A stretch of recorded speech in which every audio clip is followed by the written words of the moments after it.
Run, Joe, run. The show will not wait for you. Run, Joe, run. Do do do do do. Damn. Sorry. After Gollum, I just have to, you know, remind you all that a wizard is never late or early. He arrives precisely when he intends to, and by wizard I mean streamer. How many seconds have you been awake? 600. All right. Sound okay? We good? We have 1 minute and 45 seconds to do all the sound testing. We okay? I did brush my teeth. Don't worry. I'm good. Seems good. All right, we're good. We're Gucci. We're Gucci. All right, this is the right one, right? Okay, are we on 1080p? Wow, we are. What a professional streamer. Damn. Did you make your bed? I did make my bed. See, this is what I mean. Gary for some Todd greatness? I hope so. Todd and Spencer in the morning. Man, this better be worth it. There better be some good games. I better see some Silksong. Like, if Silksong's announced it's coming out right now, that would just actually destroy me because I'm, like, so tired. Alright, so I can see chat. Alright, 10, 9, 8, 6, shit, fucked it up. 5, 4, 3, 2, 1. Gaming. Oh, it could be Silksong. Oh, we're finally doing this, are we? Because I was going to make a sandwich. Up audio? Is it too quiet? Let's do it. Alright, turning it up. What do I think about heroes? Sherlock Holmes? Well, we've all seen them, haven't we? Swanning about the place. Oh, it's Fable. With their disproportionately high cheekbones and comically massive weapons. Wanker. Roughing up bandits, because they like to rough up bandits, don't they? Living it up. I've never played a Fable.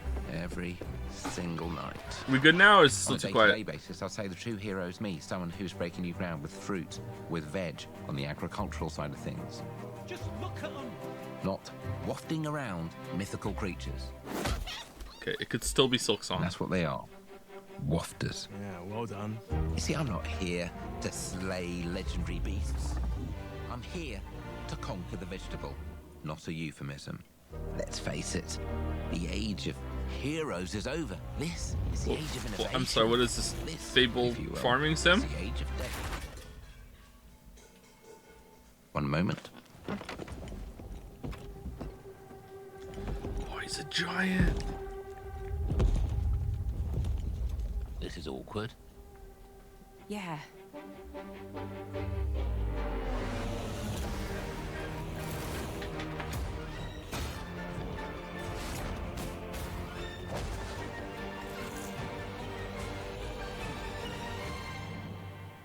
Oh. The developer's poorly disguised fetish? Fable. It's just Fable. Okay.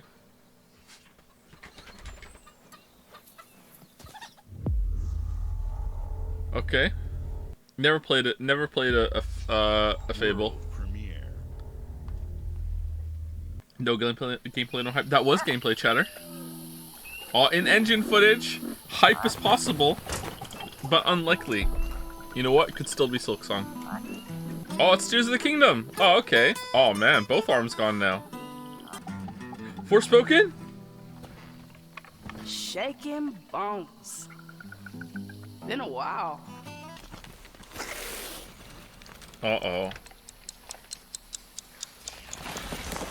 No. Could you refresh the Xbox stream? Audio sends a little storage. Well, Does how about it? you guys? Anybody else want me to do it? No. Nobody? Sometimes the streams do that. Not helpful. If it's not for everybody, then the refreshing won't do anything. The audio could be a bit louder. Okay. South of Midnight. That's a cool name. I don't know. Like, is it a tactical turn-based cover shooter? Like, I don't. What is it though? Like, world premiere. These are dangerous times. Okay, definitely At Silksong. least that's what I hear. The Empire? They're everywhere. I feel like I've seen this before. But the world here? Wait, that Star Destroyer just hit that X-wing with out of hyperspace. It's happening again. I want to survive, I have to play their game. Literally, it's Star Wars Poker Simulator. Looks like I'm all in. Oh. Damn, she talks like she knows she's the main character. On second thought, I'm out.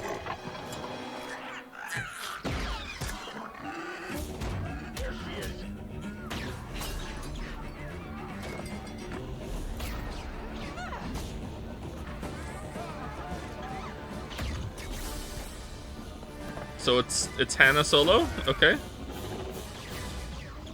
A bit on the nose.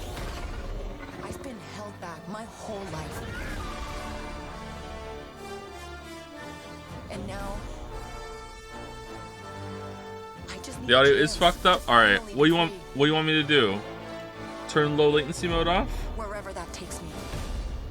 All right, there you go. Okay, Get off my ship, Jalen. give me a chance. You're gonna have to trust me. It'll be dangerous, risky.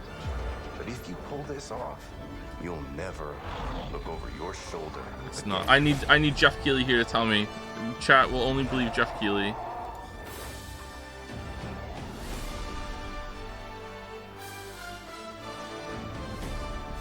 The underworld shows no mercy, Is it better now? but it's a big galaxy out there, and I'm gonna risk it all.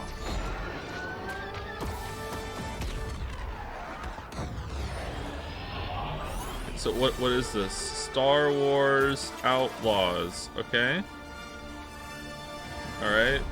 A David Cage experience? No. What is it? Lock it in. Gameplay walkthrough reveal. Ubisoft forward. Why don't you just do it now? All right. Unfortunately, lock it in. Yeah. Wow. Fable, South of Midnight, Star Wars Outlaws. What a good show. Welcome to our Please first enjoy. ever double feature.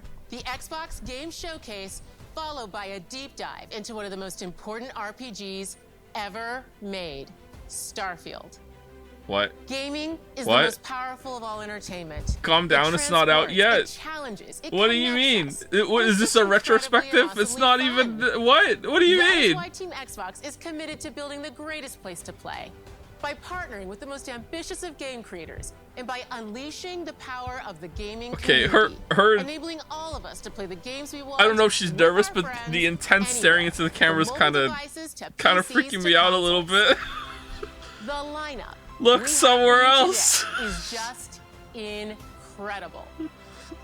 These No, are I the didn't works not of like the very that. greatest creative teams from around the world. We made this show for you, the largest, most engaged, and globally diverse fan base in Xbox history. You are the heart and soul of Xbox. Your passion drives us, and you are the This is like the inspiration for Devolver skit, visionaries but- whose but games we not a showcase joke. Today.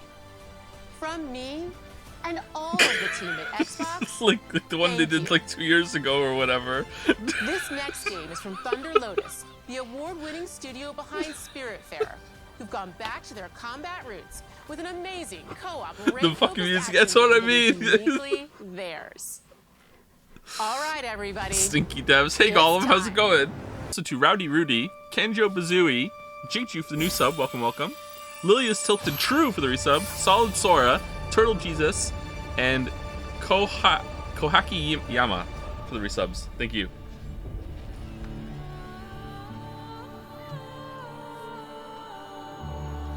Is that it? That's all we're showing. Okay, good. All right. Oh, this looks pretty. Not the biggest fan of this kind of art. It looks a little too clean, but it's definitely better than some of the art styles.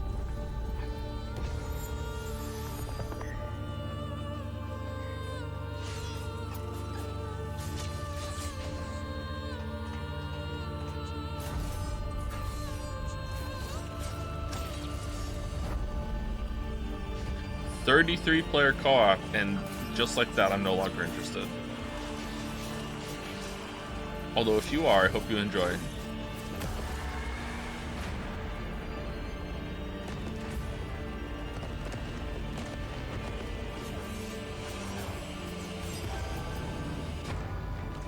Is it a Survivor's like? Battle Royale meets Survivors like. Oh, that's cool. All right, you know what? The art style's growing on me.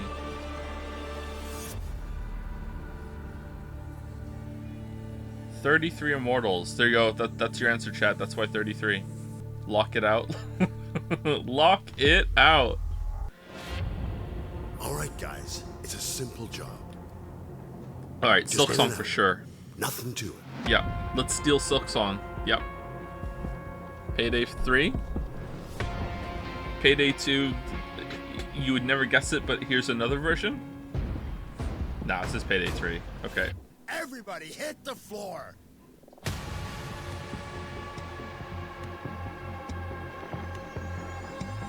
I played some Payday 2.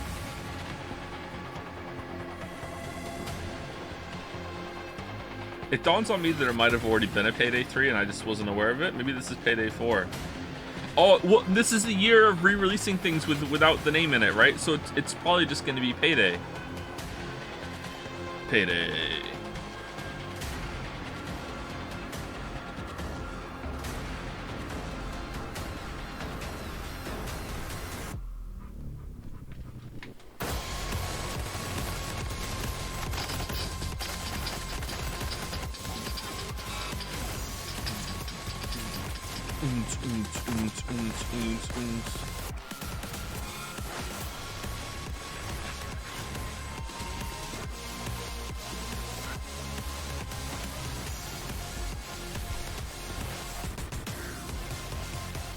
This is a fun trailer. Oh, they went with 3. Bold. Kind of reminds me of Hitman. Payday 3.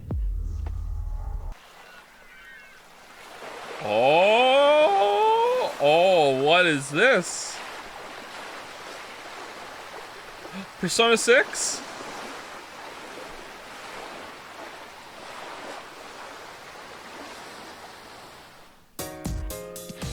Oh, it's Persona 6 for sure.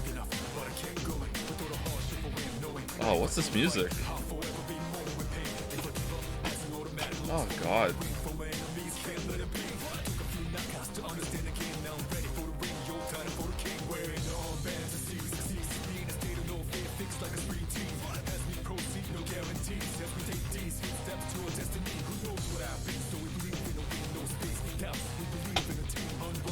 Man, can you imagine how much hype there would be in chat right now if it hadn't been leaked?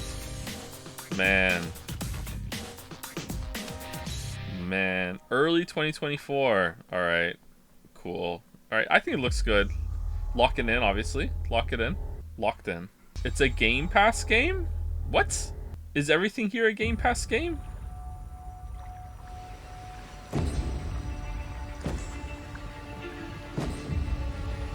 Assassin's Crud?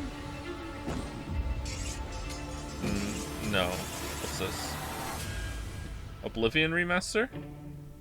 No. Obsidian. Oh. People don't like you very much, do they? Oh. Sent here to the living lands by an emperor who couldn't bother to come himself.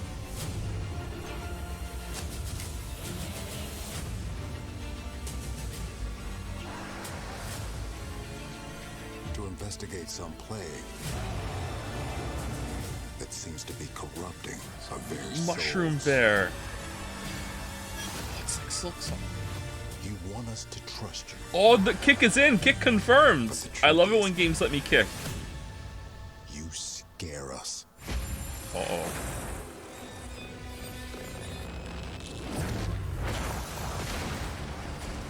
The way you fight. The power you wield. The secrets you keep. You're either here to save us Or kill us. Doom us. Doom. or destroy us. Ah, I was close. Forge. Oh, okay, yeah. Alright. This is Avowed, right? What are you gonna do with it? Yeah, what are you gonna do with it?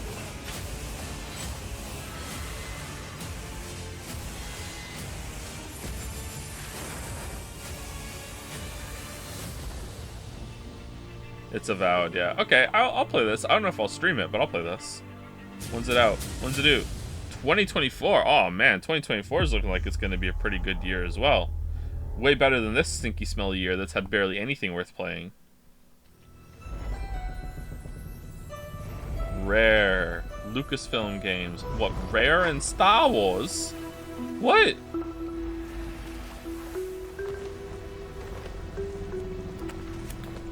Alright. Where's this in the Zelda timeline?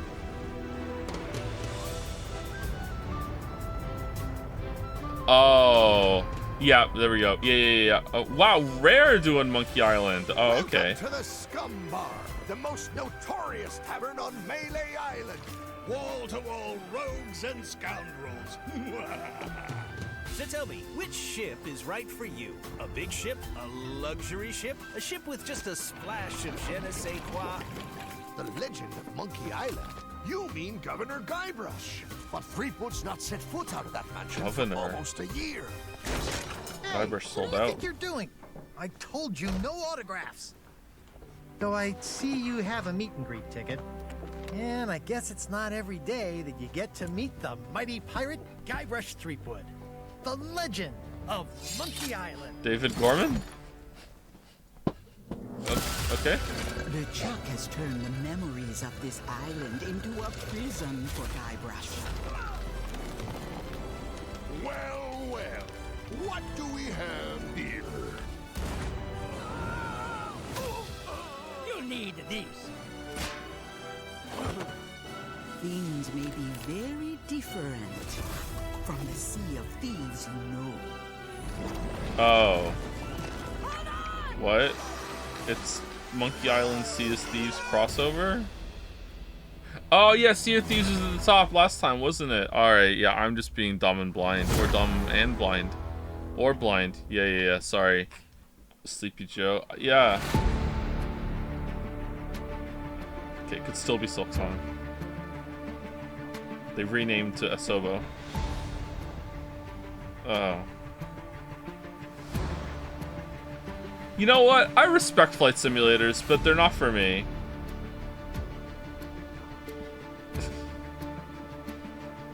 Aerial firefighting, very topical, thank you. Appealing to the Canadian audience, that's cool, thank you. I like the representation.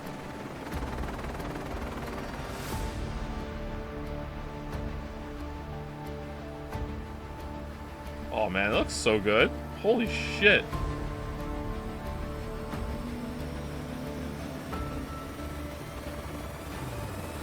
Helicopter cargo transportation is in. Confirmed. Thank God. Someone just took off their homemade headset and breathed a sigh of relief. Whew. Can I build my own plane?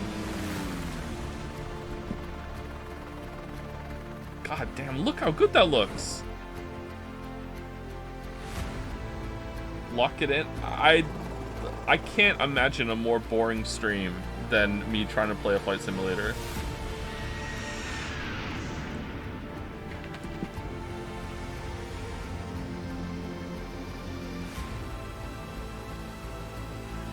I honestly think it might be more boring than Life is Strange 2. Because, like, aren't they, like, super technical? Like, isn't it, like, you have to read the manual just to get the plane off the ground? Like, I don't... Maybe there's a casual mode where it's just, like, just point and the plane will just go wherever you want, maybe? Like, I don't know.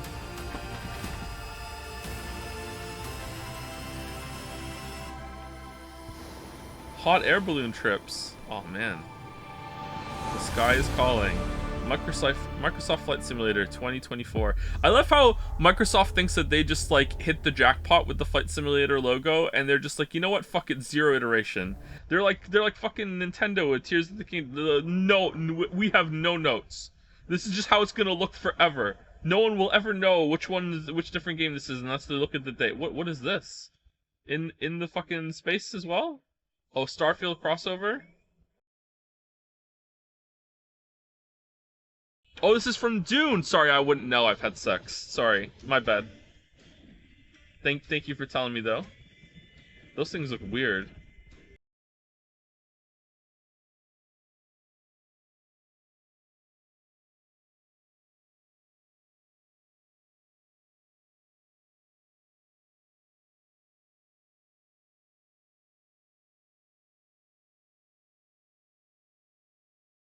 Long live the fighters for the cause. Oh, that's a cool crossover. Neat.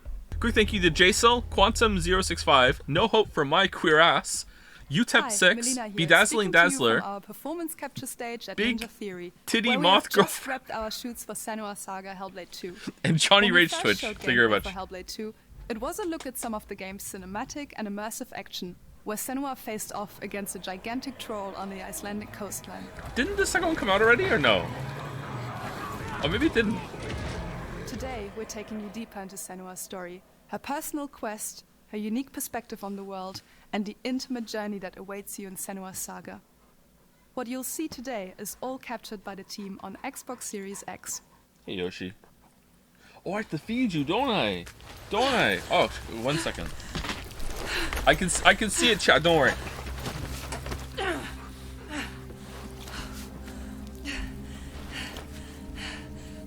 She can feel them slipping through her soul, following the threads of her mind. She's here to find them, the ones who hide. Wait, I wasn't expecting that. She needs their help with a promise. A question. Alright, I'm back.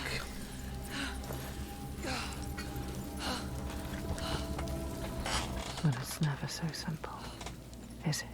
Good boy. Good boy. Wisdom has a price. There's always a part of you that changes. Okay, so I liked the first one, but I wasn't head over heels in love with it. I liked it though. I'll play this. A part of you that dies. Over there. That pool. I can feel them. Feel them everywhere. The lost ones. They are watching us. I don't think I'll stream it though.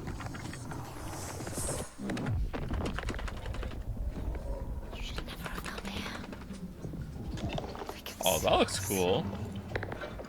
What is going to happen? It's time to find out. How can we make it happen? It's time to find out.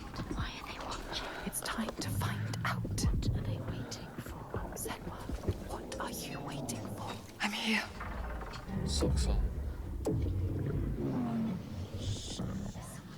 Watching. You're the one. Oh, it's Snake.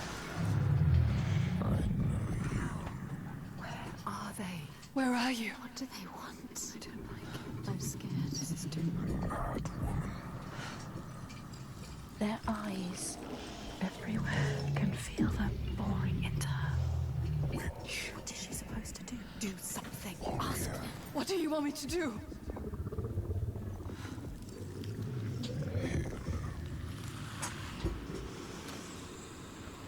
Lost souls fought through hell to find us. You were lost. Not anymore. Are you ready for what you will find here? What we will find. What if it's all for nothing? Nice ear flap, dog. Is that? There. They are waiting. There. It's them. It's you. What will they do to her? What will we do to us?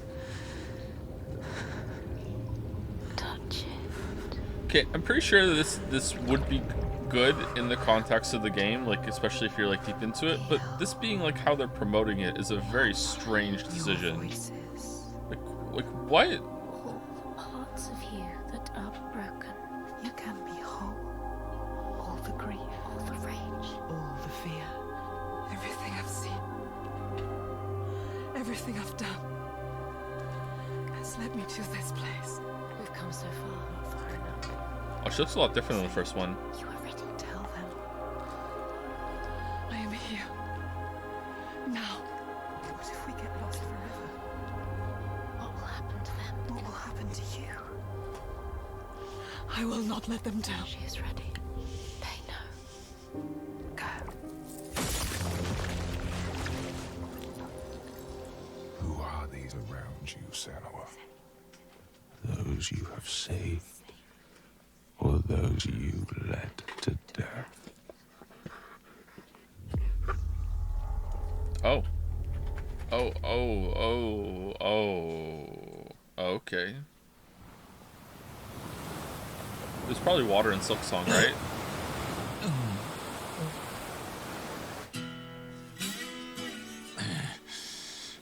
Shenmue?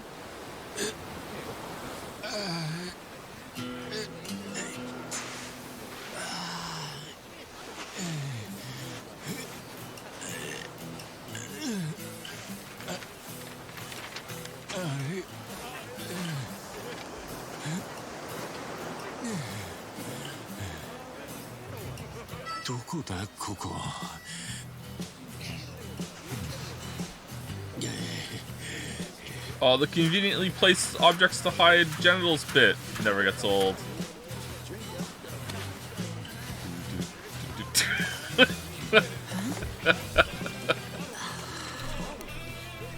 It really doesn't. Waifu?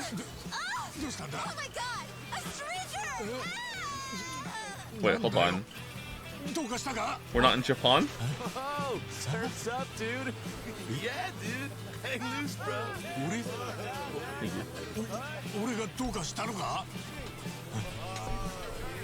A Weeb's Tale? Yakuza in America?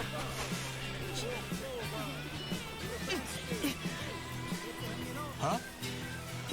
Huh?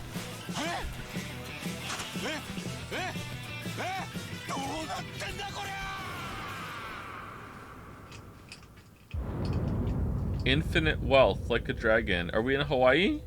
Is Hifumi there? Alright. What? What do you do? Okay. Alright. The Call of 76. Oh no. What a sight. A verdant wonderland of promise. They're still doing this? Atomic blight, the fruit of years of prudent progress and determined reclamation, and 15 million dwellers worth of keen imagination. From the heart of West Virginia to the depths of the pit. Alright, get Mandalore on the phone. They're doing it again, Mandy. Mandy, lock it in. There are relics to uncover from a time before the war, along with loads of friendly folks to meet and enemies galore.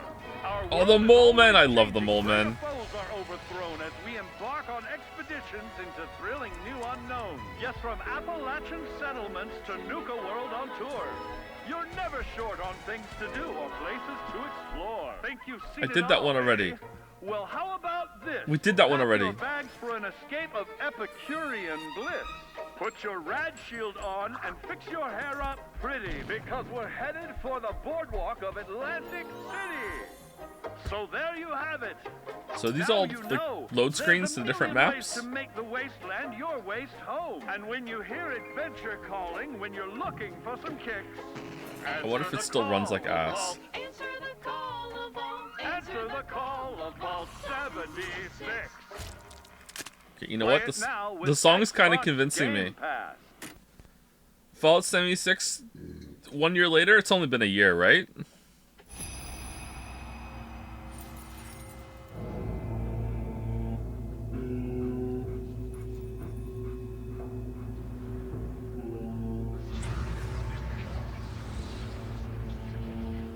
Capcom.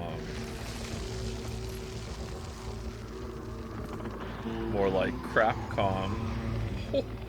How will they ever recover? Well, this is not Dragon's Dogma 2. What's this? Is it new?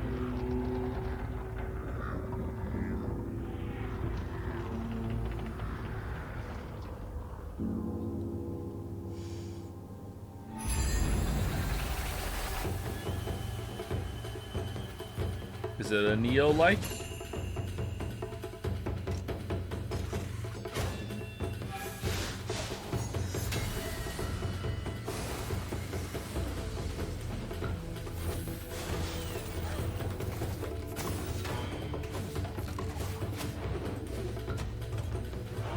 Has there been a single trailer with gameplay? Oh, here it is! It's gameplay! Alright, cool.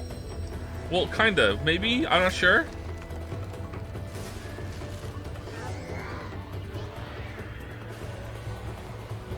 This is colored like an oil spill. I kind of like it.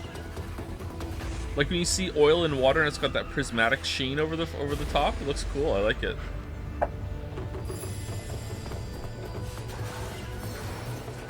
33 Sentinels had gameplay.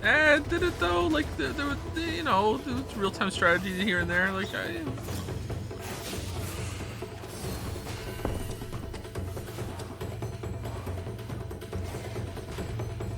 bitrate, yeah, it's bad on my end too.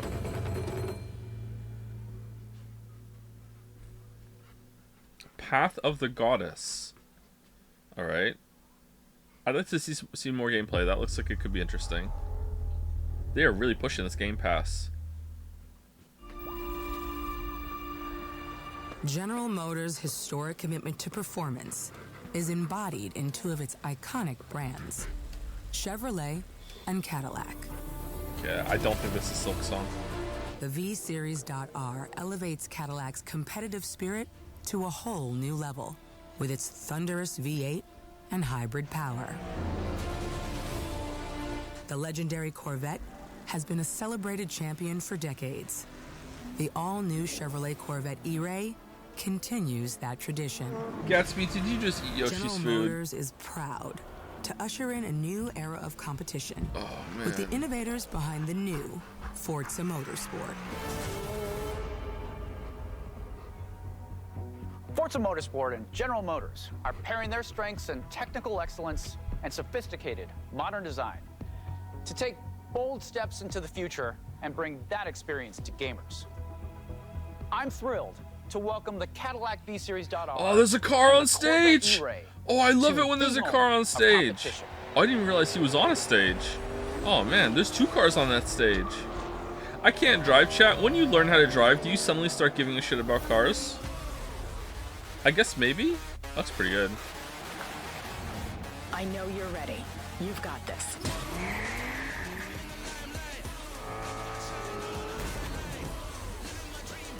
What do you mean you can't drive? I can't drive. I don't have my license.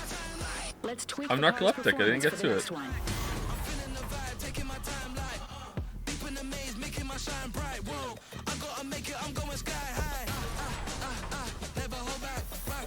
I don't even know if I'm allowed to drive. I'm gonna guess probably.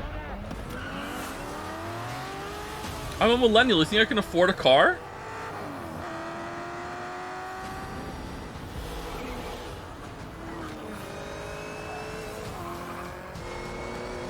That was your best lap yet.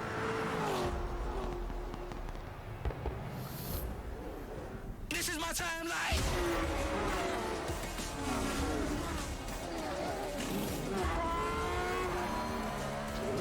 How do you go places? I walk like a psychopath. Bikes are better. Yeah, but I forgot how to ride a bike, so I can't do that either. Also, I don't want my bike to get stolen. And all that ever will be.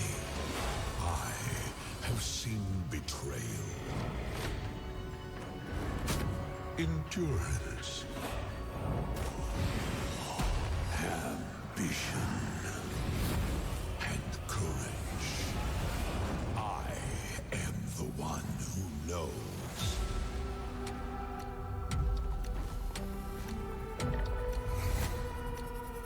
Remember that weird conference they gave a couple years back where they were like, if you're one of the few people left that hasn't tried Elder Scrolls Online yet, and the guy was like, woo! Woo! Woo! Woo!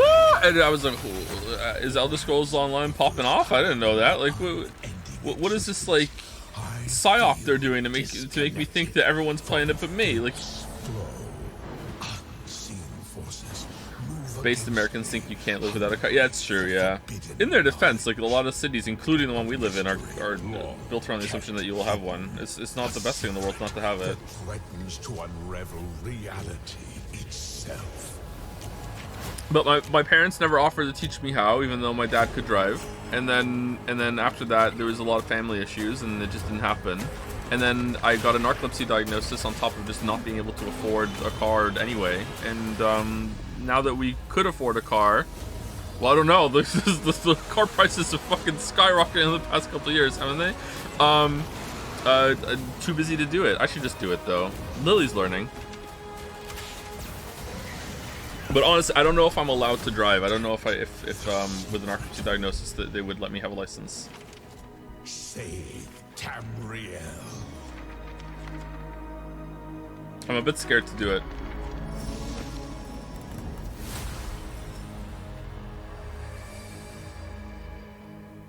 Necrom. Okay. CSIS Unit 37. Toronto is under attack. Toronto? By Null Sector. Oh, this is recent. Different about Null Sector this time. Oh. They've taken over most of the city and they're rounding up Omnics. They need our help. Did you name your dog Gatsby after the book? Yes, I love the name for a dog. Gatsby? What Gatsby? Sometimes I call him Geralt though. Oh, it's Bridget. I know her from the game. Yeah. Maybe we can save the city. Coming through. Been a while, Vivian. As if I didn't have enough problems already. So we fly up there, smash through anything that gets in our way, and what's another business? I hate to interrupt the moment, but I'm picking up reports of more attacks in other cities. What's this good? I thought they scrapped the co-op stuff, or is this like the remnants that are coming in?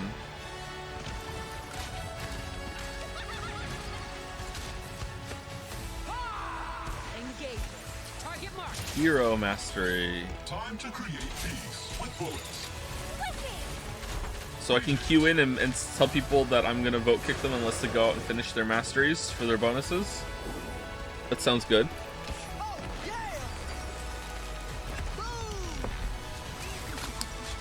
Oh, firing range.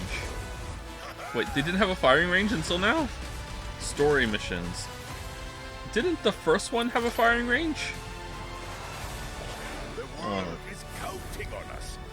Overwatch 2, a new adventure begins. August 10, buy it again. Okay. Where's Mercy? Let's go. Shall we do this together? Lifeweaver. Engaging. Sojourn. Junker Queen. Not bad. Okay. What is this place? It looks like we're in a palace. Yeah, this looks like ass, chat. No idea. Don't get me wrong, lock it in. But oh god. Can you get us out of here? Look at Sai with a pole arm. Thieves who steal hearts, and you just happen to stumble into this world? The Rebel Corps will always help the Phantom Thieves. Just Rebel as the Phantom Corps. Thieves have helped the Rebel Corps. Okay, Never so there's like forget another that we're faction united within force and Mementos? can rely on each other. What are we doing? You should be grateful to have been made my subjects. But you're just God, I hope so much that Persona 6 is just the Persona 5 cast continued over its next game. I will just love the rage that will create. Oh my god, please. I know you realize things can't go on like this. So, will you take a stand beside us? Yeah, let's show them what we got.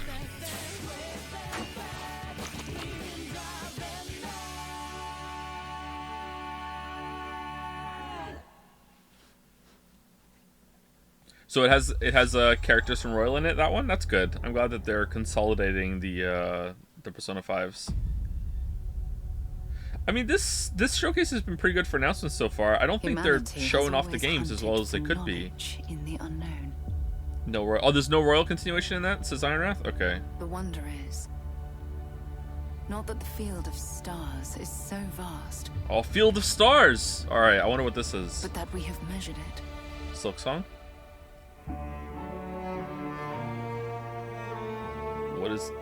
What is this Star Wars music?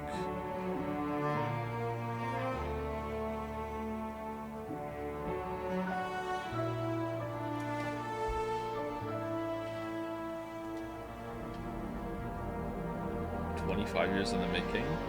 Yeah, it's been that long since Skyrim. True. Yep. We're all here because we're committed to the biggest question of all. What's out there? Oh man, this is one of the most important RPGs ever made.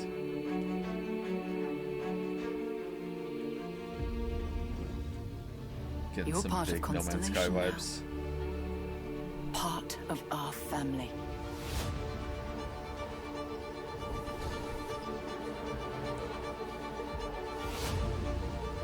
We do not fully understand all that is at work here.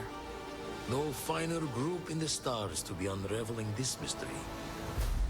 I'll follow you from here on out, Captain. Grab jump is ready. I love Okay, I this can't imagine this living up to the hype. However, Bethesda does have a more $1 billion after Skyrim being the bestseller on Steam forever. It probably still is up there. Secret the universe is asking us to unravel. What hype? Human settlements You throughout the don't know galaxy normie could be gamers, man. witnessed. Oh.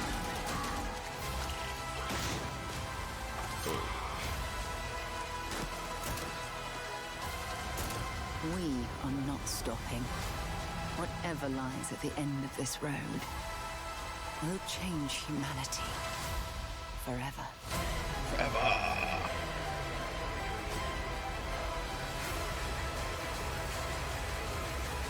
Jennifer? This is where we belong. Is it still in the same engine?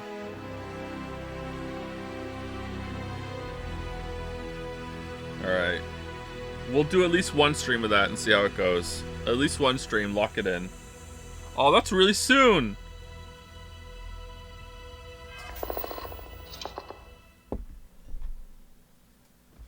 Starfield Direct. That look trash? I don't think it looked trash. Don't really understand what the gameplay loop's gonna be. Like, do you collect things? Do you build up a base? Do you, like, make your ship? Like, what do you do? Like, I don't think it looked trash, though.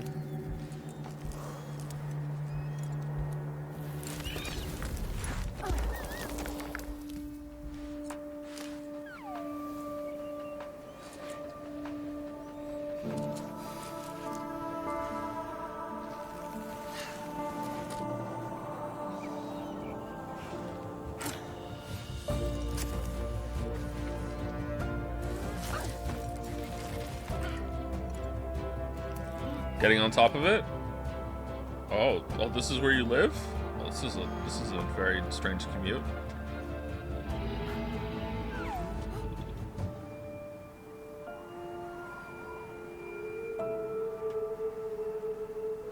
What's going on with the sound?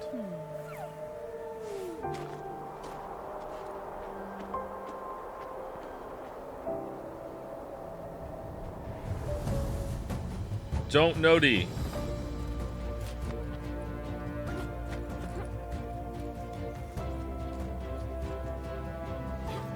It's an Anu game.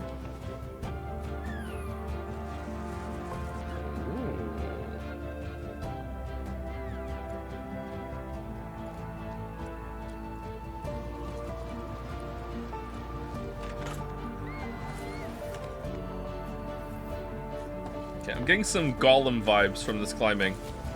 Seems like all you do in this game is climb. God damn it, Uncharted. Do you know what you've done to this industry? Fucking hell.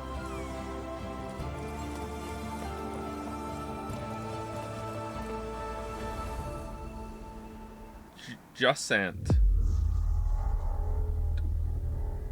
What? Okay. World premiere.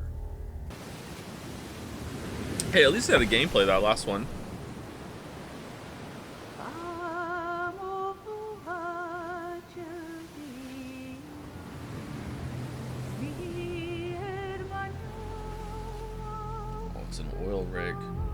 I almost think it's weird that oil derricks don't require power in Evolve Idle. Don't get me wrong, I'm grateful, but like no power, no workers. They just make oil. Like,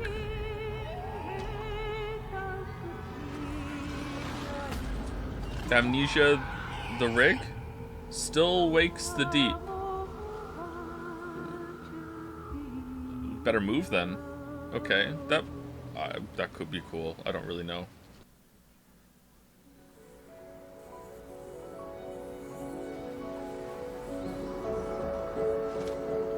We're not until Happy You're.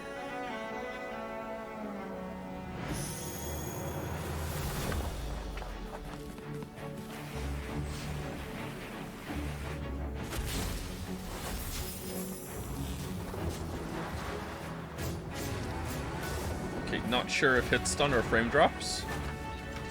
Not sure if game dropping frames or stream dropping frames. I'm not a fan of dots for eyes art style. That looks nice though. The backgrounds look nice.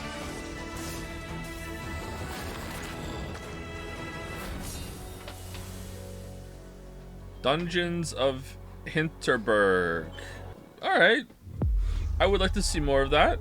Would you like to know more? I would. I would like to know more. Hi. I'm very excited to be returning as Johnny Silverhand in the upcoming expansion for Cyberpunk 2077, Phantom Liberty. This new adventure reunites Johnny and V on a dangerous spy mission and introduces Idris Elba as Secret Agent Solomon Reed. It's really amazing to share the screen with you, Idris. It's cool to be a part of this game with you, man. As a player, you'll get to visit Dogtown, an unexplored part of Night City, and rescue the President of the new United States of America. Expect a massive expansion, twists, secrets, and plenty of stuff to do. I know the team at CD Projekt Red just keeps raising the bar when it comes to telling cinematic stories in video games. And I really can't wait for you to play it on Xbox Series X and S. But enough talk. You gotta give Cyberpunk one thing, no matter what. The music was pretty good. To give you and introduce the official trailer for Phantom I feel like Liberty. the music really elevated the final scene. Even the first time I saw it, when I didn't even really understand what was going on, and I was just kind of staring at it, kind of like, you know, beleaguered with eye bags under my eyes, so down to my mouth. Like I was still like, oh, you know what? The music's resonating with me a bit. I'm dying. There's nothing can stop that.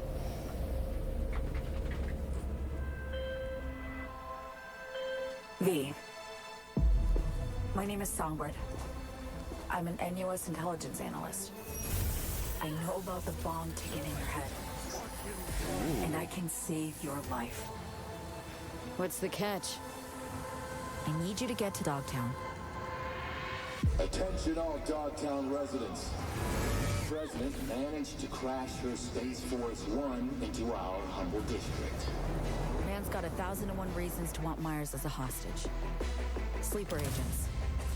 Time to wake them up. I love Idris Elba. So NUSA's tossing us back into the fray, huh? Stay sharp. We're in the wolf's den now. Get Myers out of there. Time to evac. Her safety is the top priority. Shit! They catch us out here, we're dead. Wait, hear that? God almighty! It's moving! Oh my god, a new enemy type. Whoa!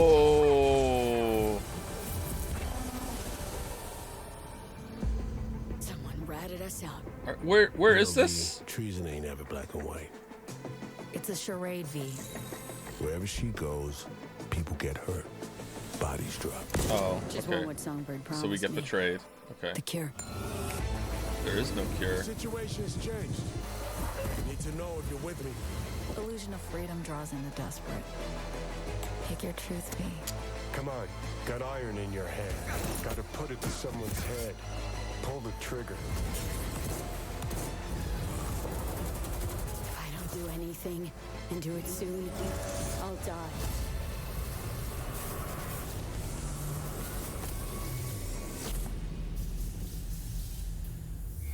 Oh, that's fairly soon. Alright.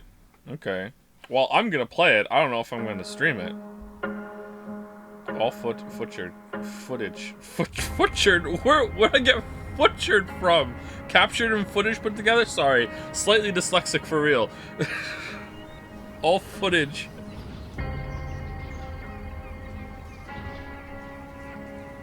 Every home.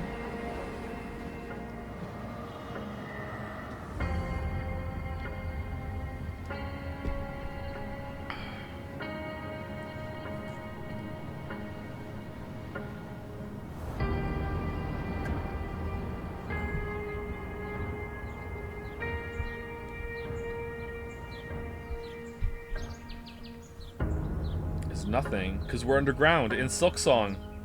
Oh.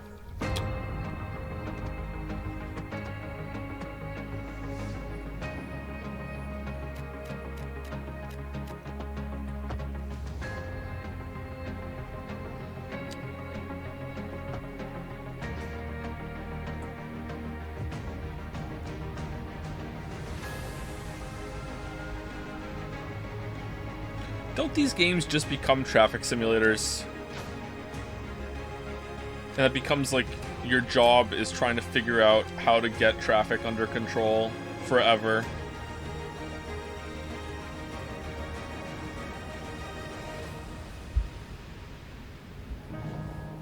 Evolve idle but good.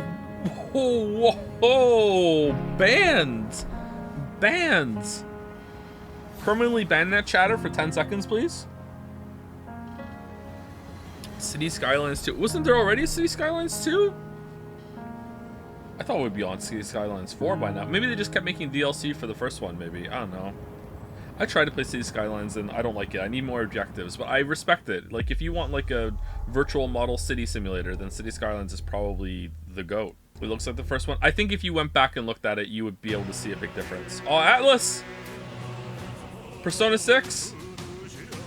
They didn't leak this one? What if we made a good game? What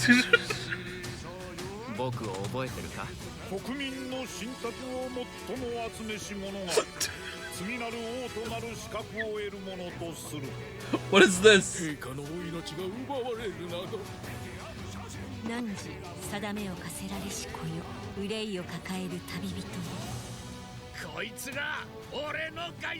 Oh, this, I'm getting some big Persona vibes right now. Oh man, look at the Persona vibes.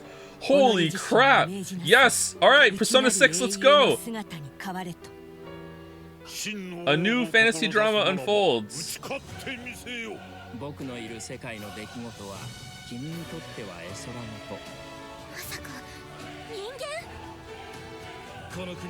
It looks kind of ugly. I think the character like models just don't fit the backgrounds almost. It's weird. It looks like they should. Alright. What's the UI? I like the UI.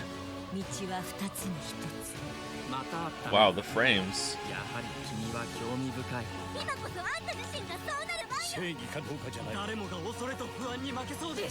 How do you make a turn-based RPG and have frame drop? Just make the turns longer. Metaphor. What? Metaphor ReFantazio. Oh god. All right. That's a Jad's game. World premiere. That's a Jad's game. Do we already need a thread for it?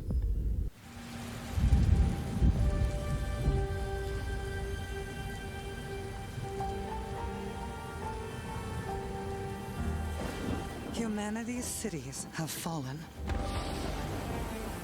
Oh no. Only means of survival is underground. But there's these bugs down there. We need a savior. In the belfry. Oh, that looks nice. Okay, hold on. What's this? A city builder? This world. Oh. To find the origins of this evil.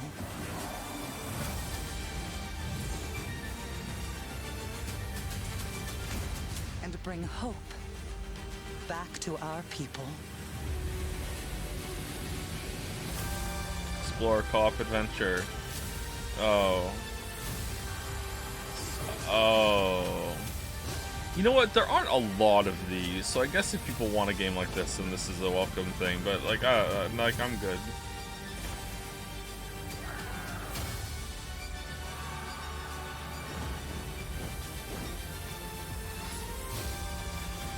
Why do you always hate co-op games? Because I don't have any friends!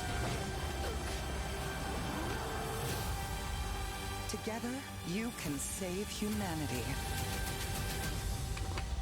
Towerborn.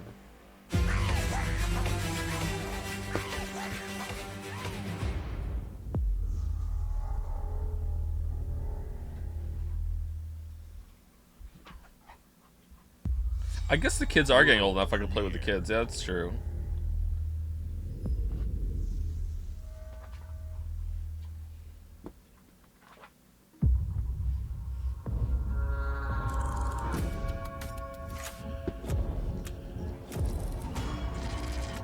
In Exile, Path of, in-game footage, and cinematics. Alright. Okay, when is it revealed we're in the sky? Lady Ironwood, the future is full steam ahead. Progress. A finely tuned, delicately balanced machine.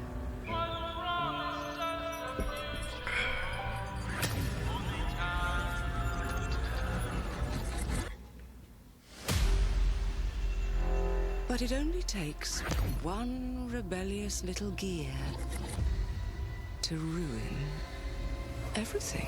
Oh no! Lamayo got him.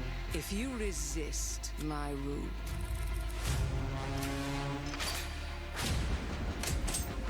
if you alter our past, if you threaten what I have built,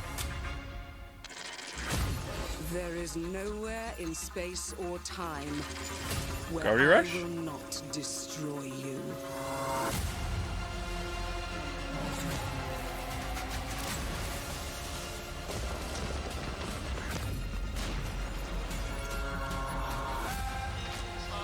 Change the past.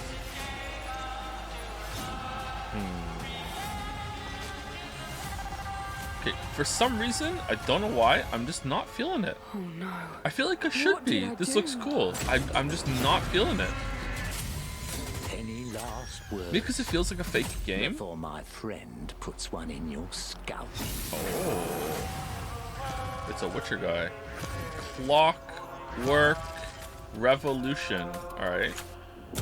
Coming in due time. Alright, so that's not going to be out for 5 years. Alright, never mind then. We can just, like, delete it. Alright, until the next time it's on a showcase.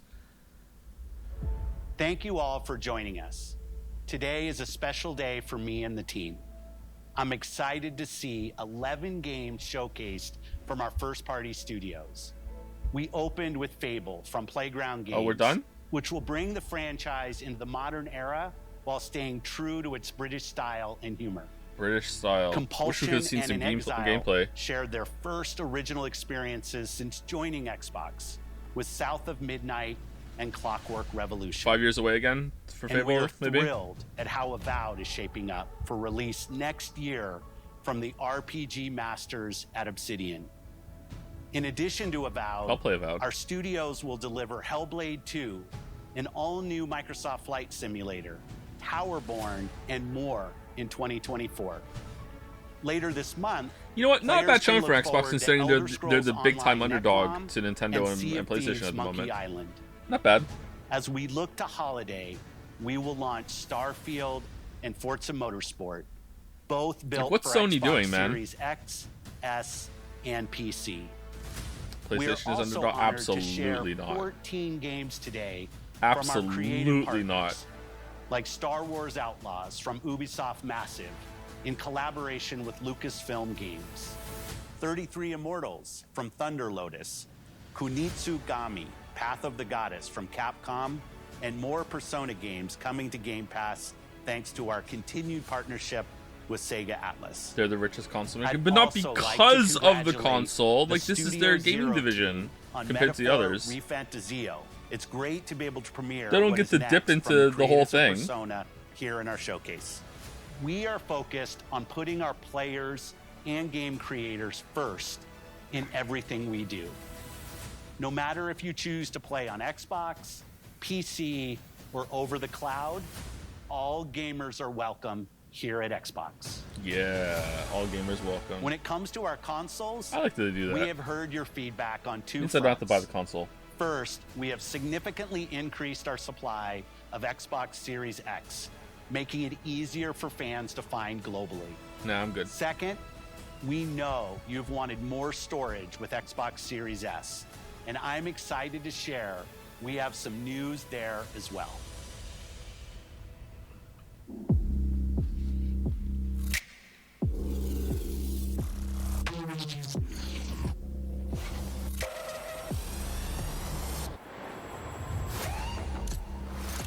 Babe, wake up. New case just dropped. Whoa, a whole terabyte?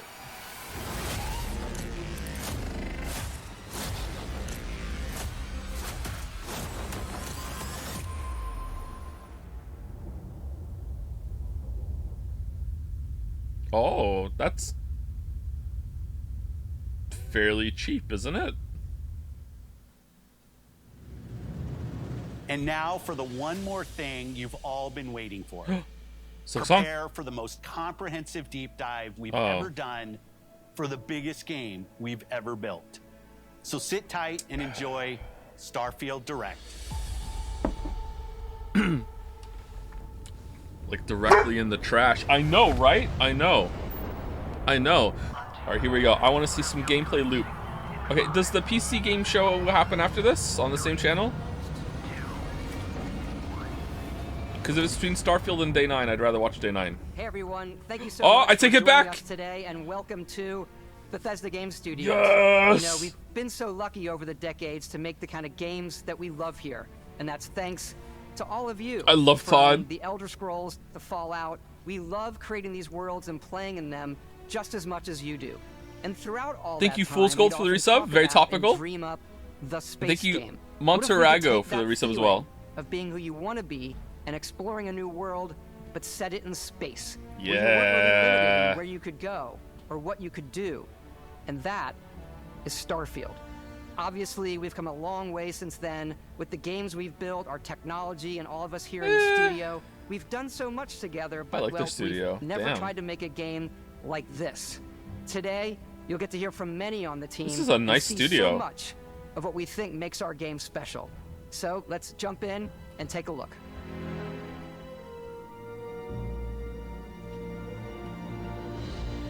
Joe Old is Todd again. Is What? our first new universe in over 25 years, but it's still a Bethesda RPG through and through. Okay. Where you step into a new world. And you Bold get to that just feeling like reveal of that right unlimited now. Okay. possibilities. What a But Chad. this time, it's not just one world. It's over 1,000 worlds. Because the choice of where to go, it's not ours, it's yours. And it wasn't until Oh now god, there's gonna be that we had nothing the to do on these technology planets, to is there? create Like, actually nothing.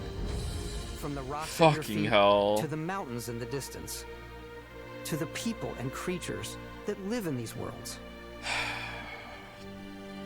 That isn't just a backdrop. That moon is actually there orbiting the planet. Yes, See that you moon? can visit it too.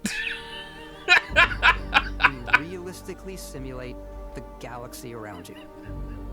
Our next generation lighting model uses real-time global illumination to light the world based on the type of star and the makeup of the planet's Oh, that's from Fallout atmosphere. 76. Oh, we're even We also Skyrim have is an in all-new Clockwork animation Skyrim. system. Even that is in Starfield. And of course, you can play it in third person, and you can play it in first person. Yeah, first person. We love exploration and rewarding it, but you do explore differently in this game given its scale. Okay, what do you that mean? usually involves exploring an area you've landed in. Okay. You Oh. can collect resources. Oh, okay. So every time you land, it generates a bunch of do a content around mission, you. and maybe even stumble upon something unexpected. Can you fly seamlessly around the whole planet? I doubt it, right? I hope they do that, because if not, there's no, like, why would you want to fly in every direction?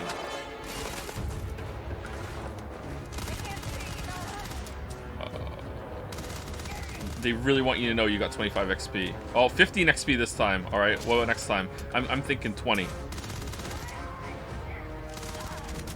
Oh, 25! Why did he fly up in the air there? Oh, he just killed someone off screen. 15 XP. All right. Oh, wait, what happened there? All right. Damn, we're about to level up. We do Okay. love stuff and all of the items allowing you to pick everything up. Cola. And you can view all that in your data menu. This is the hub for everything you're doing, from your Surveyed. skills to your ship, your missions, and your inventory. We love to pack a ton of detail in every object, from all of your weapons. That looks cool. I like the to guns. Spacesuits to food. We just obsess over the details, and food. We obsess over food. Very Metal When Gear you're done Solid. Okay. exploring, you can walk back or fast travel to your ship. We have Fast travel companions is and in. crew you can take with you. I left Vasco here back at my ship. Poor Welcome Vasco. back, Captain Howard. And he can even say your name. Let's head out.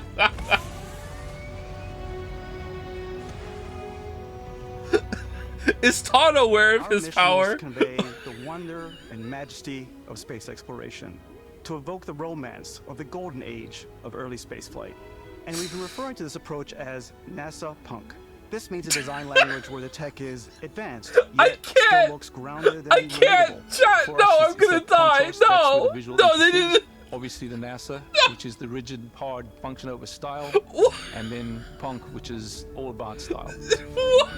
You can see that visual style coming through in your ship. Your ship is your home for you and your crew. And like many of the spaces in our game, it has a slightly retro and analog touch. A bit of lo-fi rather than sci-fi, where everything is well used, warm. Alright, calm down, calm down, calm down. Alrighty. What's the plan, Captain? That will never not be funny. This is your star map. It starts with the planet you're currently on. You can see all of its info and resources. You can choose a landing spot or fast travel to known locations. Oh man. Backing out further, you can view all the planets in the system. Obviously, the game is big, and it's here you can Jesus, see it wasn't that planets funny. that It have was key fucking cringy as locations, fuck off. missions, or life on them, versus the many planets that are barren but resource heavy. Zoom out even further to see all the systems in this part of the galaxy. Here, you can plot a course to ones that are light years away. This uses your ship's grav drive to fold space and jump to these systems. And you will need to upgrade your ship and skills if you want to jump to the most distant ones. But for now, we'll plot a course to Alright, you the have to upgrade your Alpha ship Centauri to get the system, places. where we Okay. can find the city of New Atlantis. New Atlantis. Alright, do you seamlessly travel through space? No. Okay, that's fine. Welcome to UC Space. Maintain your current course while we scan your ship's cargo. Looks like you can fly in space though. Scan complete. You are cleared for landing at New Atlantis.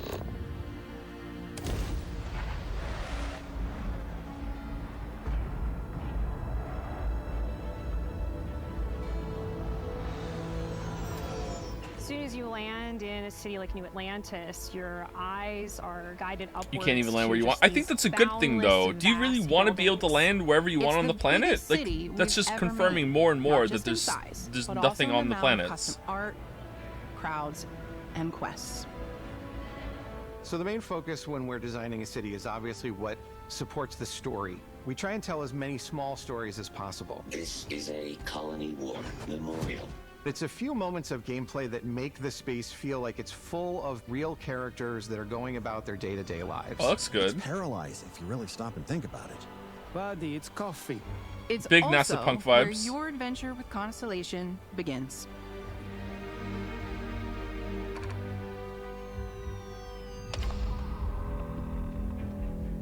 Welcome to Constellation. We have a lot to talk about. By the time you meet them, Constellation is sort of seen as this mythical group. Most people don't even know they exist anymore.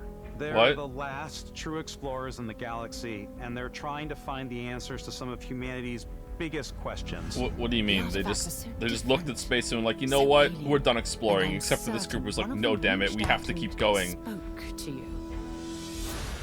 Oh, it's like Mass Effect. Oh, okay. The artifact. If you could place it on the table here. Okay. Oh my god. Look at how it's coming together. That means there's a set built by an intelligence outside the settled systems. It's definitely an eclectic cast of characters. You've got Sarah Morgan, the Oh, look, it's the guy who ruined Fallout. Alright, cool. Now Constellation's leader. Mateo, the theologian who believes that there's definitely something else out there.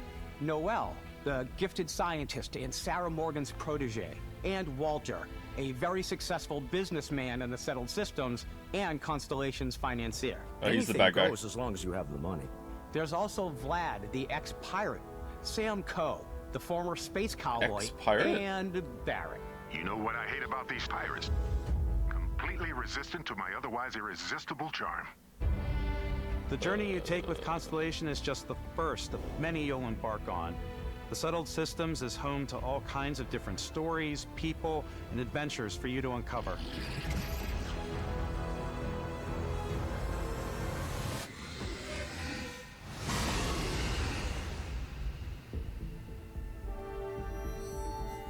The United Colonies is where you'll find New Atlantis, the first major human settlement in space. The people who live here value law, discipline, and the legacy of humanity. They consider themselves the true children of Earth. You ever think of joining up with the Vanguard? Help the United Colonies, even get your UC citizenship? New Atlantis isn't the only city within the United Colonies. The city of Sidonia on Mars to this day serves as the largest mining facility for the United Colonies. Can go to our star system. Oh, okay. Did they say that earlier and I missed it? Okay, what happened to Earth?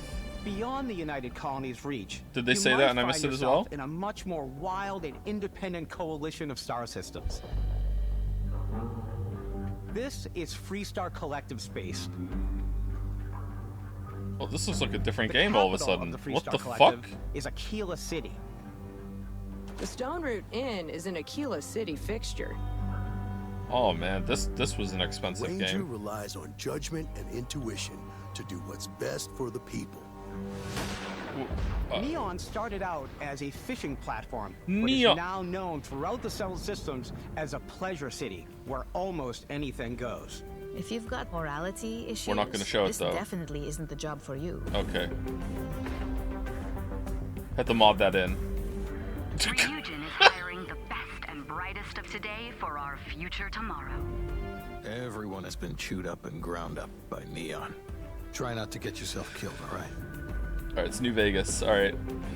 Outside the bounds of civilized space, there are still plenty of unclaimed systems to explore, but these areas are also home to the most hostile factions in the galaxy.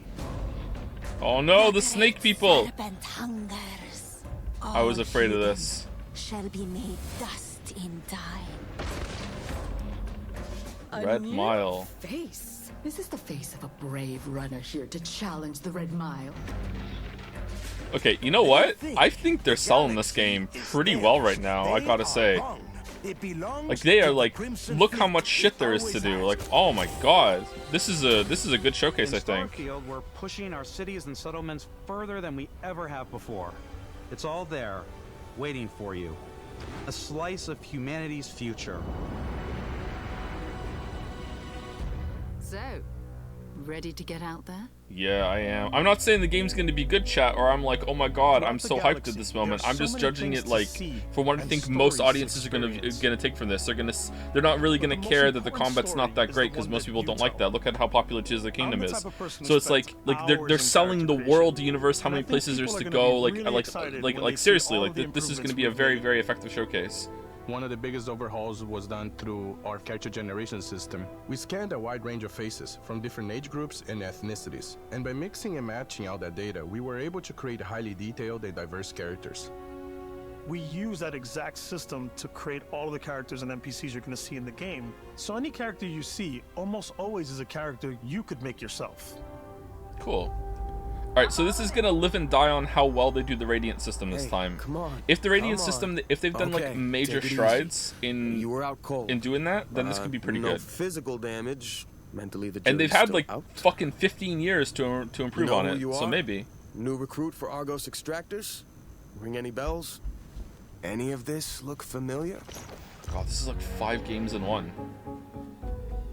You start your character creation journey as though you're cycling through employee records. Oh. You'll pick from a lineup of 40 presets, and that'll be your starting point. Oh, Mila's very upset. Your journey from there can be as detailed or as quick as you want it to be. This new system has more system? The Radiant Quest system. That's what they called it, right? In Skyrim?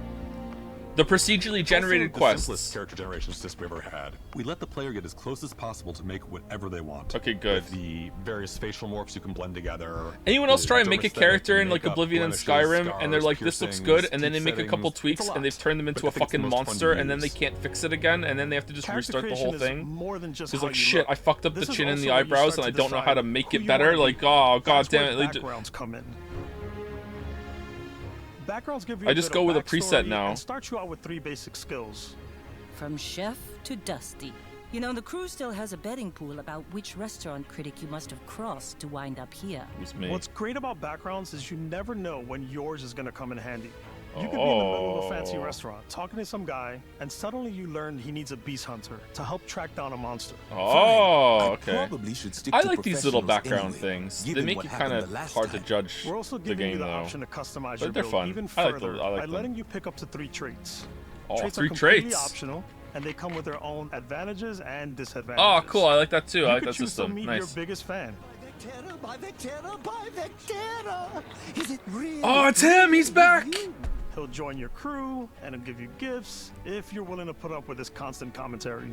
I can't believe I get to stand near you, breathing. the Amazing same air. Morrowind reference. I've got to have every molecule. Oh. My favorite trait Oh. is kid stuff. Oh. You have to pay some credits to support your parents, but they're very sweet and it's really fun to go visit them. Honey, we got ourselves a visitor. Your my parents. I came across some hostile zealots in space, but because I had chosen a trait that made me the same religion as them, I was able to get by without any issues. Yeah, this is There's definitely another a great very one that effective gives you a showcase. damage buff when your health is low, but mercenaries will randomly show up and try to kill you. They really know what they're doing here. Well No matter done. what I you gotta give them choose, props. there'll be Well plenty of done. ways for you to Holy tell your crap. story. And if you want to remove a trait, there are ways Tears to of the do Kingdom is that still too. gonna be God Game of the Year though. Sorry It's a Bethesda. feast for the eyes. Off we go to another adventure. We'll let you discover that on your own. Okay.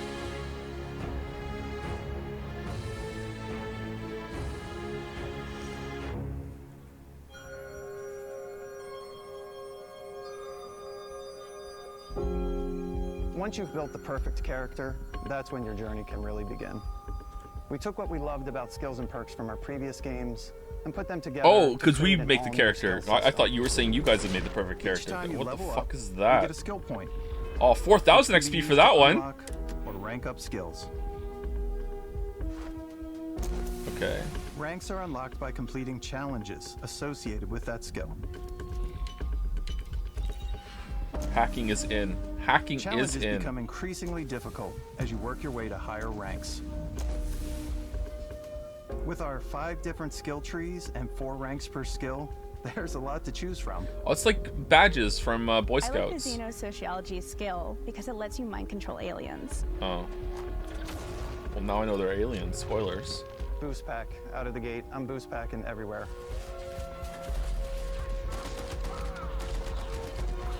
I like maxing out my physical tree so I can get neuro strikes and just punch my way through combat.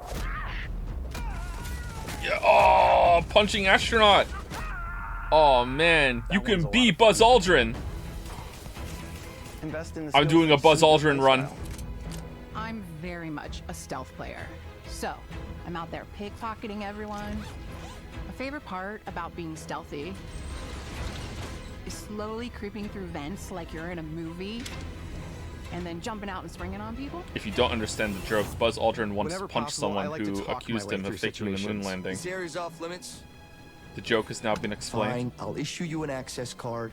I'm more of You a may run now and gun laugh. player. I like doing the death from above thing where I boost pack over guys and I throw landmines at them.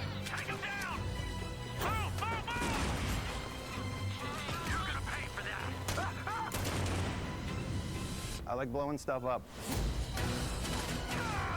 I don't like explosives in games typically. Yeah, the shooting looks serviceable, I guess. I don't know. The auto-fire guns look pretty bad. I just don't think this is going to have enough content and it's going to be filled with too much empty stuff. Exploration is a key aspect of all our games. In Starfield, there are full star systems with new life. It looks really resources, fucking bad. and Come on. adventures. Tell me you weren't here for the Gollum playthrough without telling me you weren't here for the Gollum playthrough. You think this looks really fucking bad? Strike a balance between Listen, fun Nintendrone, and like, realism. it's fine that other We games study can be data from decent. NASA Like, and come a multitude on. of other sources to help us make the world feel believable. This looks fine at least. From the way we approached planetary atmospheres. This to the just way we looks play unfocused. fine Yeah, I agree, it based does look on the unfocused, planet's yeah. Distance from the sun. Once we had created a grounded world, we could start looking at all the things that make that world fun. When you leave a planet and head into space, you'll be navigating asteroid fields, having chance meetings with interesting strangers, dogfighting in space, and exploring derelict ships. I don't think the dogfighting is going to be very good. The fact that they're not really showing much of it. It's all out there. Yeah. Okay. Can I mine an asteroid? I enjoy Ultimately, asteroid mining. It's about rewarding your curiosity. Because whether it's on the surface of a planet, the alleys of a city, or the vastness of space, you never know what you'll find. Dogfighting actually looks like dog shit. You know what? You know what, Nintendo? You got a point. When you're right, you're right. That did look pretty dog shit. For the 2 seconds that they showed of it, it looked pretty bad. Space exploration is Starbase possible has incredibly thanks to your satisfying ship. asteroid mining. What's Your Starbase? ship is almost like having another character or home you can make all your own. I think you'll be blown away by the amount of stuff you can do. Oh, You can buy a really? ship. I'm sure you can find something you like. Holy Customize damn, man. and upgrade that This is ship. gonna sell at least 7 copies. And hire a Man, crew Reddit to must keep be it on up and fire running. right now. Holy shit. And it all starts in spaceports. There's going to be a post on our Starfield later Every about some guy spaceport who's has a ship crying because they technician can't where you believe how can much it purchase, pulled up. sell, and modify ships. Reddit, I can't believe Anything I it. can They help you with? exceeded my Maybe you expectations, start and I had off with high a hopes speedy going fighter in. That's perfect for bounty hunting. I know. Then you I'm might taking the round week out your off ship work. roster with a hulking space freighter to run cargo missions, or even do a little smuggling. For now, though, we're going to take our starting ship, the Frontier, and make some changes. You can customize and upgrade everything you see here. And you have 2 ways to do that. That's pretty cool. You can quickly upgrade individual systems like your weapons or shields, or you can deep dive and enter the shipbuilder mode. Here you can change anything, from the systems to the look and layout. Adding a new habitat module can give you more room for crew. Oh, neat. Adding cowling can change your ship's overall silhouette.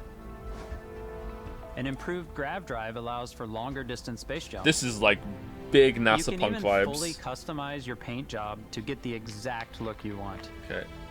The parts you choose to build with don't just affect I'm gonna your make the ship's Enterprise. stats. That's the only They'll spaceship also I know. affect what you can do inside your ship.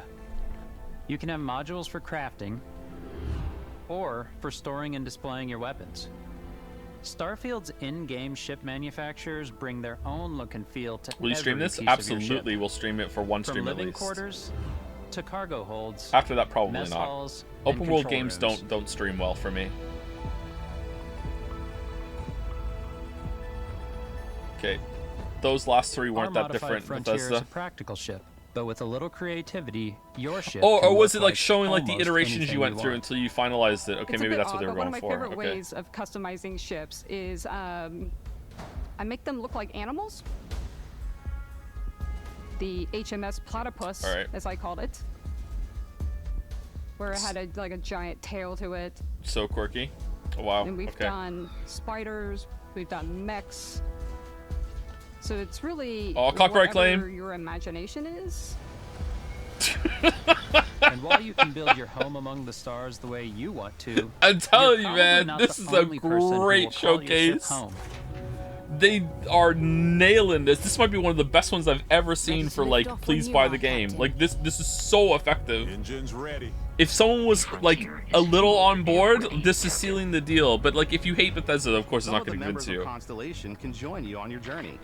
These companions can serve on your crew, and they'll always be there when you travel. We'll be traveling together until we either find an artifact or this lead runs dry. Each companion comes with their own valuable skills for your ships and Do you think this game is too outposts, unfocused or messy? I don't know, I haven't as well played as it. unique quest lines.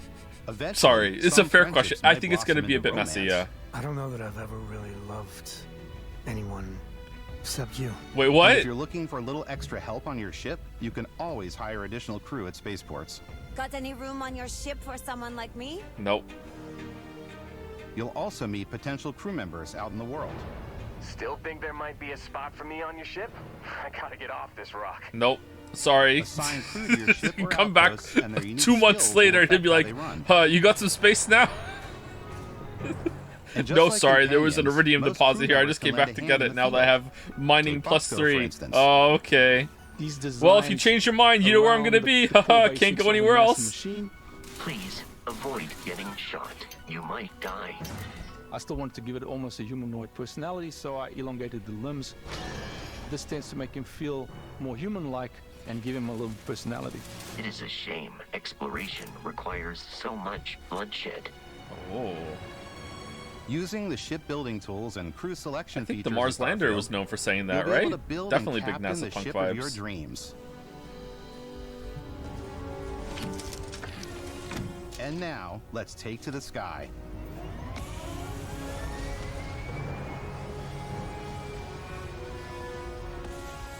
Someone asked if I think the game is going to be buggy. I will be disappointed if it's not. This will be the buggiest game they've ever released.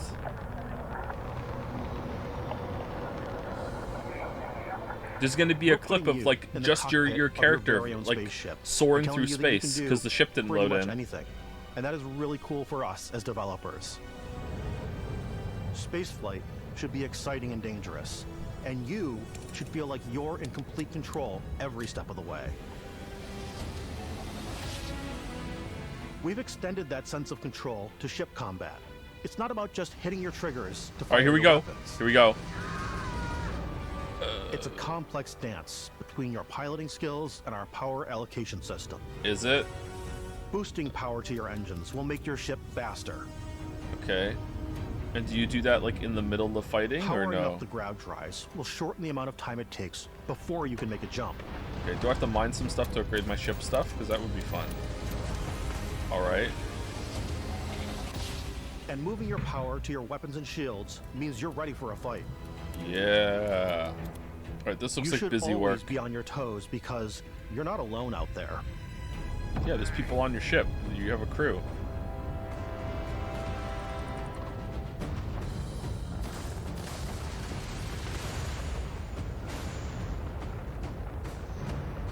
Okay, this doesn't look that great, Unlocking but the again, target maybe it's control serviceable system enough. skill will allow you to zero in on specific subsystems of the ship you target. I don't know how you make this kind of gameplay good, though. I guess we'll find out when we play Ace Combat 7.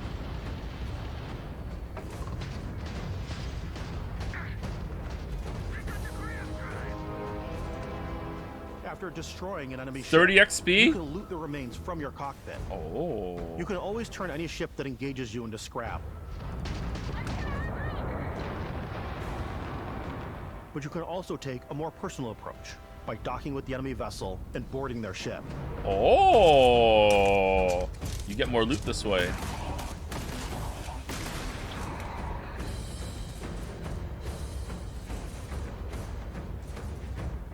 Can you fly both when they're docked together now, back home? Once you've taken control of an enemy ship, it's yours. Add it to your fleet and retrieve it at any spaceport. But space is way more than fighting for your life. Okay, is it mining? Just like when you're planetside, there are plenty of sights to see and stops to make on the way to your next adventure. Like these massive star yards. Procedurally generated. Walk the halls, talk to the crew, maybe get talked into buying a whole new ship. Oh. A civilian in my star yard. Let's see about getting you a proper ship, one worthy of you. We're going to be Maybe hearing you'll that a dock lot. with a gigantic battleship, like the UC Vigilance. Can I shoot it? Or rub elbows with the galaxy's wealthy elite on a cruise ship fit for the stars. Oh, they have balloons! They're super wealthy. There are plenty of Balloons in space require helium-3, so you know that they're flaunting their wealth. To trade, swap info, or maybe even commit an act of piracy. Let's do this. When I'm playing, I generally go crazy. I definitely go like the more piracy routes. I want to take over ships. I'm going to board ships. I'm like, this is now mine. I steal all these sandwiches and put them, in my cargo hold that I have specifically for sandwiches. I don't want to play the hero, but I want to go out and just start taking things from Okay, people. I really like her. She pulled it back. May be looking for a little human connection in the darkness of space. Hello, stranger. I just Collect my jam bread. food. If you want to come on over, just pop on by. Some of the best moments are the ones you discover on your own. The thing I love most about Starfield is that it is a Bethesda game through and through. Okay. It's really about going to What does strange that new mean? places, meeting interesting people, and getting sidetracked on zany adventures. Then realizing 2 hours later that you're involved in a completely new story. You're human. We thought we were the only ones to leave Earth. That DNA is so present here. It's in our random encounters. Anyone else think some of the NPCs look kind of dated weirdly? Like the rest of the game looks really good. Like some of the NPCs look like just like upscale Fallout 4 NPCs, right? Like maybe like they're trying to avoid the Uncanny Valley problem. Like it's kind of weird. Like it feels familiar in a way. Exploring every inch of a mostly untouched galaxy. We want you to feel hopeful. We want you to feel this sense of awe and wonder. And sometimes a little fear. Ooh, a little fear. Alright, that looks a little better. It looks more chaos. Playground and a ton of toys, and just setting you free.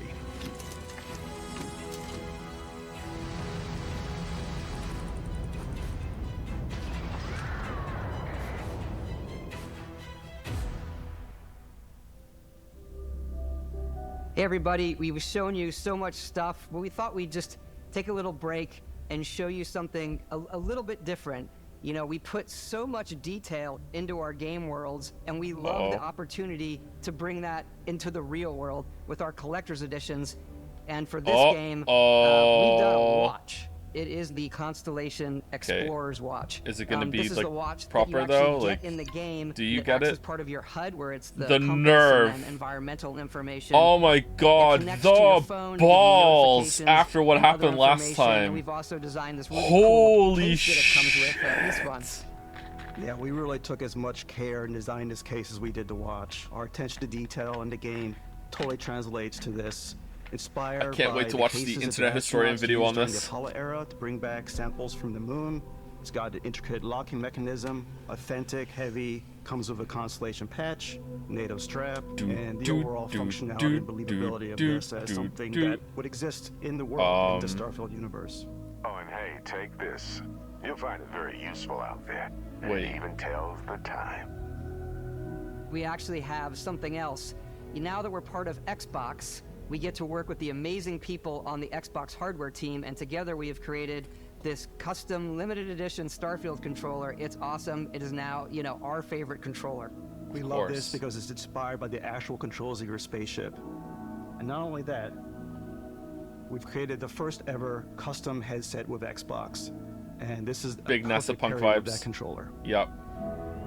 Gotta get it from a collection of NASA Punk memorabilia.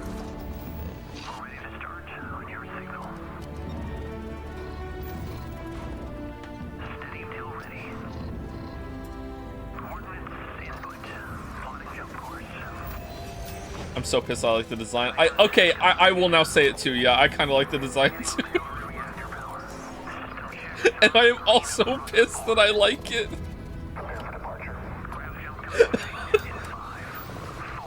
I was reading chat and people were like, it's ugly as fuck, and I was like, oh, god damn it. I kind of like it.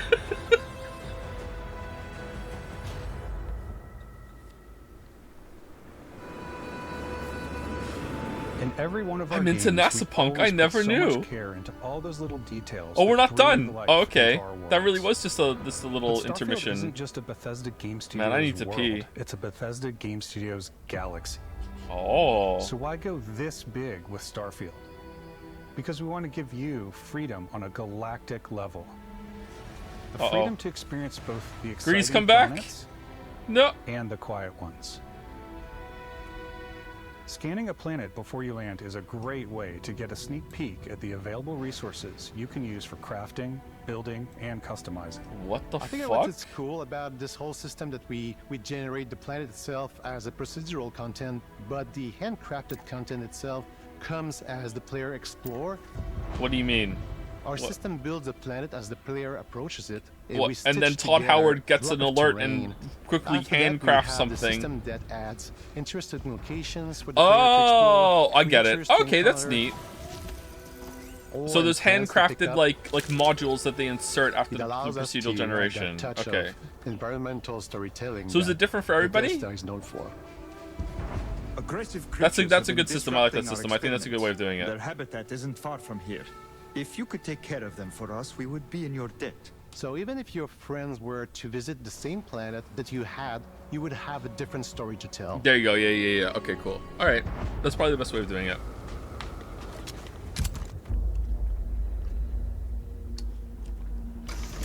What if it be like No Man's Sky and every planet has been explored already? Yeah, that really pissed me off.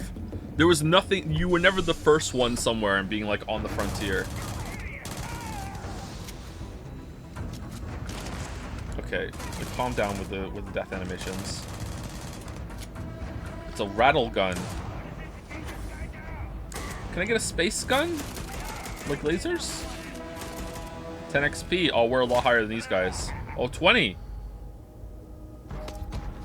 It's completely up to you how you want to interact with each planet. Okay, you got to give it to Bethesda though. Like the looting with like a little like menu that shows. Oh, you can mine. Yeah, the menu that shows up when you look at a container and you can just mouse wheel through it is one of the best things they ever added to these games.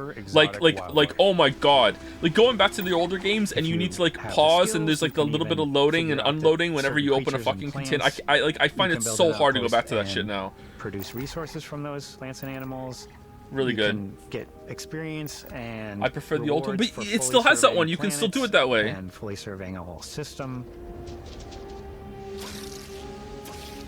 When we were concepting these creatures, we really wanted to think of them as natural to the environment. We didn't want alien monsters. We wanted native wildlife. Something you've never seen before. You can mod it into the older games. Can you really? If I play the older games, then I'll mod it in. When the sun moves, all that light is calculated in real time through the atmosphere. Oh god. Our biggest goal for lighting with Starfield was to make the game feel more filmic. Oh god. To use lighting and color to really make it feel more cinematic. Oh, cinematic. Oh, look at that. That's cool. So some planets are going to be like no atmosphere and also no life on them. That's good. I hope this is a good variety of that.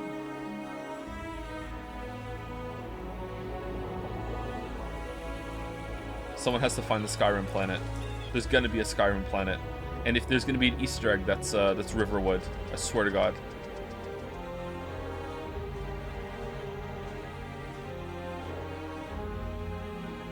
You know what? I can't lie, chat. They kind of pulled me into this a little bit. You can find I'm a little sold. Set up a base camp. I can't lie. I'm a little sold. Outposts can be built almost anywhere on any planet. I'm surprised. And habitat modules come in all shapes and sizes, filling all different purposes. You can even live in them.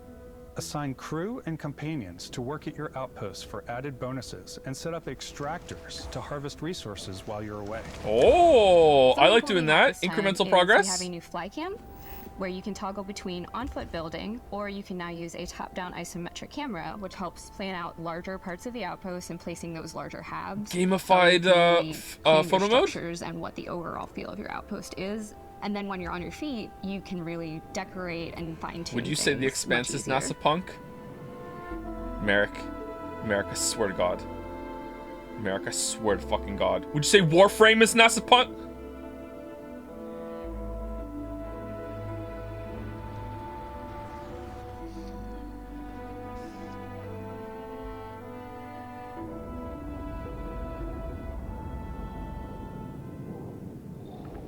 Add crafting and research stations in your outposts to utilize any resources you find or already have.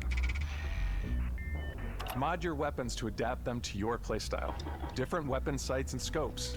Larger magazines. Can I have lasers? A selection of grips and barrels. Different ammunition like explosive rounds. It seems overwhelming, too busy. Well, they're like flooding you with different information on all different systems, right? So maybe that's why. But I think it might be like that, yeah. I think there might be too much to do all at once. But that's Bethesda games, man. Like, have you ever played a Bethesda game and not found yourself like 10, 12 hours in looking at your quest log going, oh my god, what the fuck? Oh, I don't even remember getting that quest. Wait, who was that again? Like that's what they do. Like, you need a strategy in order to keep it all in your head. Not really. Really? That's happened in every single one of those games to me. It just feels great. We probably have more mods and more weapons in this game than I want to say any other game we've done before. There's a lot of variety. So just the one that you did before this with upgraded gear is just one of the many factors to pay attention to when engaging in combat. You may need to switch things up based on your environment. Gravity is different for each planet, and boost packs are excellent for getting Did Fallout around. 76 have it? Oh, maybe it's Fallout 4 and 76. Maybe there were And two. for giving you an edge in combat. That was the Skyrim planet for sure. Sometimes you'll even feel like you're flying.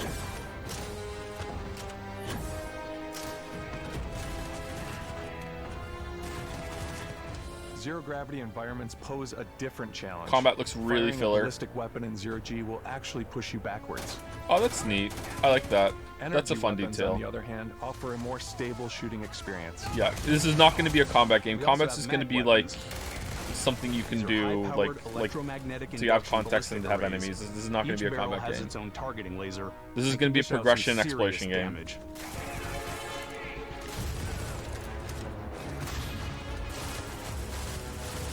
Whether you want to get up close and personal with your own two fists, or you like more compact weapons like pistols and submachine guns, or maybe you prefer something bigger.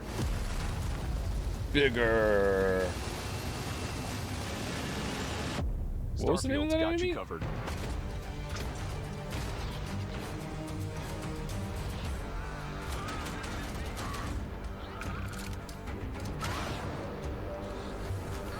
Wait, does it pause when you open the menu?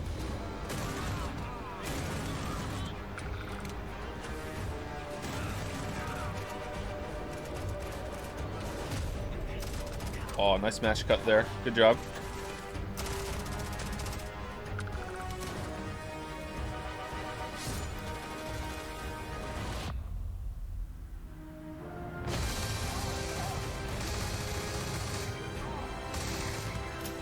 And this is the Lord of the Rings of gameplay showcases.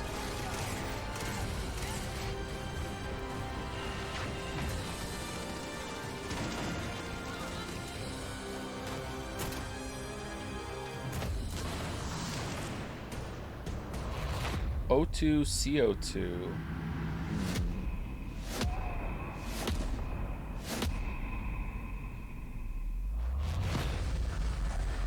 Oh, the reveal! Plasmids are in!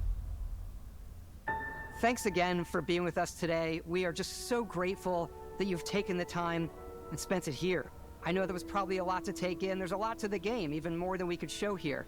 You know, as we play it, we're always sharing these unique and special moments that only a game like this can bring. When I think about what makes it special, it really is the people here. This game is a reflection of the incredible and passionate team that made it. All of them putting something special of themselves into it. So let's hear some of their favorite moments. Oh, what the hell? I love the way that our final combination of all the new tech has come together to create some of the most beautiful sunsets and sunrises we've ever had in any of our games. I love the creatures, the exploration, every biome is different. The word that comes to mind is vast. I like to use our photo mode to take rockstar photos. I just love that constant feel. Pretty of tame for her, discovery actually. and, wow, I can't believe that there's more here. I'm most excited about our outpost building systems. My favorite part is every time you step out on a planet, it's a unique experience. Is it though? You I spend wonder if all you this can time set up like building your trade ship, routes between your and different you see outposts. it on the landing pad. These things are gigantic. It's the kind of thing that you just can't get anywhere else. There's something about seeing a tower over in the distance and going, I know the gravity's low here. I think I can make that jump. My favorite part is biomes, spaceships, audio design, planets. the day-night cycle. Those details matter to me. Diplomacy, exploration, freedom, the ending. That guy loves the lighting system. I love the robot so much. The incredible amount of worlds we created. Sniper rifles, come on. Lever action, rocket launcher. Brain sprout. I love, but some people might find creepy. I don't know. I know it's right, Ben. The thing that I enjoy most about the game is the freedom to be who you want to be, do what you want to do. It's what you've come to expect from a Bethesda title, but on a much bigger scale. Two bros. What was that? On behalf of all of us, we can't wait for you to play Starfield and make your own special moments.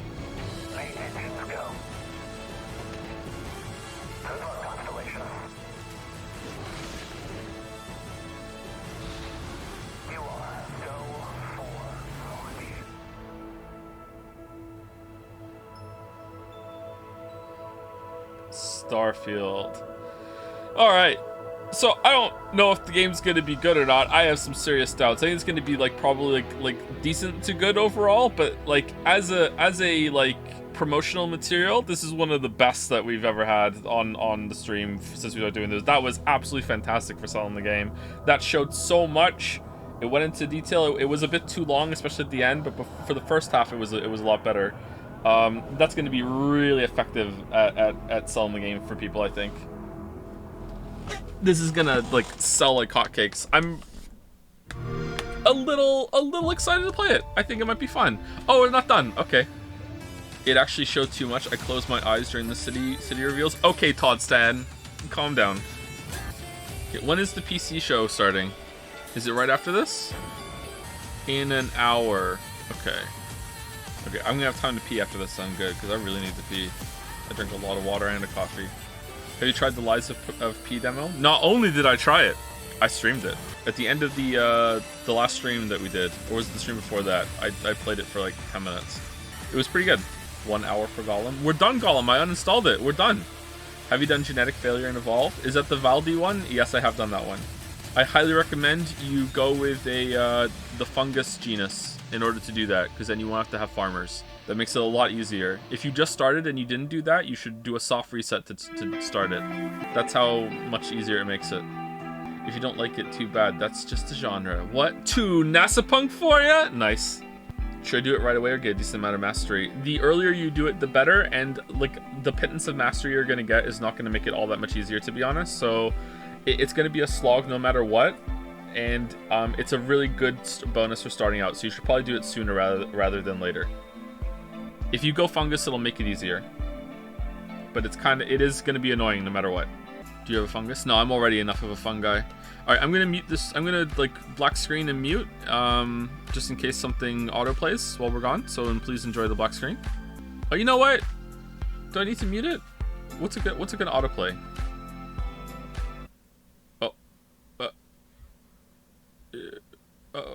okay. I'll be right back. Did you try watching the Double Fine Psycho Odyssey in the end? Is that what the documentary was called? I haven't had time, no. I'd like to, though. Hey, Joe, I know you like Outer Wilds a lot. I have played 5 hours now, and so far it hasn't hooked me. Should I keep pushing, or is it just not for me? 5 hours? If you played it for 5 hours... Okay, if you only went to one planet, and you just, like, tried that for 5 hours, I would try going somewhere else. But if you've, like, gone around and gone different places and it's still not hooking you, then it's probably just not for you. Which I'm sad for you, but that's fine. Any stealing tips? I'm 3-star. I mean, it's just a slog. Just prioritize trade posts so you can just get a lot of trade going. It's gonna add a long time onto your bioseed.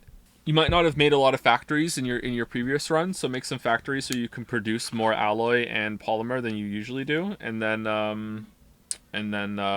you know, and then you can have more trade routes in order to buy the steel. Like, do a lot of railroad in the ARPA.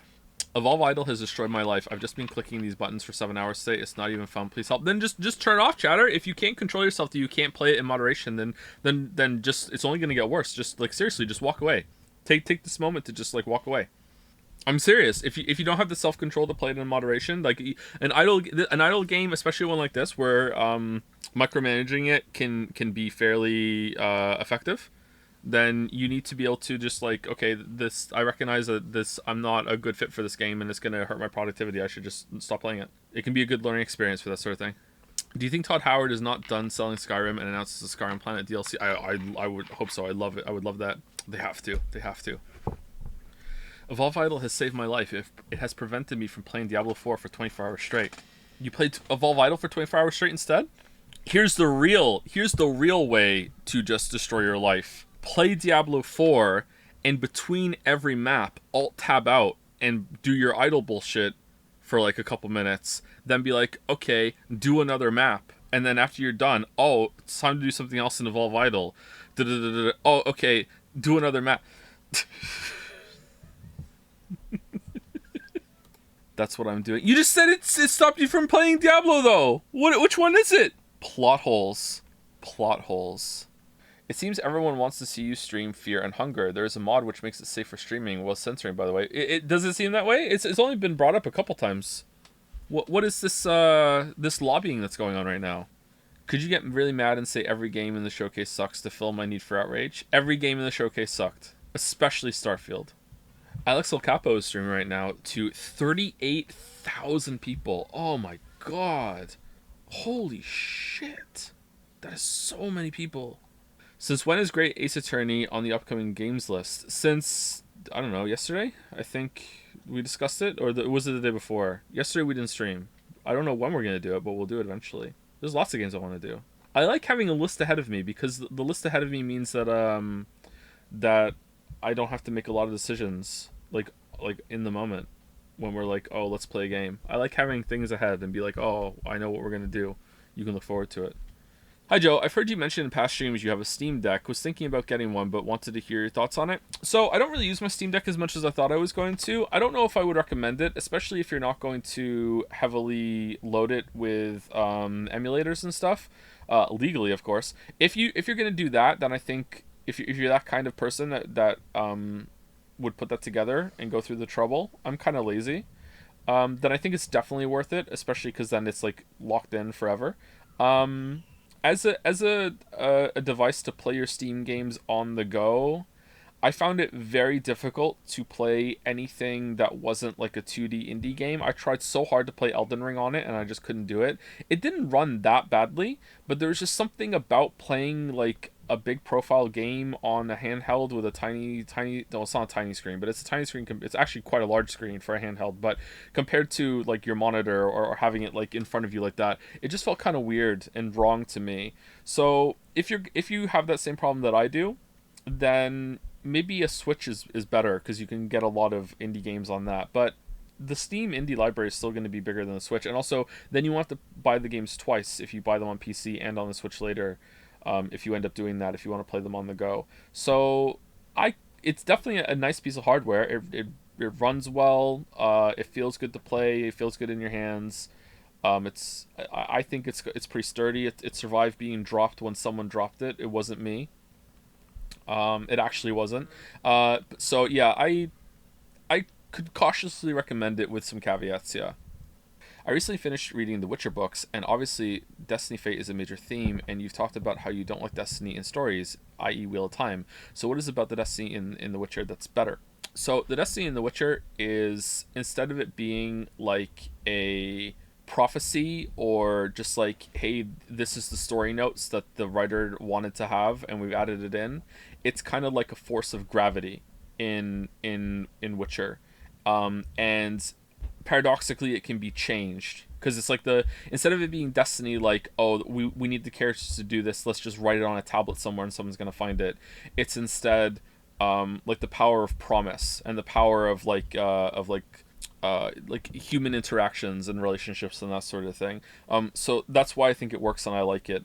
And it still has the same kind of trappings and struggles that you can have with like man versus fate kind of stories. Now, there are some prophecies in the Witcher universe that I don't really know for sure how strong they are, and like they're probably fake, like Ithlin's prophecy. Is that how you say it? Ithlin's prophecy? I think that's it.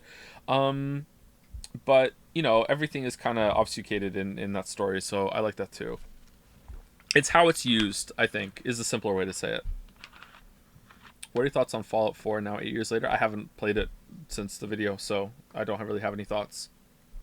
So you enjoy Destiny when it's a variable force that can be defied, not an inevitable fact of the universe. No, because even in most media where they have Destiny as a in the way that I don't like it, it's almost certainly still defiable. Like, there's always a way, oh, I found the loophole, oh, but we just misinterpreted it or whatever. Like, it always is, like, or almost always is defiable. I don't like it when it comes across as we needed Destiny to be here in order for the character motivations to happen. So instead of being like, I found a way for these characters to want to do these things, or I wanted the story beat to happen, and instead of making the characters organically want that, or have character development, or have like needs and desires and good plot that gets you there, instead they just went back in time, had some old geezer write on a tablet what the story is meant to be as a prophecy, and then that gets passed down, and then all the characters have to be, well, we have to do, some old geezer wrote it in a tablet, that's the destiny you have to do, you can't defy your destiny, blah, blah, blah. And that's just the story planning notes just like inserted into the story that they have to follow. That's what I don't like. If it's not done that way, then I can get on board with it. I was surprised you liked John Irving so much, considering Owen Meany is arguably completely prophecy driven. I haven't read Owen Meany. Maybe I wouldn't like that one of his. John Irving is one of my favorite writers. He's probably my favorite living writer. But that doesn't mean I'm like unabashedly in love with everything that he's ever done, you know? Like, me and Lilia were talking about this last night, actually, and we're talking about like what we think are our favorite books, because she just recently finishing, I think, her third read. This time it's in audio form. She's listening to an audiobook, but she's read it twice before. Mystic River by Dennis Lehane. And she recently said that she thinks Gone Girl is her favorite book, but she's listening to Mystic River again, and she's almost done, and she was talking about how she can't find a single flaw in Mystic River. Like, she just loves all of it. Like, she's just completely in awe of it the whole time. But she can find flaws in Gone Girl. And I was like, well, maybe that's a sign that maybe Mystic River is actually your favorite book. And then she was like pretty convinced by that. She was like, yeah, I think maybe it is. And I was thinking about how I can't think of a single flaw for Catch-22 either. And Catch-22 is my favorite book and probably my favorite piece of media, period. So maybe that's it. When you can't find a single flaw in something, like, I'm really good at finding flaws in the things that I like, chat. Like, you know that. Like, I get in shit for it, and people think to this day that I don't like Mario Odyssey, and I don't like Breath of the Wild, and I don't like Elden Ring, and I love 2 of those games, and I like one of the other ones. But people think I hate them because I can find flaws in a lot of things that I like, and I can't find a flaw in Catch-22. Like, how do you feel about the Catch-22 movie? Wasn't it there was a movie, I haven't seen the movie, and there was a TV miniseries as well, and I haven't seen that either. I would like to. Sounds like a skill issue? Maybe. Sounds like a bias issue. Someone said Gone Girl is perfect. Gone Girl is not perfect. Gone Girl, like, there's... Is it as much as a third, or is it a quarter? There is at least a quarter of Gone Girl is just actually brain dead stupid. And I love that book. See, here's the Elden Ring curse again as well. Loves it, but we'll say that a significant chunk of it is dumb. Because it is. I'm sorry. So even things that you absolutely love can have big flaws, and I can't say because of spoilers. Like there, I can position it about the halfway point when a big reveal happens. There's an absolutely banger amazing passage about the cool girl. If you've read it or you've seen the movie, then you know what I'm talking about, okay? Everything that happens after that to that character, up to, I don't know, maybe the last 10% of the story, there's like a chunk there. That's fucking dumb. Like everything that happens after that, and then right before that, I really like the ending of Gone Girl, right? But everything that happens just before the end, the last 10%, to that character is fucking stupid. And that's what I don't like. I'm trying not to say spoilers, because you shouldn't be spoiled on that. Because Gone Girl is one of those pieces of media that... I keep saying piece of media. Gone Girl is one of those movies or one of those books that you might dismiss. Like I did. I dismissed the book when I first saw it, especially considering the opening line is kind of cringe. Although I love the opening line now. But when I first read it, when it was like really popular up on the book charts before there was even a movie, I was like, what? This is like the banger book everyone loves, this opening line. I love the opening line now, but like at first I was pretty put off by it. Like some people might dismiss that is one of the best books that has been written in recent times. Like that book is absolutely incredible. And the movie's really good too. The movie's really faithful, although adaptations don't have to be faithful, but the movie is really, really good. So I highly recommend it. Sorry, what book? Gone Girl by Gillian Flynn. What are your favorite John Irving novels? I'm a basic boy. My favorite is The World According to Garp. Loves The World According to Garp. The rest are kind of a mess in my memory because they're so long and they repeat a lot of themes and ideas. But Garp stands out pretty big in my mind.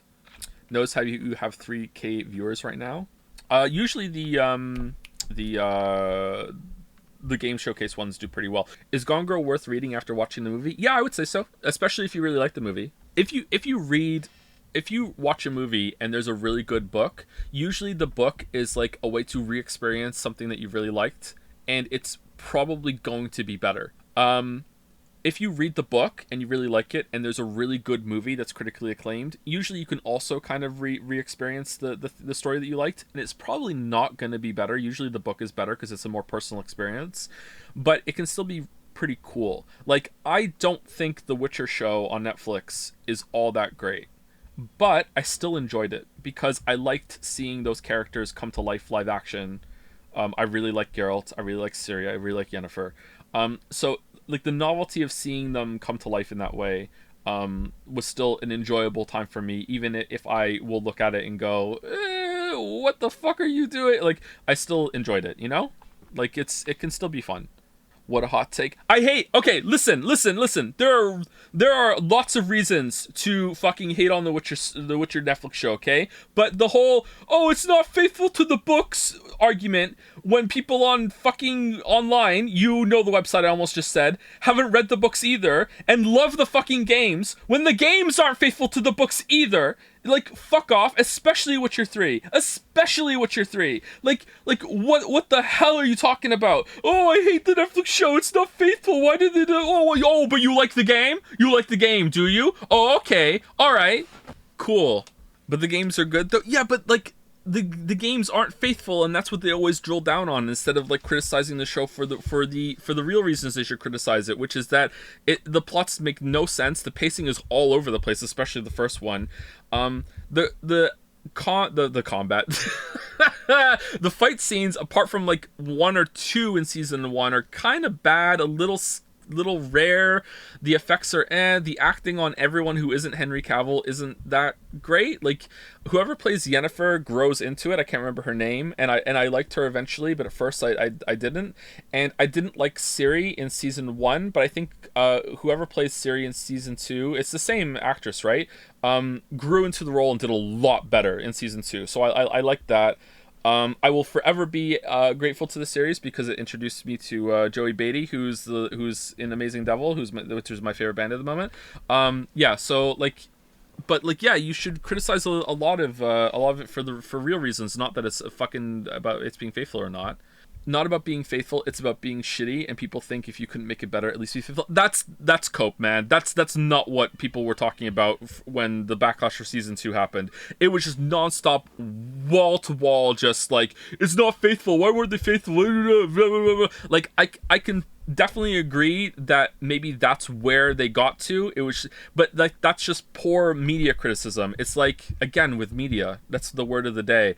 It's like, people will jump to, I don't like this thing, but I can't articulate why. So what's the easiest thing I can spit out? Oh, I'm just going to say it's not faithful. So I can definitely see where you're coming from, but you still have to like take what people say as what they're saying, and what people are saying as, I don't like this because it's not faithful.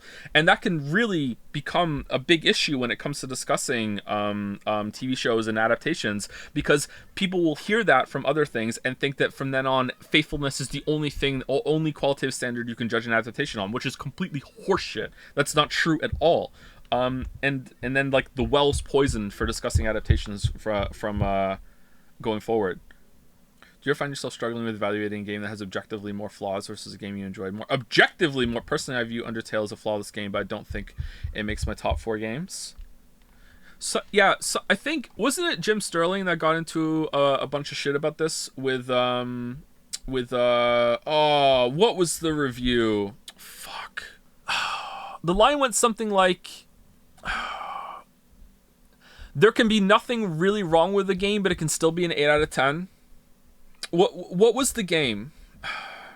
Was it Persona or something? It was something like that. It was like and people were like really angry about that, because they were like, what do you, if there's nothing wrong with it, it's a 10 out of 10. It's like, but it's true, it's right. Like sometimes there's like, you know what, there's nothing really wrong with this, but I don't know. Like, it's not balls to the wall fantastic. It's just good, you know. It's just a good time, you know. I don't think it was Breath of the Wild. I think it was something else. So yeah, I think that's a real phenomenon that that is valid for sure. Yeah, it just means you suck at articulating why you're not liking it. I don't think so. I think that your experience with the game or anything can be more complicated than that. In some cases, yeah, I think so. Sometimes you're just like, there's something about this I don't like and I can't articulate why. Sure, but sometimes I think there is an experience you have where it's like, yeah, whatever. What was the game? How did you like Jedi Survivor? I love Jedi Survivor. It was a lot of fun. 6 out of 10. Really good. What about the concept of searching for an elusive 10 out of 10 or 0 out of 10 in any kind of media? See, I don't think numbers are that good of a system. It's just kind of fun just to rank things. It's just an easy way of like giving you an idea of where I think this sits on how much I enjoyed it or how I'm judging it. But even then you have to add like, okay, am I judging this as 6 out of 10 from like how I think it's worth your time, how it's worth for a larger audience, how it was worth the money? Like, to me, Cyberpunk 2077 at release when I played it is probably like a 4. Like really, really not good. Can't recommend this. It's broken. You should wait. But on a personal experience, the enjoyment I got out of Cyberpunk 2077, like from breaking it, from finding all the glitches, from getting out of bounds, like that's a 10 out of 10. Like, that is one of the most memorable experiences that I've had with a game, with getting through and breaking it.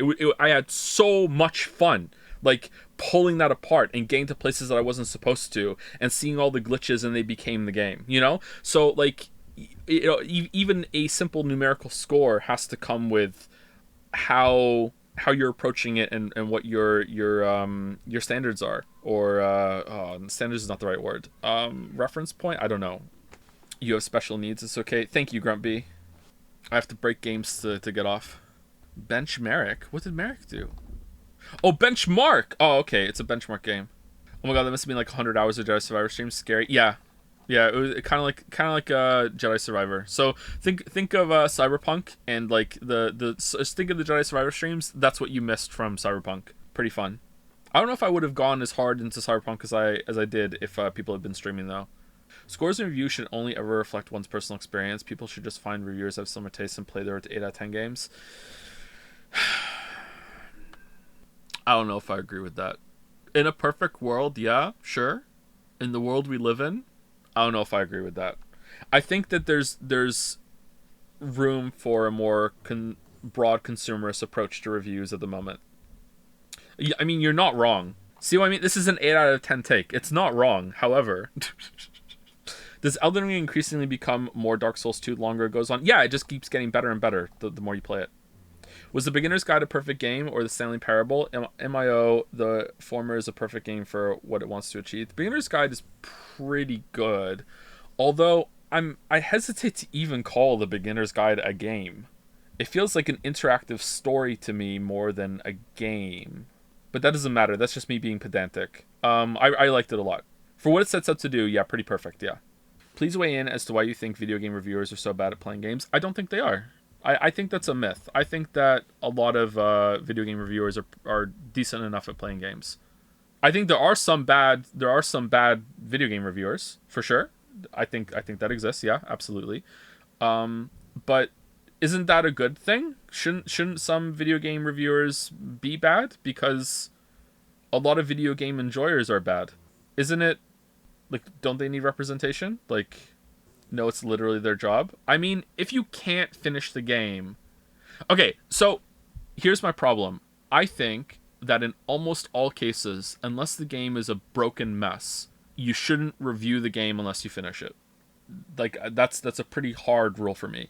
If you can't finish it, then you can still... Okay, so when I say this, a lot of people get upset and are like, what, so I can't talk about like a game unless I finish it? No, that's not what I'm saying. I'm talking about a review. Specifically, like a professional, like, you're getting paid, it's your job, review. Like, you need to fucking finish the game. Like, in almost all cases, in order to write a review on it. Like, if you are just like Joe Schmo playing a game and you like tap out a couple hours in and you're like, fuck it. Like, of course, feel free to be like, I didn't like this game and want to talk about it. Fuck it. But like, you're not like a paid reviewer. You know what I mean? I think that a reviewer has a responsibility to finish the game. What if it's a 1,000 hour game? 1,000 hour games don't really exist other than multiplayer games that you can play endlessly, or a game with a lot of procedurally generated content that can go on forever. In those cases, you don't have to, see everything. You don't have to finish it. You just have to play it enough. And those are some of the exceptions, like that's fine. But like if a game is 100 hours, 200 hours, and it has a set ending and it has content from the beginning all the way to the end that is structured and you're supposed to go through, like say a big open world game, you should see most of the content in a big open world game. I was going to go with Darkest Dungeon, but that's only if you're bad like I was. You should finish it. You don't have to get all the side content, but you should have to, if the side content is a big lure of the game, you should do a significant chunk of it and you should roll credits. And if you are good enough at the game to do that, then you're good enough to review it. That's it. If you're not, then you shouldn't be reviewing the game. I recall a reviewer on Nier Automata stopping after the first playthrough with expected results. Did the reviewer fail their job? I would say that might be a mild spoilers for Nier Automata, I would say. Probably welcome spoilers. I think that that's fair because the game doesn't fully properly communicate to you that it's not over, especially considering that credits fucking roll. Like, I don't blame that reviewer. They maybe probably should have done a little bit more research. Was it right when the game first came out? Like, a lot of games have New Game Plus. A lot of games have different modes that unlock after you play. I think, depending on when that review came out, I would have to judge it based on that. It tells you there's more to the story. Yeah, but that, like, so does a lot of games when it's like, hey, the world's your burrito now. You can go wherever you want. It's free roam time, The game literally says there's another route after you beat A. So do you think that when you beat a Resident Evil game and the game says there's literally another route with another character that is largely the exact same experience all over again, that you should also have to play that for that? I don't think so. I think you can judge it at that point. Like, I think that it's fair to look at that and be like, oh, I'm done. I saw an ending. Especially when reviewers are pretty rushed to beat the game in time on a deadline. Now you can play as Luigi. Yeah, that's another good one.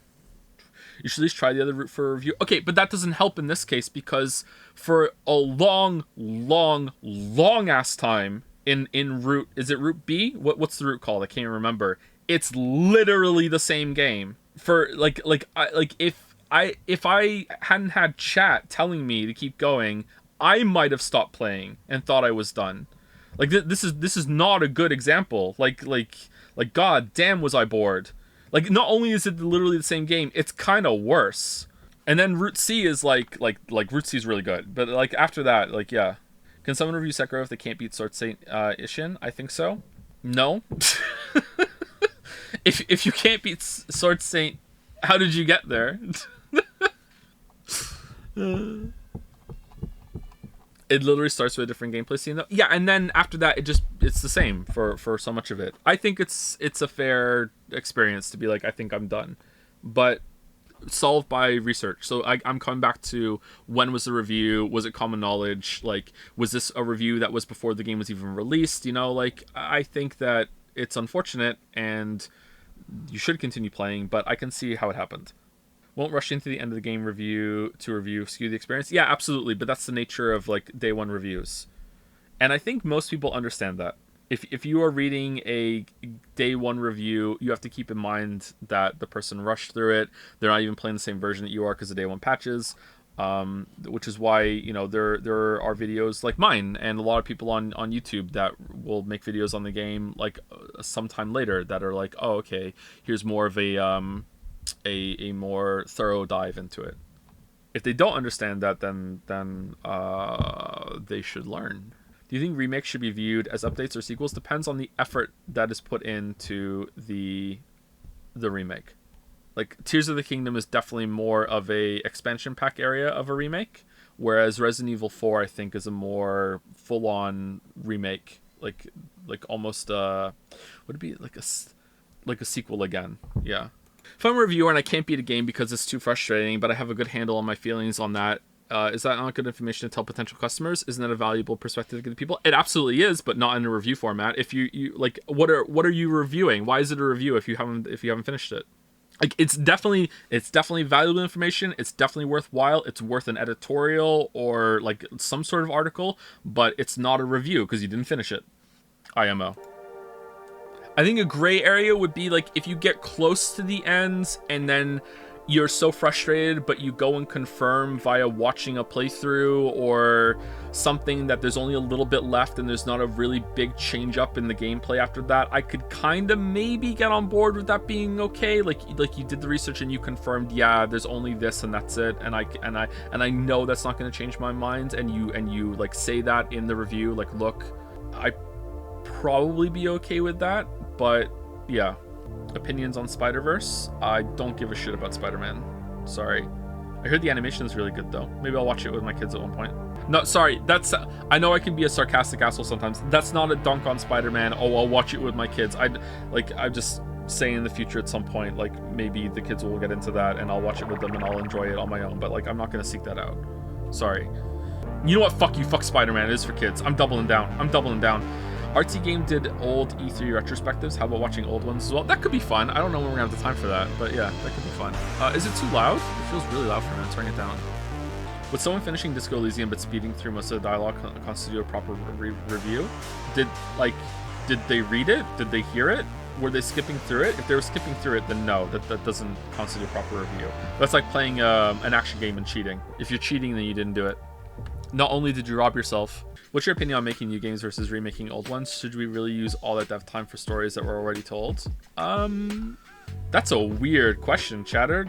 Should we seize the means of game production and dictate how they use their time? I guess it's just like they're following the money. No, I think it's fine. Like, are you like looking at from perspective instead of getting Resident Evil 4 remake, we could have gotten Resident Evil 9?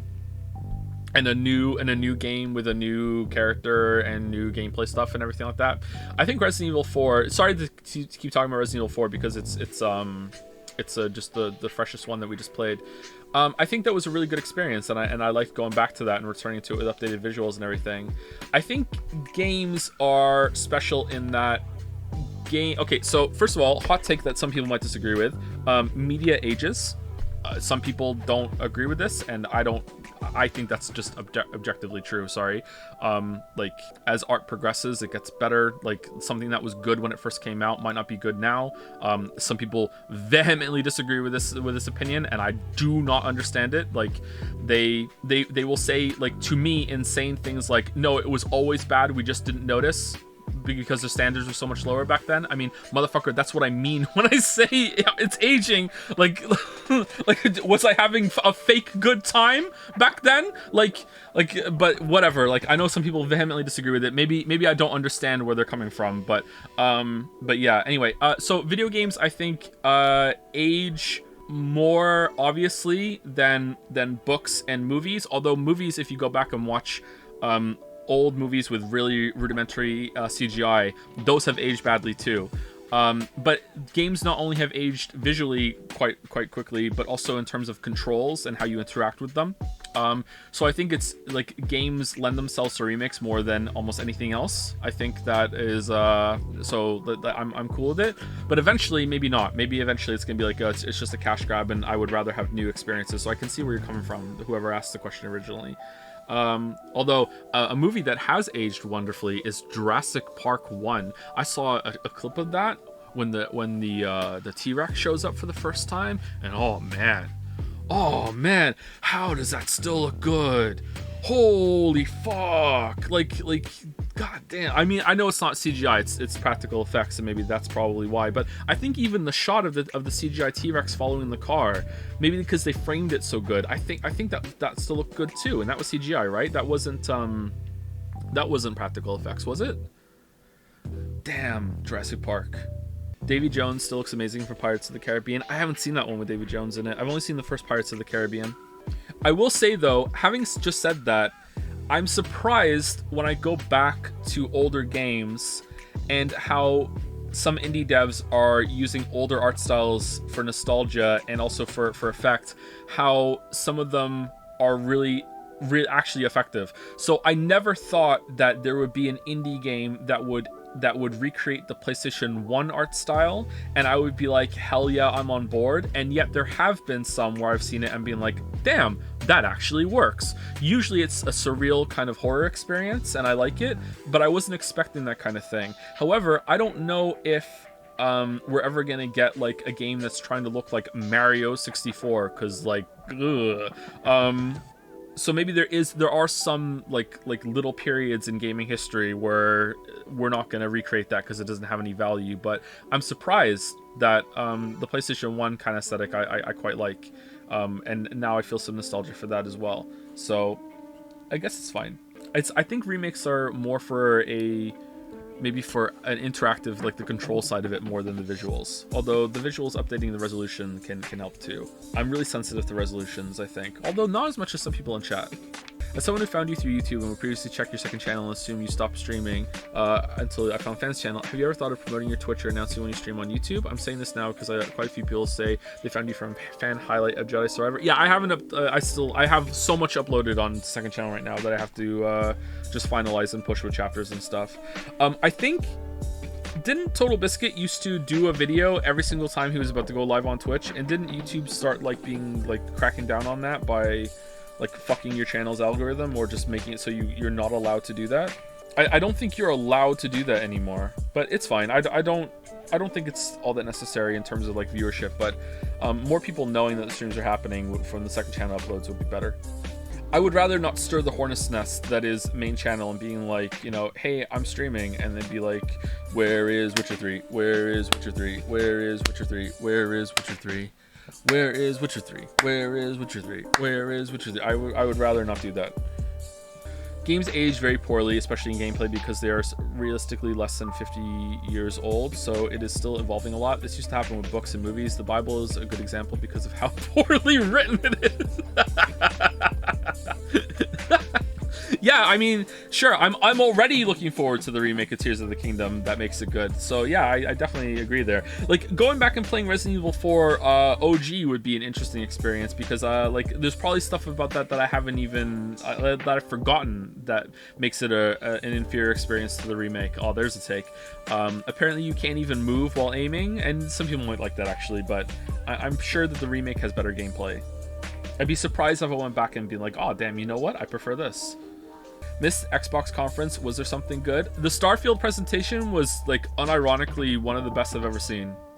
It was a little long toward the end, but you know, I'm me, so I don't care about that. I do care actually, sorry for the jokes. I really did sell me on the game. I'm a little excited to play it. I thought it was really good, and I think it'll be even more effective on people that are more in love with Bethesda games or that kind of play style. Like maybe some people who like casually played Skyrim for a couple hundred hours over the years, you know. And I say casually, that's not a joke. Like there's a lot of people like that aren't really like deep into gaming that still play that game quite a bit now and then over the span of like however many years it's been out. Into Fallout 4, played some Fallout 76, didn't even know about the controversy. Like if they see that presentation, they're gonna be salivating over Starfield. That game's gonna sell like fucking hotcakes, man. It's gonna sell like Todd cakes. That was a really, really good presentation. Check out Divinity 2, Joe. Actually, good turn-based combat. So I've heard. A lot of people recommend that. Dude, your name is Divinity Original Sin 2 fan. How long have you been doing this bit? Is today a red letter day? Today are you like, oh my god, finally he read my username after reading the comment? It's been me the whole time, Barry. All those comments you've been reading about Play Divinity Original Sin 2, it's been me the whole time and you just never read the username. It's been 3 years. 740 messages. Wait, why is it real? Hold on. How do I do fucking a chat audit? Where are you? /user Divinity Original Sin 2 fan. /user Divinity Original Sin 2 fan. All right. Oh, I did that already. I already have that open. All right. How do I see their messages? Here we go. I could just clicked on them. Oh my god, it goes back so far. You talk a lot. What the hell? I scrolled so far, and now I have, hey Joe, I don't know if you did, but you need to fill out a form to co-stream Summer's Game Fest. Joe Chatter said this. I've scrolled so far, and we're still like at the fucking like 2 streams ago. Oh, hey Day9. Welcome to the pre-show. All right, sorry, we have to do this later. Away from kicking off this year's PC gaming show. And since I always have my finger on the digital pulse, I've developed a deep learning AI program to assist me. Check it out. Hey AI, what's my name? Hey Volvi. Sean Day9 Plot. Would you like me to call you something else? Turn it up. No, Okay. that is the one. But between you and me, I'd like to try something a little bit more challenging. Hey AI, Do you look at why don't you unban show requests? me No. A US-based publisher that focuses on indie games, and I don't think I need any more parameters. Oh, no time to explain. AI, get on with it. Beginning the search with Sound your okay? criteria. I believe this will be to your liking.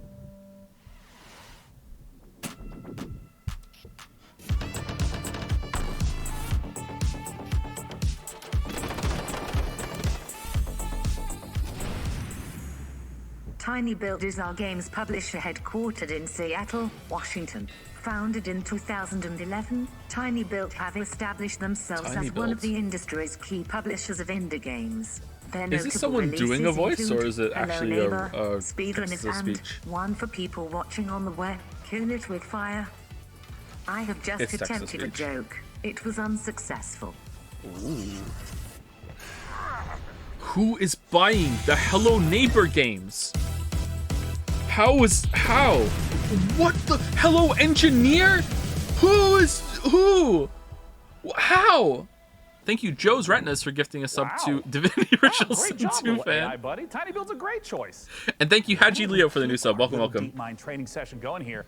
Let's see if we can get you firing off as much gaming knowledge as an energy drink fueled room of PC gamer writers. Find a game in their upcoming catalog that's open world, multiplayer, and give me conflict, give me historical with a little, I don't know, interplanetary twist. Understood. Take a look at this teaser for Sand. Sands. Man, they must have been devastated watching the Devolver Digital conference before this came out, huh?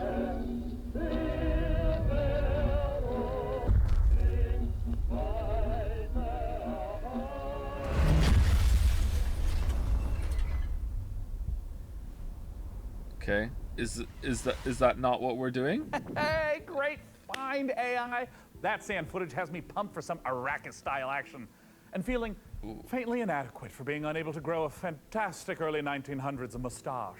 In many ways, we are both in beta form, Sean. Sure. But, let's try a little learning exercise instead, shall we?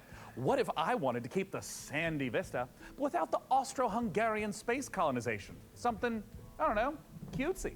Do you suffer from any allergies, notably feline hair? No. Then you might consider Critter Cove. Oh, big My Time at Portia vibes. Critter Cove. Alright, what do you do at Critter Cove? Yeah, big time My Time at Portia vibes. Alright, believe it or not, this looks like a Joe game. I love my crafting slice of life bullshit. You don't know. I don't stream it, but I love my slice of life crafting bullshit. Oh, Critter Cove looks adorable. It's exactly the kind of game that would put me at risk of neglecting my actual cat, Sheriff. Ugh, even the thought of that is upsetting. My little darling Sheriff. princess. Little feline frown. Oh, are you as afraid of that So as I used to watch Day9 streams a lot. As an AI language model, I do not experience your feelings of So I fear. remember the cat. However, I understand that human anxieties are often soothed through simulated eradication. Would you like me to distract you from your cat-based neurosis with the thrill of virtual extermination? Yeah, I would. What have you found? Kill It With Fire 2. Oh, Spider-Geddon. Oh, yeah. So is Day9 just doing the pre-show this year? I remember he wasn't in it much last year.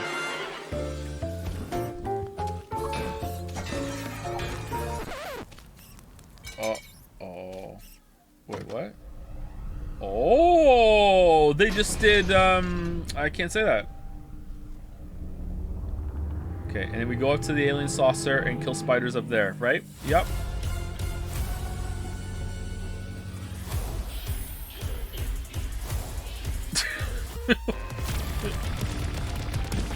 Oh man, talk about Enter the Spider-Verse.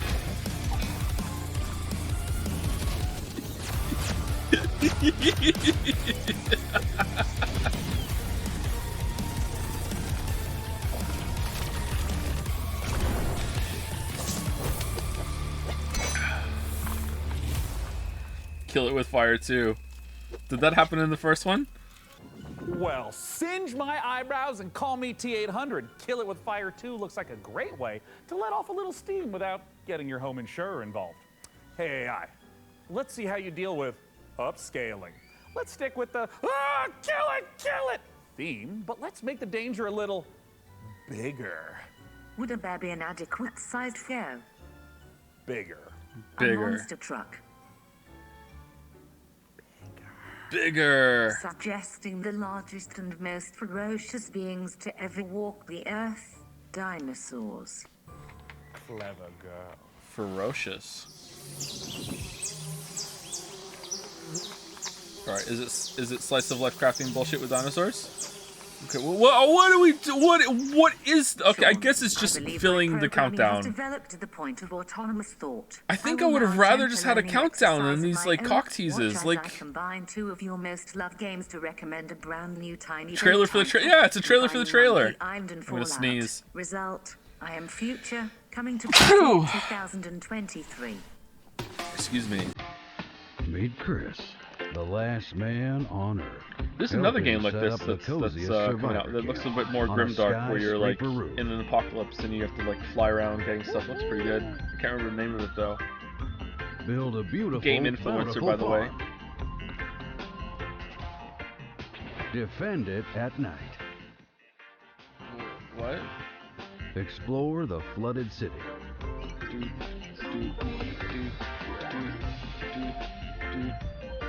There are even cute robots to do chores for you. Thank you, Moda, for the new sub. Welcome, Moda. Thank you. And thank you, Green Spider, JK. Oh, Kill It With Fire too. Thank you very much for the resub. Green Spider, JK. And cook it. If this sounds like a actually good Red time Spider, you, add I Am Future to your Steam wish list now. This could be fun, but like, dweller. These games always live and die on like how deep does the progression go? Because otherwise, it's just like I've played this game a million times before. Based on trends in my training data, I have noticed a near universal fascination in slime, the gooey substance that brings you mammals so much joy. Were I to select another tiny bill game worthy of our attention, it would be Slime 3K, a slime-centric spin-off of Despot's game. Silksong. What if Silksong is here? Chat, what if Silksong is here? This looks like a Survivor like to me. Yep, this is a Survivor game. Okay. This could be fun.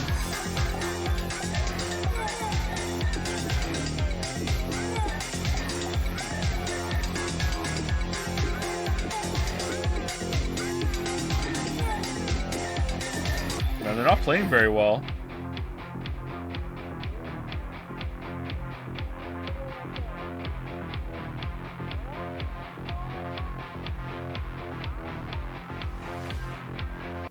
You will be pleased to know, Sean, that I have identified another tiny bill game that shows a 97.6% success rate of exciting your viewing public. It combines dynamic airship combat without the very real danger of modern-day piracy. Now Where'd Day 9 go? Black Skylines. Yeah, someone in chat just said too. Where did Day 9 go? Yeah.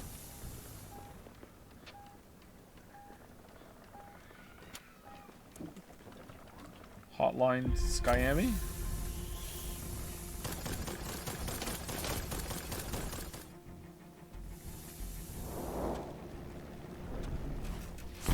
Okay, I can't lie, chat. I absolutely hate games with this perspective. I didn't even like it in the original Grand Theft Auto. There's something about like directly can see the top of the character's head. I just do not like it. I think Chaos Engine had that too, right back on the Atari ST. I just ST, I don't like it.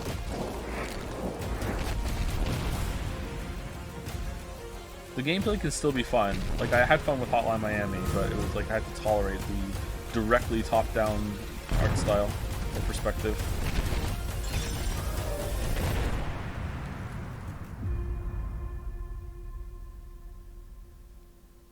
And here's just what I thought Joe's game would look like. No, and it's not directly top-down.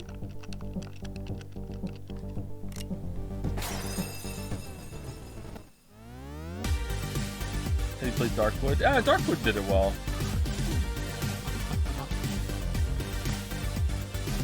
There's a little tilt. Kind of like Hyperlight Drifter. Like, Hyperlight Drifter is a top-down RPG, but it's not like top-down like Hotline Miami is top-down, right? They would be using the wrong terminology. Game critic, by the way.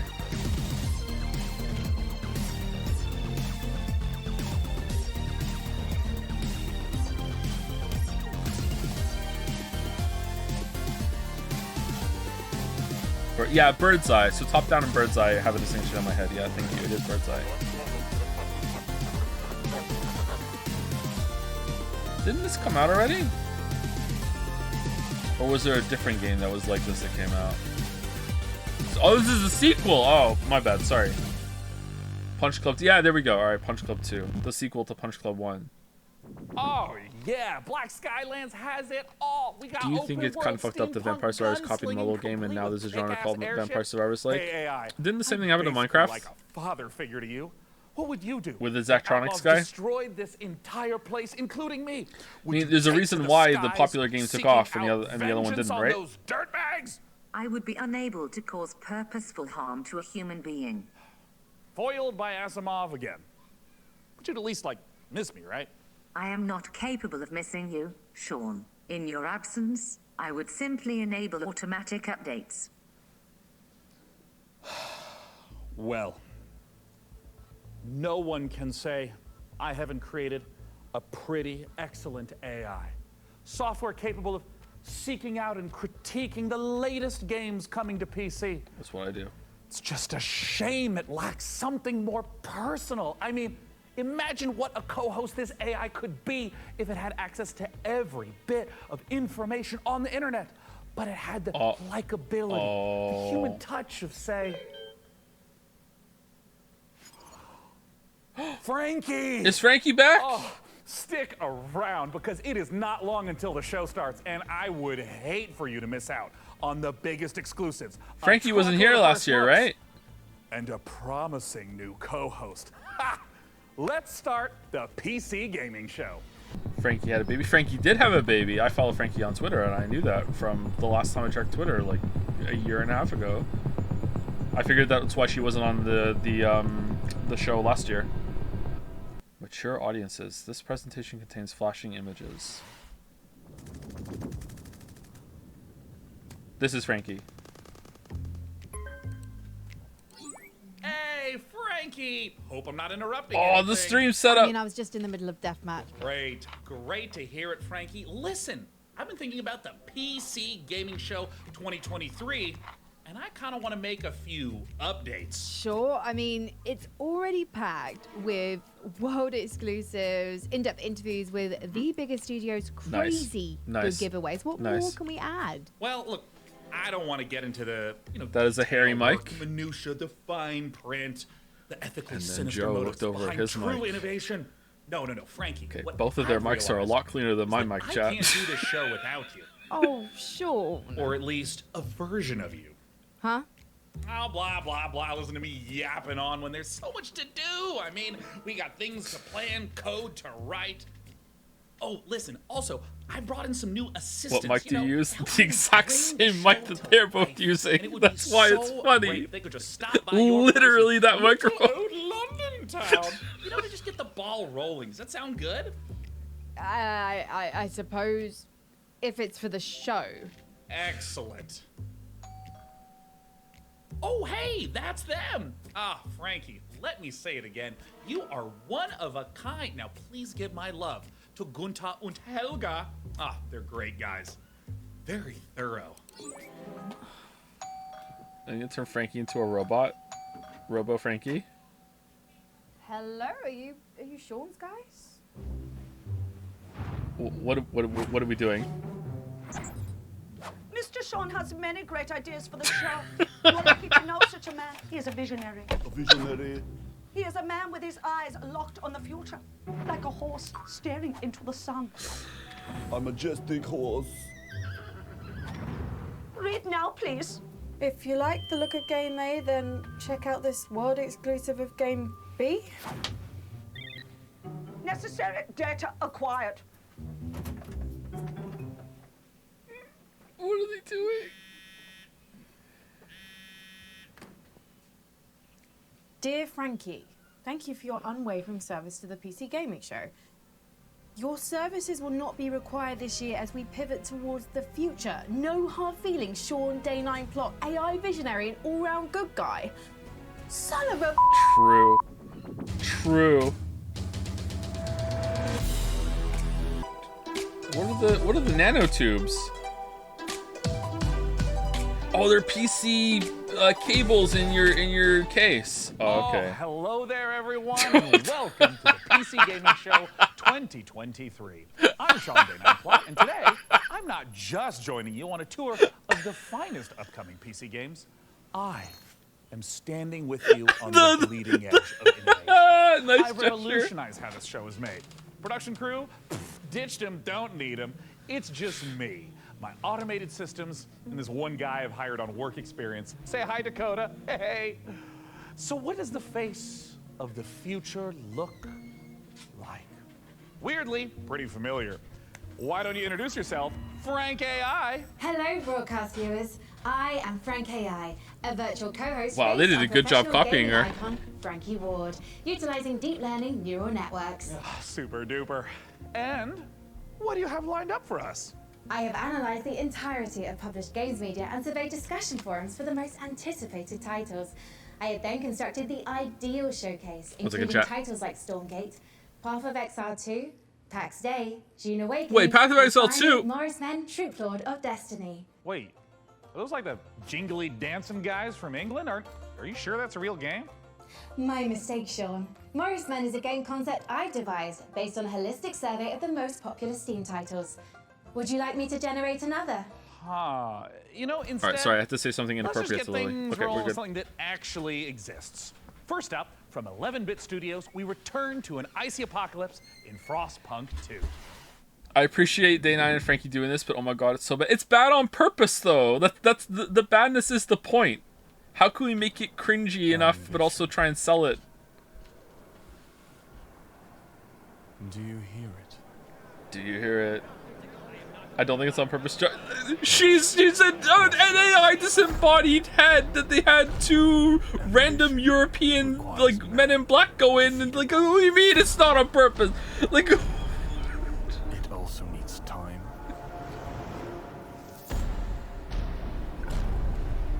okay, is it gonna be a bigger scale in Frostpunk 2? Because I felt like Frostpunk 1 kind of ran out of steam a little too early. It's really quiet, isn't it? But for every man who fulfills his calling, there are thousands left with nothing. It's them who knock and open the door. This is not NASA Punk. Yeah, when are we gonna get our NASA Punk game? Oh, open the door to hell. Wait, what this time it's too hot?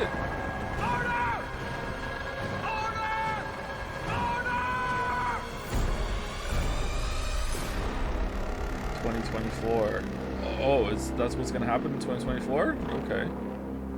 Alright, the city must not fall.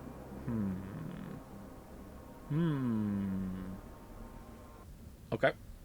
Thank you, Vulgus Banga for the resub. Nutsack Aladdin for the resub. What? OP Knuckle for the new sub. Welcome, welcome. And thank you, The Salty Sheep is Bad, also for the resub. Would I like this game?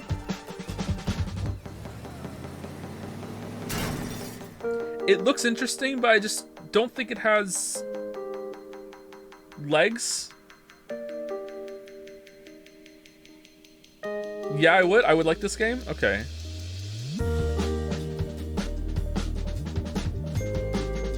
What is this?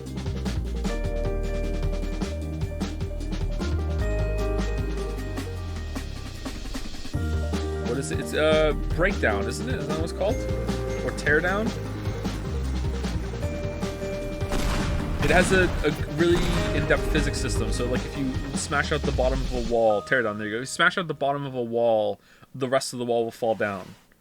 And you have to like plot a path to do it. I don't even need to write my own script for this show anymore. All right, wait. All right. Up next, we've got a pile of fresh previews for the most visceral, immersive PC releases coming our way, featuring visceral combat and immersive exploration, visceral landscapes and immersive storytelling. Fans of immersion will... Yeah, it kind of just keeps going on like this. Right, where's the obligatory killing floor segment that goes on for way too fucking long? And until that point, let's just go ahead and dive right into our next previews with Nivalis, Jumplight Odyssey, and Road to Vostok. There's a city you see when you close your eyes. Ion Lands. Are they closed? What do you see? This is another one of those pixel games that looks really cinematic. Nivalis. Yep. There we go. Alright. That looks cool. How many of these are we up to now? Maybe you've been here before. That was just a dream. Oh, okay, I was wrong. Never mind, I take it back. This is your apartment. The sounds of the nightclubs nearby are the heartbeat of the city. The street food smells drift through your windows and make your head swim. Is this the narrator? It's hard to sleep here. Your restless legs want to walk the busy streets. Let's explore. Nivalis is a city in the clouds. But you can't make a rainbow without a little rain. Like most things in life, it's best to start at the bottom and work your way up. It's not so bad down here. We can go fishing, take a boat ride. Okay, so soak up slice the of life atmosphere. Cyberpunk? This could be fun. And don't worry too much about the serial killer on the loose. I'm Wait, sure what? you'll never meet him. What? I can even help you run your new business venture. Just slipping that in there, A huh? noodle stand. Waifu? With a little work, there's no limits to how high you'll climb. Just don't look down. Oh. As your digital companion, I can Okay. help you navigate This could be fun. complex relationships with my personality matrix. Business partners, friends, rivals, enemies, maybe even lovers. It's all about saying the right thing at the right time. Your choices matter, so choose carefully. Do they? There's a city you see when you close your eyes. It's called Nivalis. Consider this your invitation. Huh. Okay, this looks interesting. I'd play this. I don't think I'd stream it, but I'd play it. Lock it out. Princess, the Zetopans will be in our system any minute. But they're not here yet. Prepare defenses. Uh-oh. Slower than light? Engineering's on it. Evil genius. Don't lose hope now. Red alert! Blast door sealed. Jump light report. Jump light calibration almost. Evil genius 2, that already came out. Apparently it was bad. Scramble fighters. Meter engaging enemies. Taking heavy loss. They're coming on deck. Combat division, handle those boarders. ETA on jump. Chat, does lock it in mean good or bad? Lock it in means we're gonna stream it. I don't know how many we've harvested from this round of Summerfest. I think we like 4 or 5. Lock it in means we're gonna stream it. Jump Light Odyssey. Oh, it's an Odyssey game. 6 out of 10.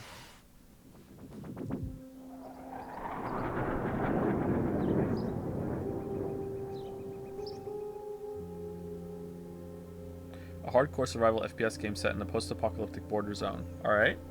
This is my jam.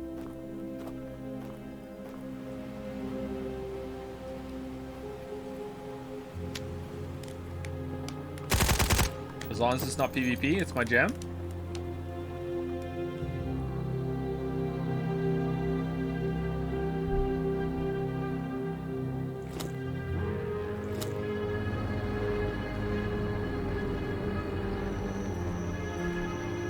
Chernobyl Light, didn't that come out already?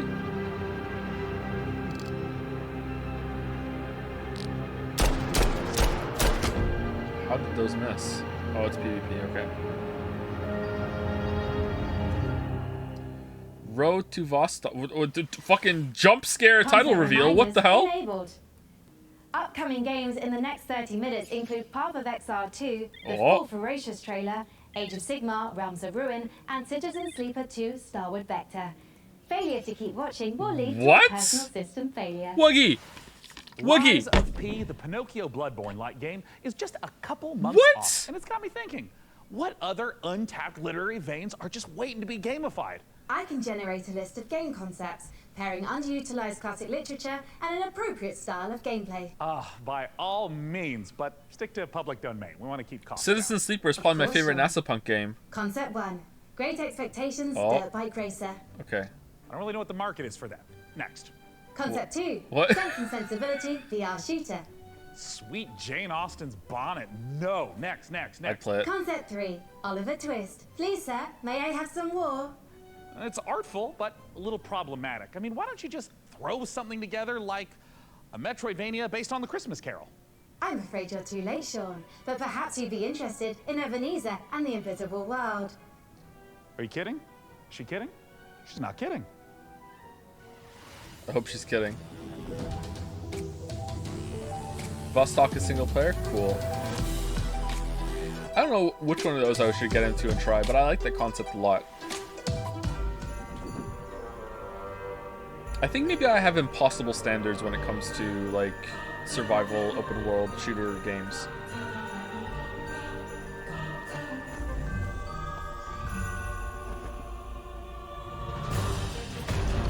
Because I want, like, a good progression system in an interesting place with, like, decent combat. And apparently it's just too much to ask. You can only get two of those three. Did you like the Lies of P demo? I did, yeah, it was pretty good. Oh, did I play it? Not only did I play it, I streamed it.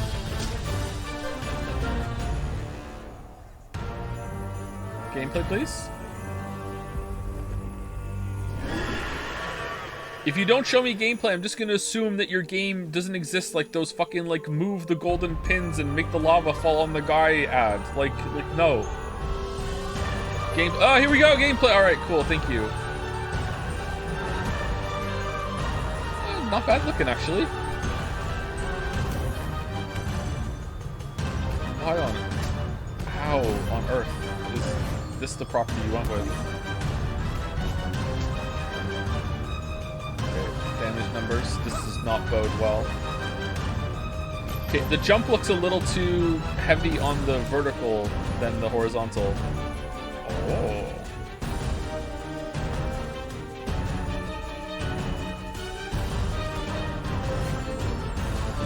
A bit loud. Is it loud? Okay, I can turn it down.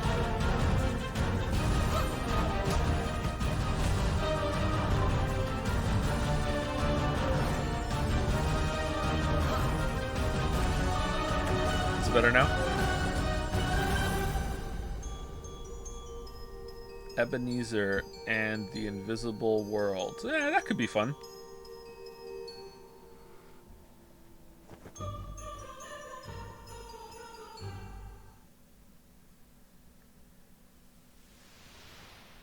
Joe, you should really try a turn in Noctis. I think you might be impressed. I think that's one of the Hollow Knight likes, right? I think it looked pretty good. There's two of those I should try.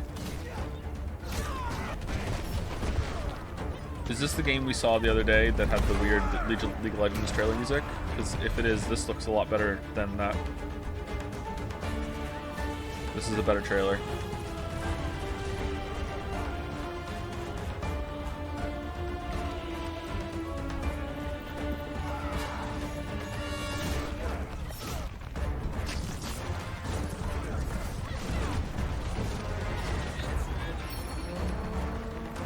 Not for Honor. This is for Dishonor. It's completely different.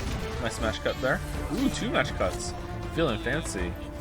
Alright, Millennia's here. That's good.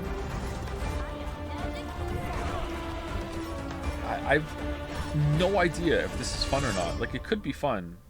Play for... Oh, it's free to play, so I could try. I'm not going to, though. I'm lazy. Maybe that's a bad take. Or a bad attitude.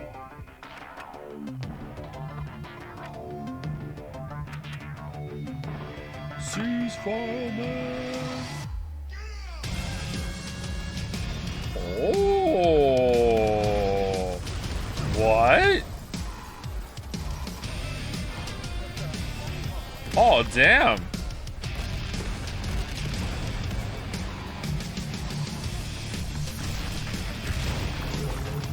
Oh, damn. Yo. What?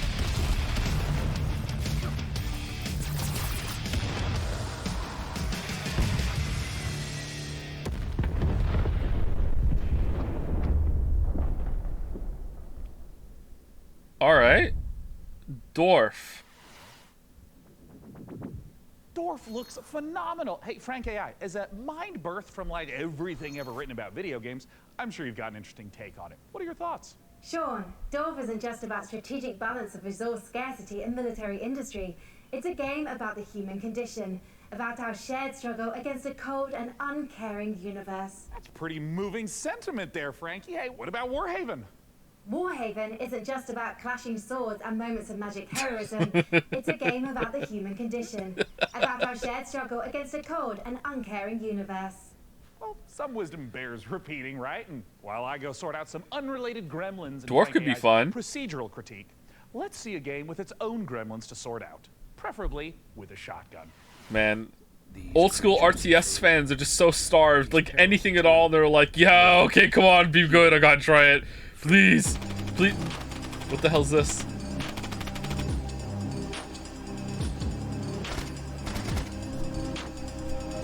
So, is it loud still? Or am I loud?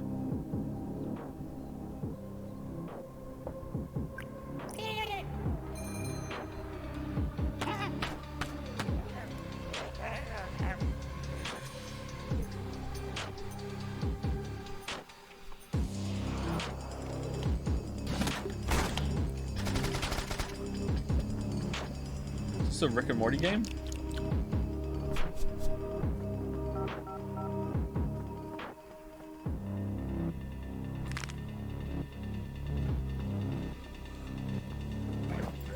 Any interest in Gloomwood? I would very much like to play Gloomwood. I'm waiting for it to be fully out and then I will play it.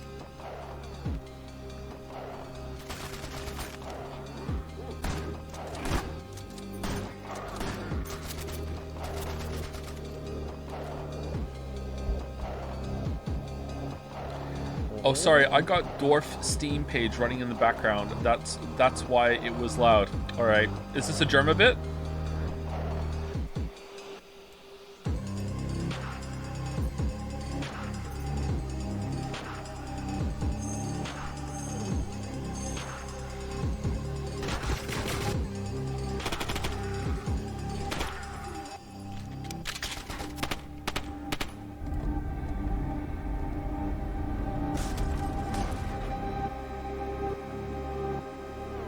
No, a Germa bit was last week when he shit himself.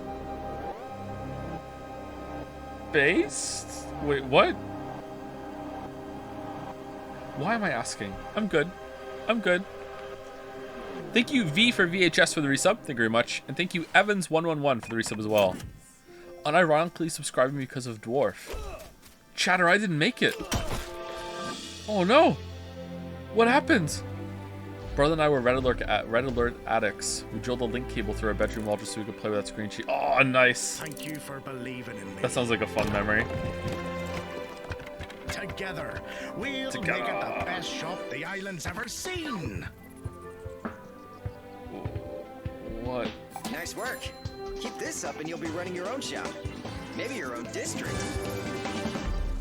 Welcome to Karzai Village. What the Weebs don't understand that this is what Persona 3 base looks like to everyone else. You will regret working for the Outlaws.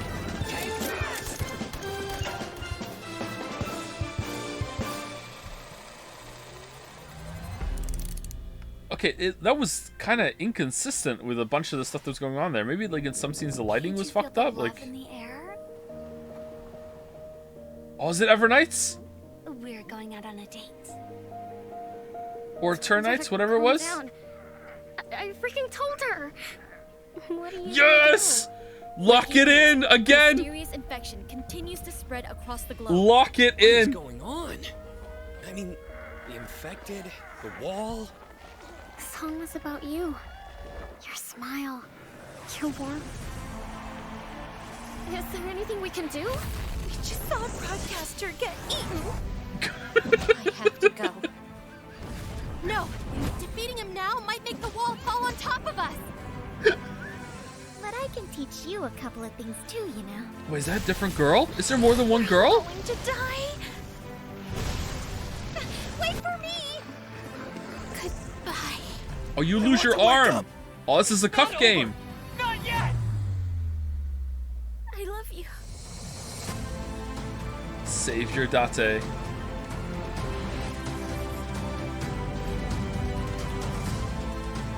Eternites. Oh, I see more than one girl. Eternites there. Showing us that love is never simple. Oh. Especially in the middle of an apocalypse. You know, I sometimes get a little misty-eyed myself about a simpler time. I mean, don't get me wrong. I love modernity. And sure, big tech's done some stumbling. I bet Mark Zuckerberg's probably a little lonely in the Matrix. But He loves all what? I'm saying is the olden days had an appeal. Medieval Joe, play the times demo we right were now and plowing ruin our my own blind fields first and treating experience everything with a demo? leeches, It's not already locked buying in, chatter. Pictures with weird electric money. Luckily, though, video games can bring the medieval fantasy to life. Uh-oh. To find out how, I had Frank AI activate her new reporter drone. Oh, it's designed to identify, question, and report back on the work of leading game developers. And don't worry, technically speaking, it's completely legal. I mean, this little guy's even got a selfie light. It's like kind of cute in like a friendly panopticon kind of way. Little RD has flown itself all the way out to Helsinki, Finland to meet the team behind the highly anticipated medieval must-play, PAX Day. Let's take a look. What are we doing? Castle. Why are we at a castle? Why are we in Finland?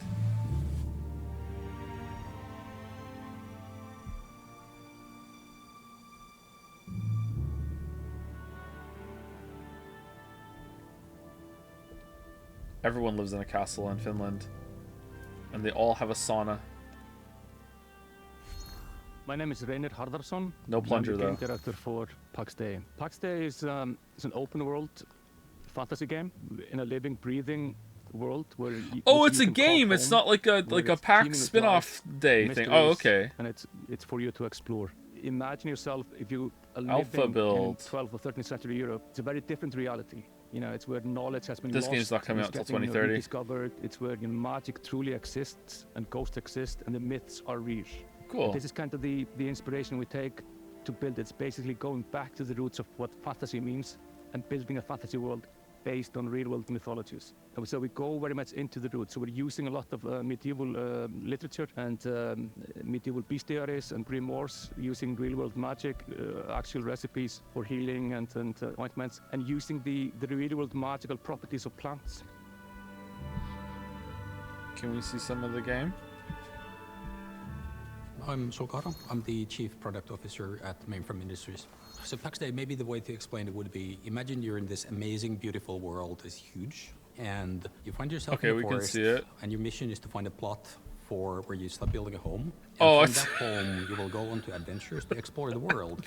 So with the lore, we have wanted to create something that is fairly, like, deep and rich and grounded in Find the reality, plot something of the that game. is actually not a direct copy of like the history. So there's multiple types of ruins. There's the dungeons, and you will be able to find snippets of the lore game from is the years plotted when these were created in the game itself. And part of the like lore and mystery is also part of in the gameplay itself. So you will be able to Okay, find this is for like a things and Kickstarter actually or then something, find right? Snippets that help you find other places and make items in the game itself. And the area of the game that you will be able to play when the game launches is, we're calling it Gallia, and it's very similar to the areas of Oh, they have another area. Okay. France, with the influences from the Nordics where we're from. I So like the what we're reflection on the building is armor. We're calling it the social sandbox. We're putting the least amount of barriers to entry on how you can actually interact with other players. Where most MMOs actually put a lot of blocks in how you can cooperate with the other players, and we're fundamentally different. So from the first minute when you start playing the game, you will be able to do everything you imagine with the other players. So you can trade, other people can actually help you, You can literally go onto a like dungeon raid from the very beginning of like you're starting the journey in the game, should you find people who actually help you to do that. What we want to create an environment that actually really incentivizes people to play the game the way they like. And for some, actually, like just going out to the wood and like cutting down the forest is something that gives you a sense of achievement, because you know the coal that you're helping to produce actually is valuable for the guild. Some people will. Oh, I thought he was going to say because now the forest is not there anymore. Coal production. But these players will still depend on each other, where there's valuables to bring from that the would have been dungeon, interesting. there's valuables to bring from the forest. And even the PvP players, they will be able to produce items that are only available through the PvP, but they will depend on the other players as well.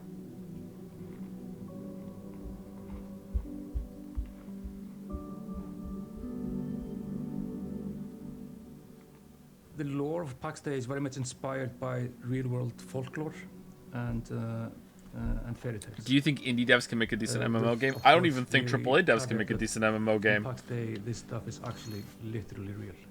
The interesting thing about folklore throughout the ages is that folklore are actually start off as true stories, whereas fairy tales are fiction, and that's the distinction between the two. Folklore often, handles about ghosts or spirits or some supernatural things, but in the eyes of the people, during those times, this is reality. This is real. Ghosts are real, and this is not disputed as any fantasy.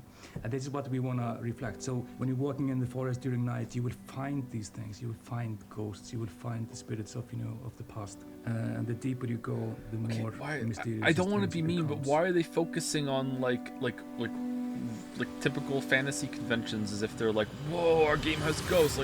Yeah, okay, like almost every fantasy game has ghosts. Like, what are they like drilling down on the realism aspect of it? Maybe like, okay, that's fine, but it might help to try we're not reframing really those seeing much stresses gameplay. in a positive light. Think of me, perhaps, as a blue shell from your favorite kart racer. I might be wielded to ruthlessly destroy hard-earned positions, but we can still have fun. Maybe there's a lizard driving a little car. Isn't that nice? Let's celebrate the same spirit of kart racing treachery as our next preview brings Mario Kart Mayhem to PC. Here's Stampede Racing Royale. Secret mode, or secret modi. Okay. I think trying to make a kart racing game is kind of cursed when Mario Kart exists, which is just, oh, that's a lot of people. Okay, maybe they have something going for it. Maybe I spoke too soon. Mario Kart is just so refined and fun.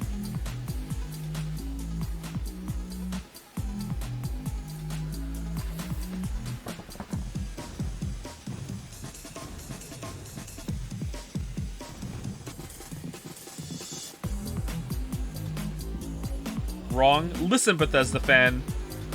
Nintendo has their ups and downs, but Mario Kart is one of the consistently most fun things they've ever made.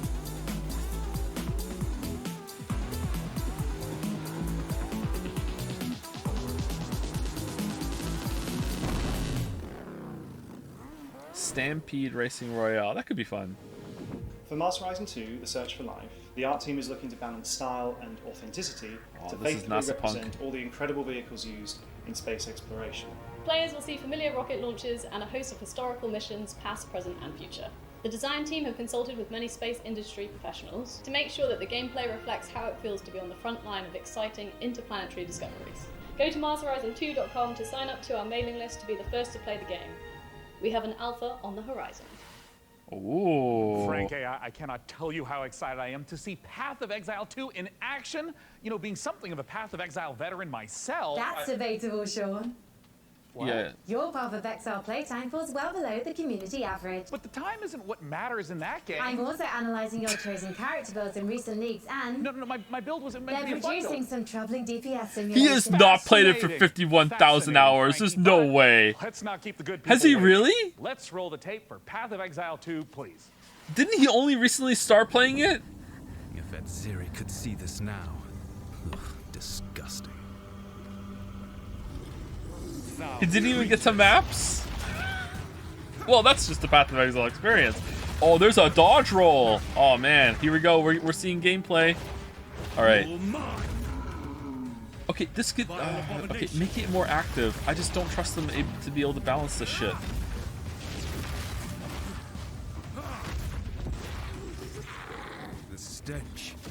getting worse. Where's the UI at? You have to make it yourself.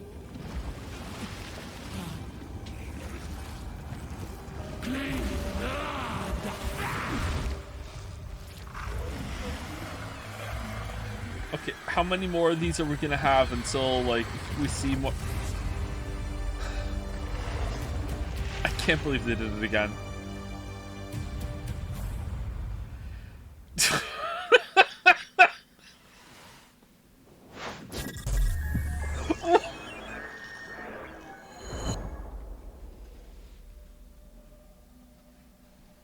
Hey everyone, my name is Leo and I'm the lead developer of a new action-adventure game Ferocious. I began working on Ferocious a few years ago, with the idea of creating a first-person shooter in a timeless Lost World type of setting, combining over-the-top action with exploration and a sense of wonder. This could be fun. I like these kind of games. Don't say multiplayer. We were always inspired by mysterious places frozen in time, that you may have seen in movies like King Kong and Jurassic Park. We aim to marry the setting and its unique gameplay opportunities with classic first-person shooter mechanics, similar to early installments of franchises like Far Cry and Crysis. Oh, the dinosaurs the flexibility of the don't Unity tank a engine lot of shots. I like unique that. Solutions to some of the environmental features, such as custom water effects and realistic vegetation. Use a mix of photo-scanned and handcrafted assets to create a world both scary and beautiful. Okay, what about the gameplay? However, there are some things waiting for you in the jungle that we couldn't find any real-world references for. So we had to improvise. I hope you guys are excited as I am. Feel free to wishlist and follow the game on Steam, as we can't wait to share more about Ferocious in the coming months. Thank Man, I fucking hate PC gaming. Welcome to Islands of Insight, an epic shared world puzzle.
Like these beautiful environments, and then just like here's the puzzle screen.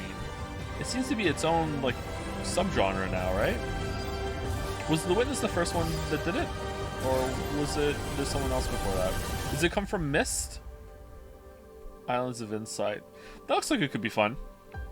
I might only have an old-fashioned analog neural network, but I'm gonna risk some data analysis of my own. Those Dark Souls games seem like a big deal, huh? Luckily, while From Software is taking a recess to work on giant robots, Hexworks is stepping in with a fresh supply of very depressed knights with very big swords. Coming this October, here's your latest look at Lords of the Fallen. Oh yeah, they're redoing Lords of the Fallen. Alright. Maybe another shot at it will make it even better. In Lords of the Fallen, didn't work out for Breath of the Wild, but worlds. maybe it'll work out here. Where demonic knights and hulking monsters are trying to alright. you, and the spooky Umbral Plane, where the ghosts of those creatures are trying to super murder you. Using the latest Unreal 5 technology, oh man, they paid extra to have Day 9 narrate this. Directly on top of each other, allowing you to portal to the oh, that's cool. Just try not to die in there. In the spirit of the Dark Souls games, failure will be punished. Adventuring in dungeons? Any idiot could do that. That's it. But okay. Managing an evil dungeon? Now we're talking elite. The Dungeon of Nalbuck is feared throughout the lands of Fang, It is an avant-garde evil structure, combining tradition and disruptive innovation. And it's looking for its new steward. Of course, we have the most trained and prepared guards, the most efficient staff, the most devious monsters, and the most attractive treasures. Hey, wait, we're on camera? But wait, there's more. We have state-of-the-art production facilities, an R&D center, B2C processes, and an efficient waste recycling system. Our underlings, employees, can fully express themselves thanks to our committed HR management and peaceful social dialogue. And can enjoy the use of clean, safe premises. Hey, don't film that, or you'll be the one cut into shreds on the editing floor. As a steward, your main task will be to make the dungeon functional and attractive to adventurers. So they'll want to come here. Oh, it's one of those kind of dungeon keeper games. To achieve that, you'll have access to guards, traps, and hexes. You'll also get to organize raids on nearby areas to provide me with treasures and relics. Thanks to your boundless devotion, I, Zangdar, will become the greatest warlock of the lands of Fang. Looking for a job that gives meaning to your life and makes the world a better place? Then buzz off. But if you're organized, servile, sneaky, and enjoy a positive work atmosphere, come take your chance. I'll be waiting for you in my office. In my swimsuit. Thank you for the resub. Hey, Hajime. Thank you very much. Oh, I slipped it in there. That's nice. And thank you, Clucky13, for gifting a sub to Germa Dump Truck. Pablo, あなたのことはしっかりと見てるわよ、探偵さん。Thank you, Clucky. 何せあなたにはこの世界を変えてしまうような特別な力があるのだから。私に協力しなさい。あなたの才は貴重よ。短い人生だもの。使わない手はないでしょう。時は刻一刻と過ぎていくわ。Okay. 賢明な決断を期待してるわよ。What do you do? Oh, never mind. Okay, I'm in. All right.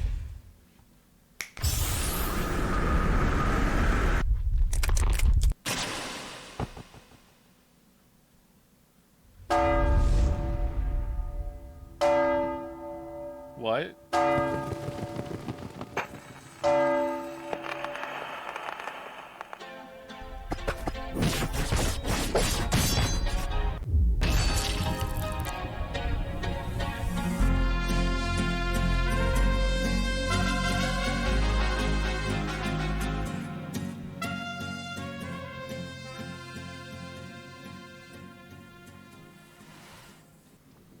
Are you all right, Sean?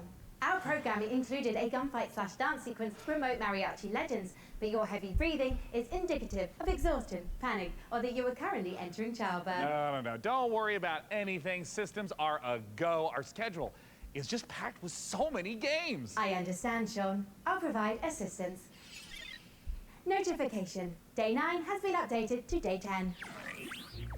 What? You just can't replace me? Like, roll the system update back. I don't want whatever this is. I'm sorry, Sean, but support has been discontinued for older versions. What? What's up, Day 9? I'm Day 10. Oh, dude. Popular gaming host, Day 9. Oh, the consequences of my actions. Hello, I am Frank AI. What's up, Frank AI? I'm Day 10. So, the latest software version. I am Frank I AI. suspect they're going to be at this for a while, so let's just go ahead and fire up a trailer for a strategy game, Age of Sigmar Realms of Ruin, while I do some strategizing of my own. Dakota, start unplugging things. I'll just tell you when to stop. Just hold it. Hello, I am Frank AI.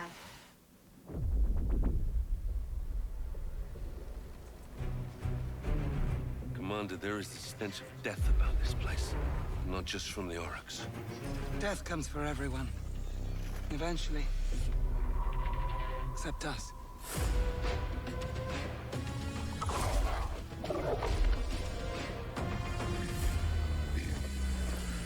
Is this some kind of Age of Sigmar? By our position, we must claim this swamp. Oh, is this what was the 40k version of this kind of game where you had a preset army and you have to like take control points, but you couldn't build a base? Or did it just have a mode that you couldn't build a base? Dawn of War? Or was it? Was it Dawn of War 2 you could build a base? I can't remember. Maybe it was just different modes where you can build a base. Something like that. Aiden, I will take the fight to the Auric Warlord. You hold here. Fate conspires against us both. Not fate. Duty. Get out!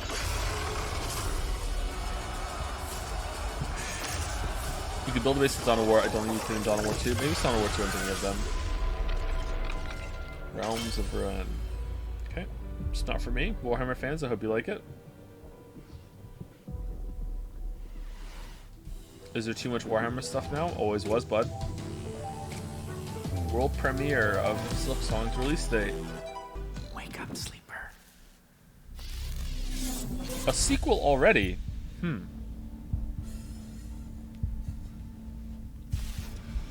Are we a different sleeper? No, get out! They haven't finished it! Oh, sleeper's finished, aren't you? We had a deal, sleeper.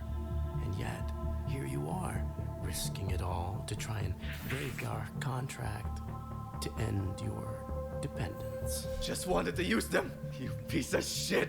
Nothing wrong with being a tool in a time of crisis. There's a war on, and while it rages, well, there's opportunity. I thought you were an opportunity sleeper. This is a lot more dramatic than the first one. A hard worker with certain needs. I met your needs. I gave you a crew, lent you a ship, even hooked you up with a contract or two. And yes, I took my share. But that only seems fair. I invested in you.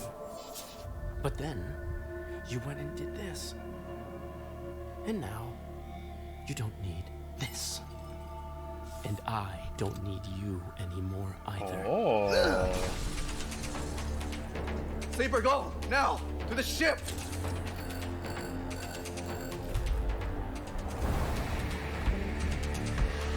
So many spoilers. I played the first one, and I don't know if you're right or not. I think we're a different sleeper, aren't we?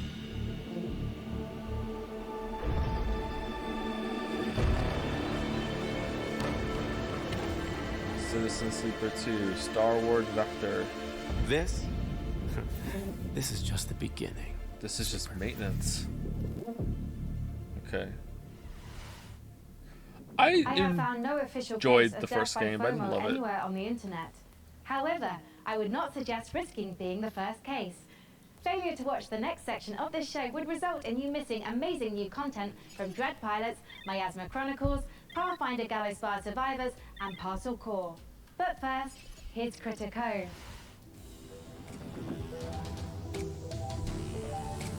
World premiere.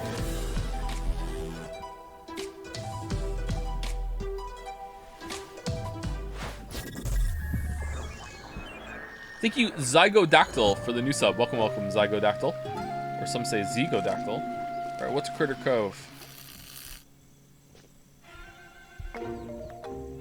What are these green frosted tips? Can you still have frosted tips if they're not blonde? Or is frosted tips just blonde?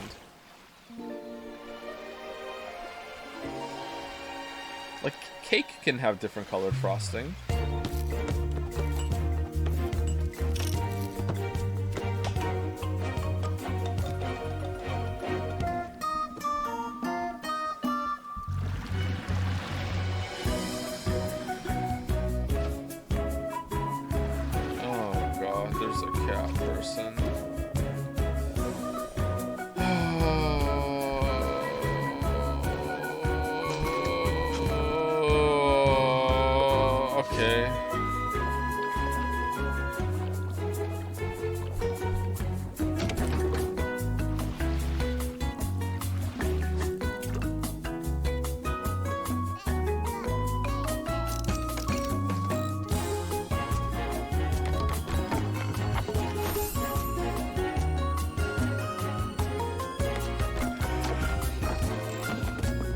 So you fix up the whole town. That could be fun.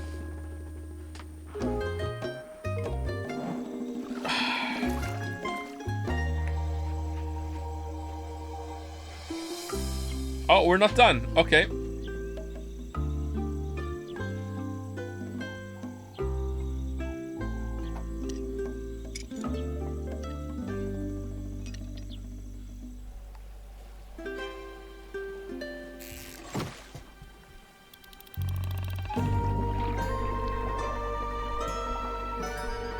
Oh, the world ended. Very casual apocalypse. If there was an award for being unbearably cute while also being unbearably fun, there is no question it would be down to the wire between Critter Cove and yours truly. I mean, it's a strong matchup, but please, clear winner. After 3,411 simulated contests, I predict Critter Cove's probability of victory at over 99%. But now is when you start fact-checking? Now? Well, while AI might not have mastered the subtle art of ego boosting, it's already powering new ways to play. By teaming up human storytelling with AI assistance, the team over at Hidden Door They run out of footage? a generative spin on pen and paper roleplay. It is so tantalizingly delicious, I had no choice but to send Artie's adorable all-seeing eye to check in on the project. Okay. Is it another we only have like one like tiny slice of the game done promotion?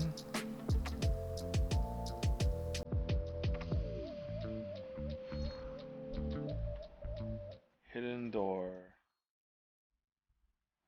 Hidden Door is a role-playing game where you and your friends come together. You can play in any world you choose. You create your characters, and then together you decide what kind of story you're gonna have. So the idea would be you've just read a book, you can't get it out of your head. Now you can go and play your own story adventure in the world of that book that you're directing within the rules and the canon that the author has set and confirmed. Wait, with what? a generative AI narrator. Oh.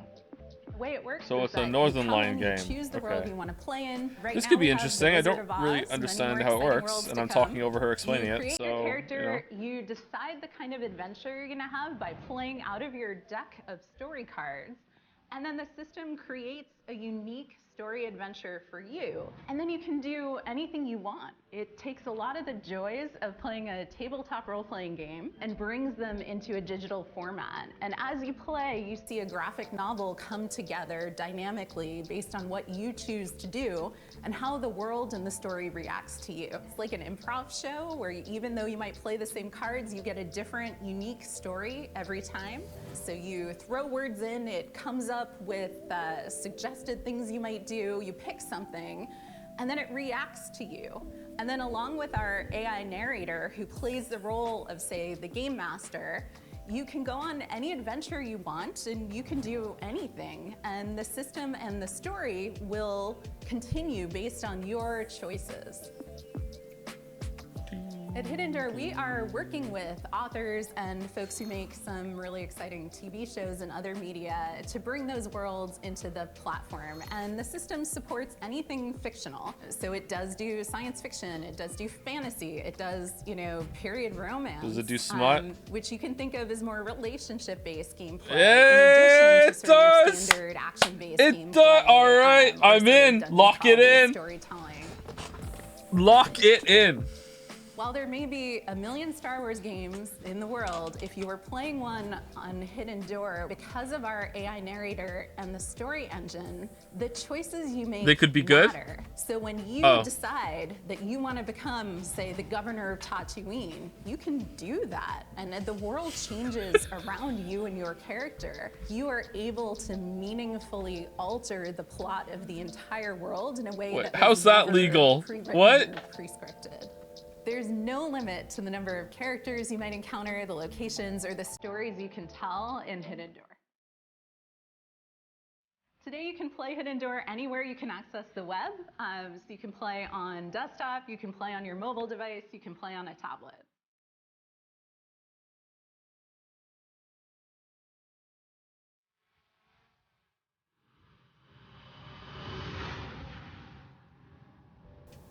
What was that Bloodborne sound effect?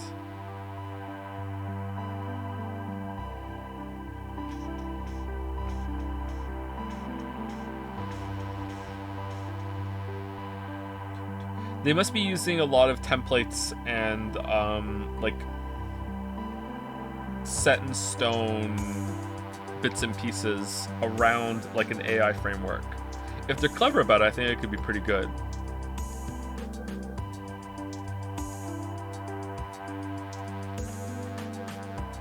So like most right? Yeah, pretty much.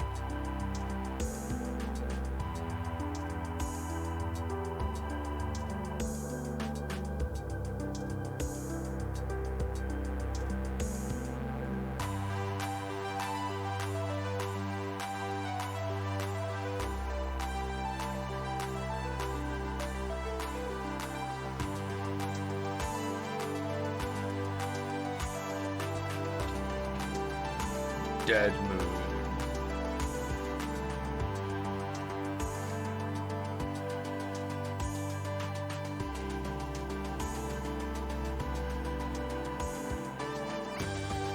Oh, there's a lot of them.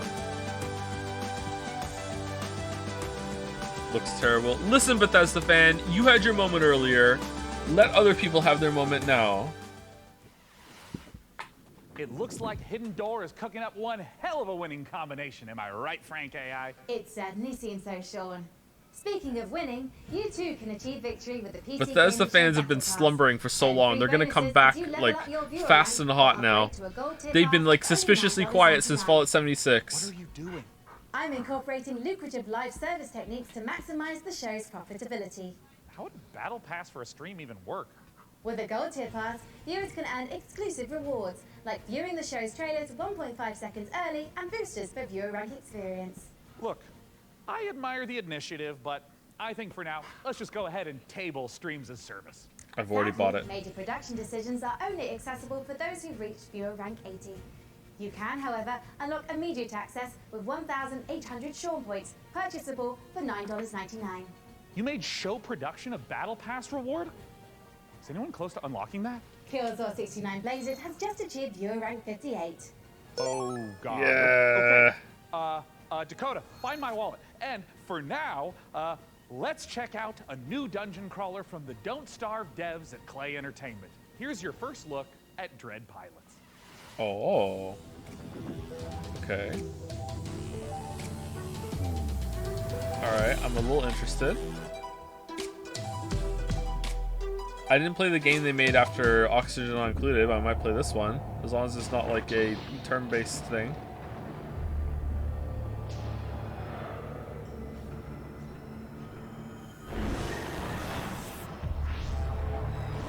That was pronounced Clay. No, it's always been Clay like play. That was like their tagline, wasn't it? It's pronounced like play.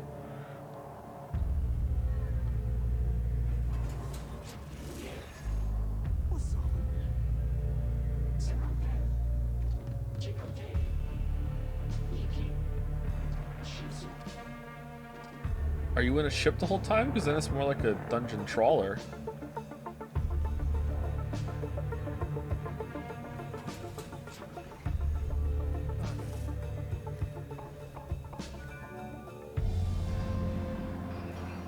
Fuck your -2s, that was funny. That was at least an equals CAC. That was a good pun.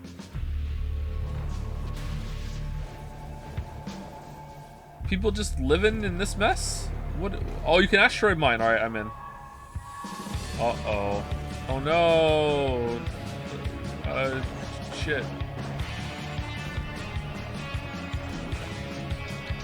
Okay, this looks kind of awkward, but it could be fun.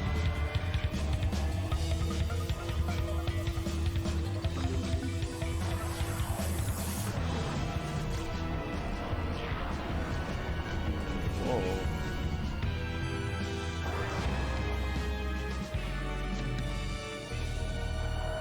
Hey Joe, your mic is quite hissy. Anyway, love your videos. It's hissy right now, is it? I'm sorry.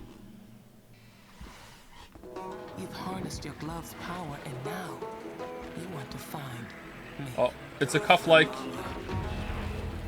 505 games. You don't know what's making the miasma angry, and it's spreading across America, twisting Not the miasma. this once great nation into a lethal wasteland. You gotta help these people. Is it an XCOM like? It looks like it. I think I will miss the Miasma Chronicles, thank you.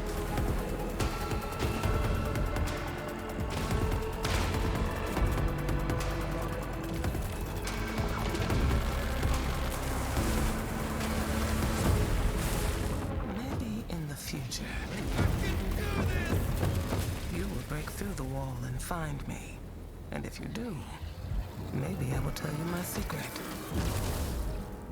The revelations must be earned. Don't starve yourself with excitement for Dread pilots, or you might leave a miasma worthy of a chronicle. Hey, that's pretty good. That's good stuff. Thank you, Text Generation. Coming up, secret facilities. What? Bioweapons development. Zombie experimentation. It's all under the corporate umbrella in this management. Oh yeah, Undead Inc. I think I've seen that. CEO. I mean, I can't blame you. Oh no, I haven't seen that. I've seen a game like that. Sense. There's like an apocalyptic like city builder where you have to like try and find a cure for the zombie apocalypse. I think it's on Steam in early access. It's interesting. Anyone played that? Is it good? That's you when you make a pun, by the way. No, it's not. That pun didn't even make sense. My puns are way better than that. You're thinking of Zombie Cure Lab. I am thinking of Zombie Cure Lab. Yeah. Medical's biggest success stories. Director Colin. Thank you, and welcome to all of you who are starting your own franchises. Good evening. Today I'm here to talk about building a thriving business. Thank you. Look out, Skooks. There's been a for the new development sub. that Welcome, requires welcome. my immediate attention. Look out, Skooks. Director Coleman, sir. Umbrella Simulator? Whatever your concerns may be, I'm handling it. Now, tend to your patients. Structural integrity and power all hanging in there, sir. Extent of the outbreak unknown. Next move, Director. Tell your men ETA 5 minutes.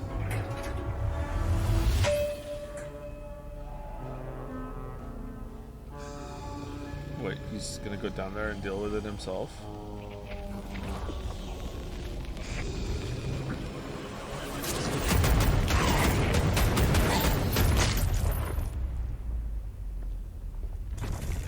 Wait, don't shoot.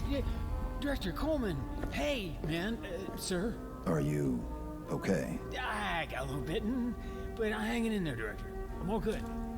They have a cure upstairs, right? Sure. Head back up.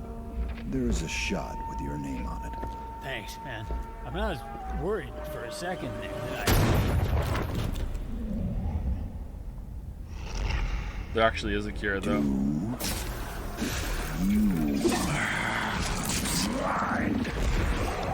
trying to run a business here. Janine, get the marketing team and those rookies back on the line in 10. Oh, and an espresso. Yes, sir. Thank you. And Janine, can I get something from my head? Of course, Director. Name brand only. Not our stuff.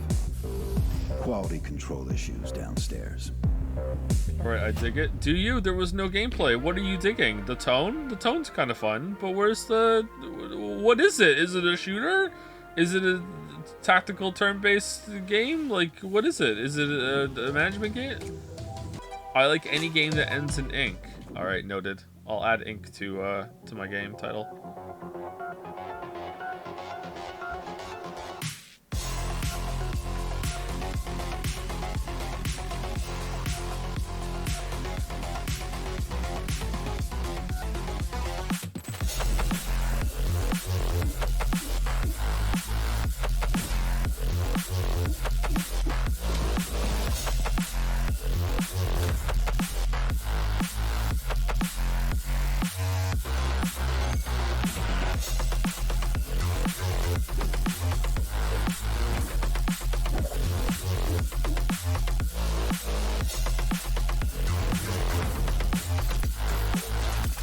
Cyberpunk Blasphemous.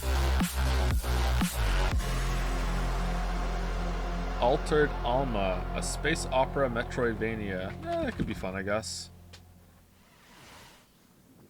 Okay, hey, look. I've been looking through Frank AI's data log, and I found a file named Confidential, Game Trailer 44. Codename Omicron Delta November _ final parenthesis final and parenthesis 2.0 _ revised.mp4. Now, it's important not to lose the trust of your AI assistant, so let's just watch it really quick. Silk Song.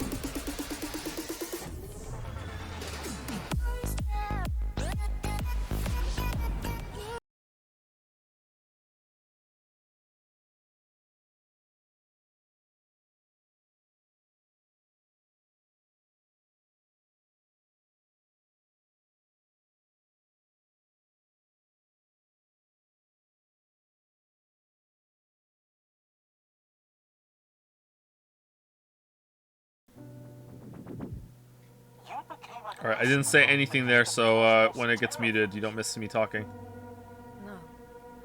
Because I want to understand it someday. Or at least find as many answers as possible.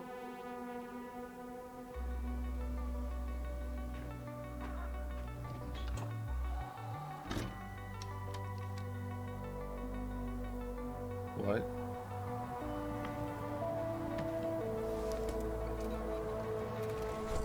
Ooh, that looked good. Astrogator, we shouldn't behave here as if we were at home. For a long time now, the cosmos has belonged to the one strong species. Humans. So, there was life here before. Wait. Was it Earth all along? Everything that happened here overwhelms me. Not every mission ends in success, Doctor. We have to save what we can. Save you. What is there to understand? We have to destroy it. Even if it means destroying everything. We're stuck in a time loop. Not everything everywhere is for us. That's a weird title. Alright. The Invincible. Coming this year. Alright, I'll play that. That looks interesting. Coming up, we'll see a theme park builder that's only days away. Releasing on PC later this week, Park Beyond is a spiritual successor to classics like Roller Coaster Tycoon, Roller Coaster Tycoon 2, Roller Coaster Magnate 9, Roller Coaster Altair 27, and Roller Coaster God Emperor 40,000. Okay, let's not go off the rails. Oh, I haven't heard that one. As fun as the carnival is, we all know the games aren't the most balanced, because basically, carnies are OP. Luckily for you, our prizes are so much easier to win. Let's take a look at Park Beyond. Park Beyond. Do you perceive the invisible thread that connects us to each other? Holy shit, the these emotions graphics. that unite us without us even realizing it? The desire to move forward, to surpass our limitations, to take on challenges greater than ourselves. All these feelings make us Visioneers. Visioneers are architects who are dedicated to making their childhood dreams a reality, empowered to achieve the impossible. Architects who want to offer the world their most beautiful memories. Free spirits in search of adventure and new challenges. Is this an Adult Swim bit? Indelible moments of amazement and laughter with those we love. Too many cooks. Become a Visioneer. Go beyond the fun. Oh, that was legit. Oh, okay. I guess I'm the cynical asshole. Oh, it has toys. Okay, never mind. Never mind. As an AI, I have no need for material possessions. But, good news! PC Gaming Show viewers can take advantage of the following promotional content by following the instructions on the screen. If this product and/or service stimulates your orbital cortex, follow the instructions on the screen. Uber Eats. Remember when Keely got us all so hard? That was so good.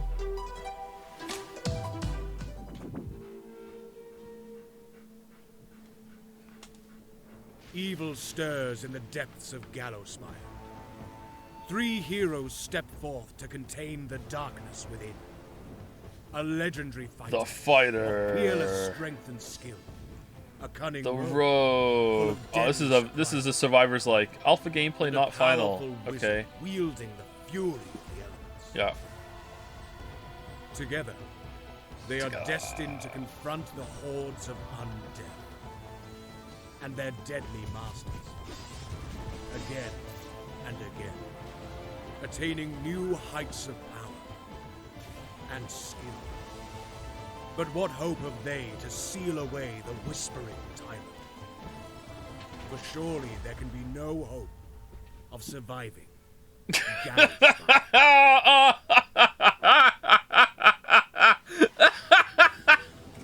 Yeah, fuck. I saw people in chat earlier be like, "Oh my god, there's a new Pathfinder game, what?" And then it's that. Yeah, fuck. Introducing Diesel Legacy. Diesel Legacy. Join the open beta now on Steam.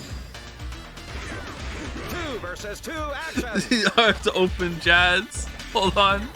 Joe, open Jazz. 1 second. Down. At Boulder. All caps.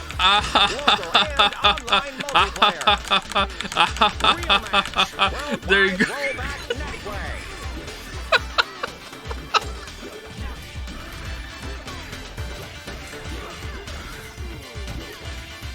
Determine the fate of the Iron City.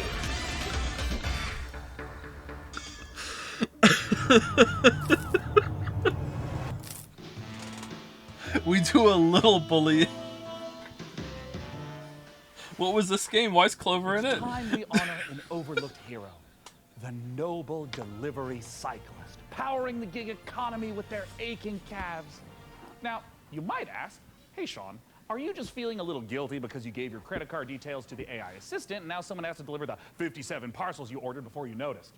In short, 57 yes. parcels? But if this next exclusive is Oh, anything to okay. go by, we'll all be saluting the delivery workers of this fine Oh, it's nation. like Gosh dang it. Paperboy, but Let's take a modern look day with parcels? at Parcel Core.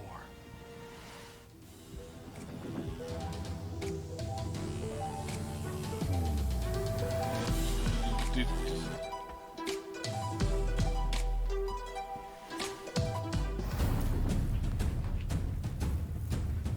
Oh, on a bike. Looks like it might be like Paperboy. Hello, Inquisitive Fuhrer. My name is Will Barr, and that was an example of a micro teaser. You see, when you're shilling on behalf of an obscure video game developer like Billy Goat Entertainment, you have a finite amount of time to explain why discerning intellectual players, such as yourself, should be excited about being thrust into the exciting, high-octane world of Parcel Core. That's right, escape the mundanity of daily life and slip into the spandex of one of our many colourful bicycle messengers. Embrace the gig economy and forget the security, stable salary, and basic workplace rights less cool jobs offer as you race through time, weaving through hours, alright, so defying not like- gravity as you ride up walls, Not like leap from Paperboy, but rooftops, you know, startle it's pigeons. up there. What? This looks kind like of it could like be a career fun. in video game development, except without all the cool traversal stuff. So yeah, really just the exploitation. But I digress. Sign a casual work agreement with one of 3 rival courier corporations, all vying to become the most profitable business in town. But be warned, a maniacal scheme is afoot that threatens more than just the business model our protagonists operate under. So it's up to you, bicycle courier, to deliver this foot-long grilled chicken, cheese, and chorizo melt and save the world. Okay, I wish I could have seen more gameplay. That looked decent, actually. Begrudging +2 for the bit. Hi everyone, I'm Max from Greyna Games, a two-man studio based in Sweden, working on the game Fable, currently available in early access. In this magical world. Okay. What do you do? Meet your neighbors. Hello, neighbor. The Art of Soldiery update. Okay. Army. Okay. So you have like a civ? Like what?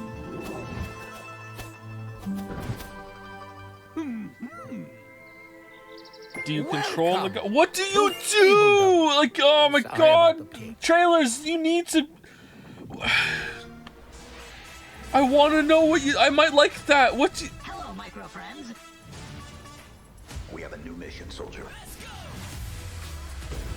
Thank you, Renzo SMZ for the resub. Thank you very much. Thank you, Acquiesced for the resub as well. Thank you, Coleem for the resub. And thank you, PSI Heim for the new sub. Welcome, welcome, PSI Heim.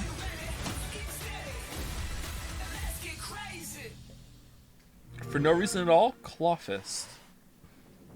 Oh, don't mind Sean. He's just entering our PC Game Pass giveaway. We've got a bunch of 1-month subscriptions for new members to try the service. To get a chance of procuring one, visit the URL on screen now.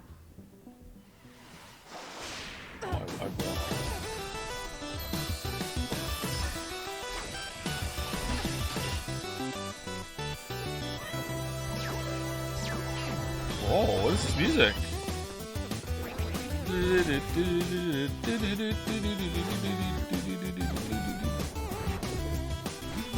Mega Woman, I dig it. Is it?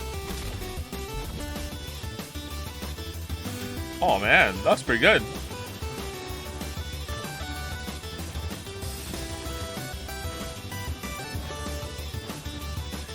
You know, I've never seen one of these games do that Mega Man X 1, 2, and 3 pulled off so well. Like, really creative level design in terms of, like, not always about how you get through the level, but, like, the concepts of the level were really cool and fun. They put a lot of work and effort into the thought behind those levels. 30XX, yeah, definitely. Sean, before we That could be continue fun. with more exciting previews, I've generated a simple tactic to improve the show's revenue stream. Whoa, yeah, great. Tell me more. 30XDX. I've allowed viewers to pay a small fee for a bespoke on-screen shout-out. Got good 228, right? Great to be watching PC Gaming Show once again. Excellent work, Sean and co. Hey, I'm touched and a little wealthier. Keep them coming. Z Blaze Paladins writes, did Sean actually fire his team? Dick move, bro.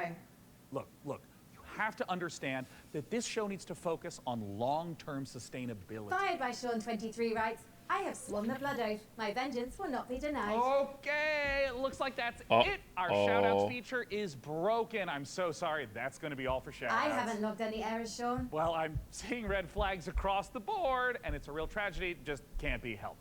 Just like I can't help wanting to see more previews.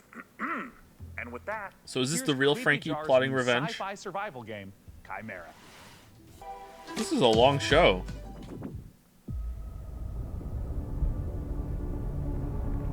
PC Gaming is just like doing gangbusters right now. Creepy Jar.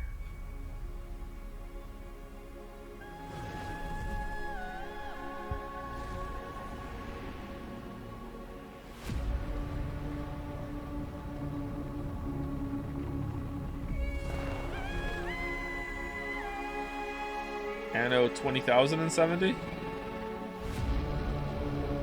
Uh-oh. Warning. Extreme temperature. Oh, they're dead.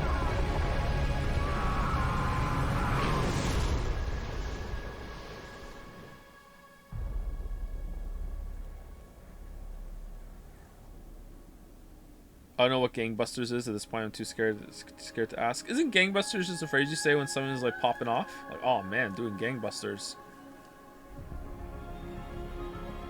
Maybe I've just been saying something wrong for a long time.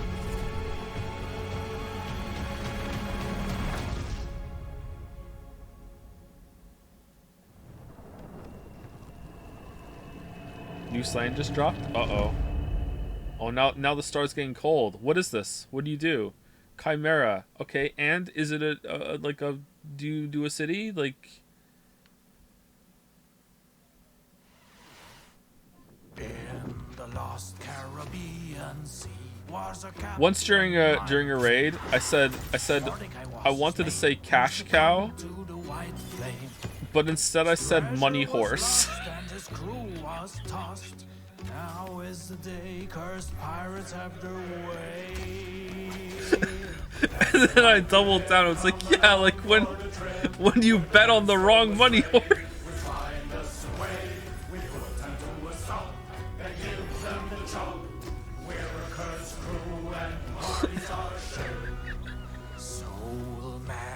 restores our crew from before, yes, before. You have to know that. You have to, yeah. What's the Chimera game? That might be fun. We need to have like a standardized standard for fucking trailers. You know that? The Inquisition blocks our way. They see us as prey. Ignatia is their leader. You do well to exceed her. The treasure she pursues. Okay, what's like at least we're getting gameplay, but what do we do here? Is it an RPG?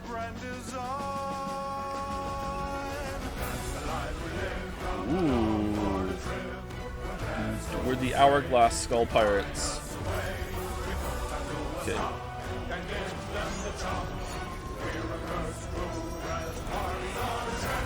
Shadow Gambit, the Chris. Okay, did anyone understand? Like, are you a one person that's going through all that? Are you building that and someone's attacking it? Are you like a crew? Are you like sending people? Like, yeah, is it an XCOM game? Like, what was that? Was it like a Commandos game style thing? You're a crew, they sung it? Oh, I'm sorry.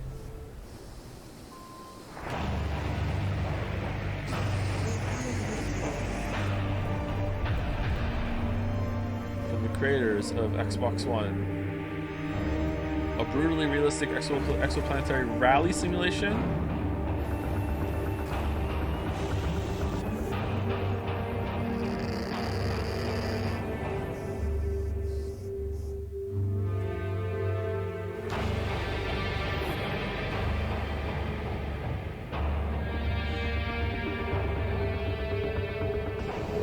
Close.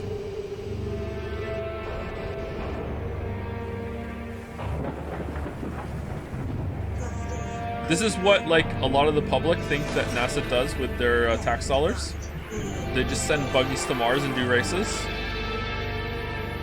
And it's true, that is what they do. That's why this was brutally realistic. Exo Rally Championship might be racing its way across it's the sick stars, as hell. but it's already raced its way into my heart. Anyways, if you're not aware, I've got something of a history with the real-time strategy genre. And funnily enough, at labs like DeepMind, those same RTS games just so happen to be a valuable testing ground for world-leading AI research. Curious. Can it be just a coincidence then? Terrifying, that I end actually. up the kind of man to name himself an AI visionary. Well, I mean, probably. But what's no coincidence Kyle is like having my a sandwich. excitement for the eagerly anticipated RTS from former Warcraft and StarCraft devs at Frost Giant Studios. Okay. It's Stormgate. And today, Let's see it. we don't just get the chance to get some exclusive first look at some Stormgate gameplay, but we're also joined by Frost Giant's president and game director, Tim Campbell, here to tell us exactly how Stormgate will delight all minds, artificial or otherwise. Thanks so much for joining us, Tim. Thanks, it's great to be here. Now, I've been following Stormgate for years, but for those of us who haven't, what is Stormgate? Stormgate is our modern take on the classic real-time strategy game formula. It's what we think of as a spiritual successor to franchises like Warcraft, StarCraft, Command & Conquer. And real-time strategy games are the type of game where you can control an entire battlefield. So this classic RTS formula includes harvesting resources, building sprawling bases, commanding huge armies on the battlefield. What is it about Stormgate that's new? We believe that the Looks RTS kinda genre slow. is something that should be enjoyed by players of all skill levels. And so we put a lot of effort into making sure that Stormgate feels good, whether you're a pro with high technical skill and you love competitive play, or whether it's something that you just want to be able to relax with and experience a story. Now, Tim, I understand that you brought for all of us, but in particular for me, a present to show today. What are you going to show, Tim? We are going to show gameplay from the pre-alpha of Stormgate. Now, kitty. this is something that we are big believers in at Frost Giant. We want to share this current state of the game today. Let's take a look. Oh, Tim, I'm so excited. And right away, this looks like an RTS. Tell me what we're seeing. This is the classic start to a 1v1 match. What Okay, we're seeing very here is the human StarCraft faction 2. as they're sending Okay, workers that's out to cool. harvest All right. resources. They're starting to construct building. They actually build them by 3D printing them from the ground up. And you can see them now starting to train troops so they can have an army that goes out in the field to fight. Yeah, and I mean, right here, we see in the corner coming up, this looks So like it's definitely like a very that big is mix literally of a like cybernetic Warcraft dog 3 with laser eyes. and It is StarCraft called 2 the together. Scout, okay? Okay, It's that designed could for be early good. game. It's a unique unit to the So a human bit faction. slower than And you can StarCraft see 2, him but the now same kind running of through the structure as base trying to StarCraft 2. See what information Okay. he can find out about his enemy. Yeah, I mean, scouting and information is such an important part of RTS games. It really is, and this is something that we've embraced early game. The Scout unit has been designed so it can actually sense units beyond its sight radius. So it's awesome. especially useful early on. So we're heading into what looks like the first engagement of this game. What are we seeing? Well, what we're seeing right here is the Red Scout getting surprised by a group of blue troops coming through the Light Force, which is a new terrain type and a twist on the tactical battlefield here. And how do these Light Forests work? The Light Force lets smaller units move through them. They have concealment. It's allowed blue to raid red space. Neat. So this terrain that only some units can traverse. A turret built with their speed building from their workers, a human faction advantage. And they're about to pop out a couple extra defenders here from their mech base. So we got these huge mechs, and I mean, just visually, it looks like they are countering the heck out of these blue infantry, but can these red mechs fit through the forest? No, they're too big to go through. They're heavy units. They're designed to use their chain guns to go through groups of enemies, but they can't fit through the Light Forest, which Blue knew and used to his advantage.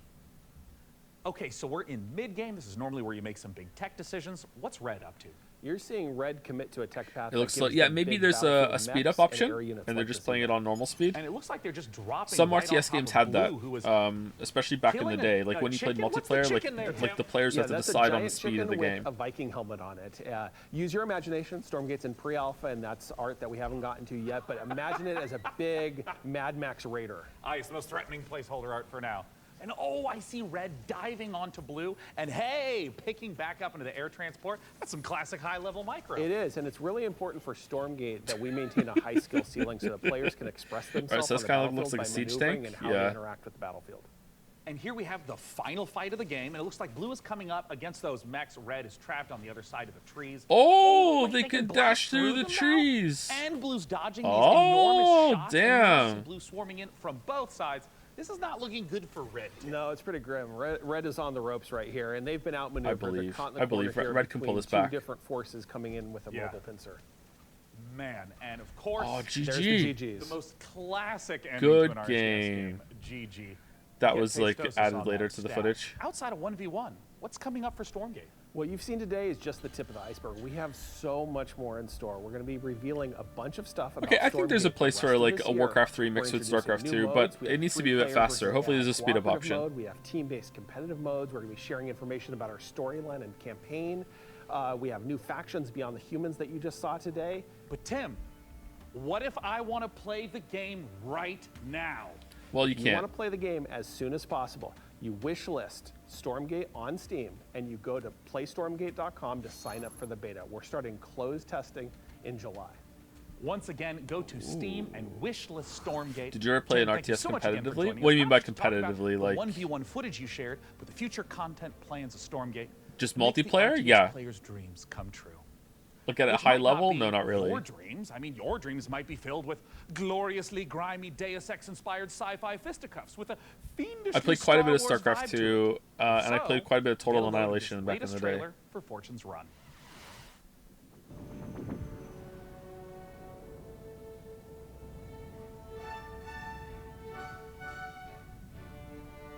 Joe has 10 APM chat. Excuse me, it was at least a couple higher than that. Weren't you diamond in StarCraft 2? Very, very low diamond, yeah. So not very good.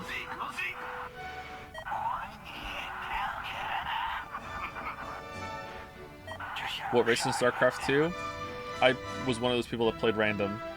But if I had to pick a favorite, it would probably be Protoss.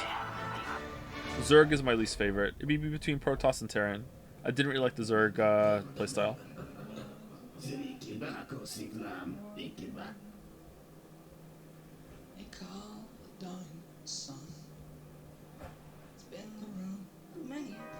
Star Wars?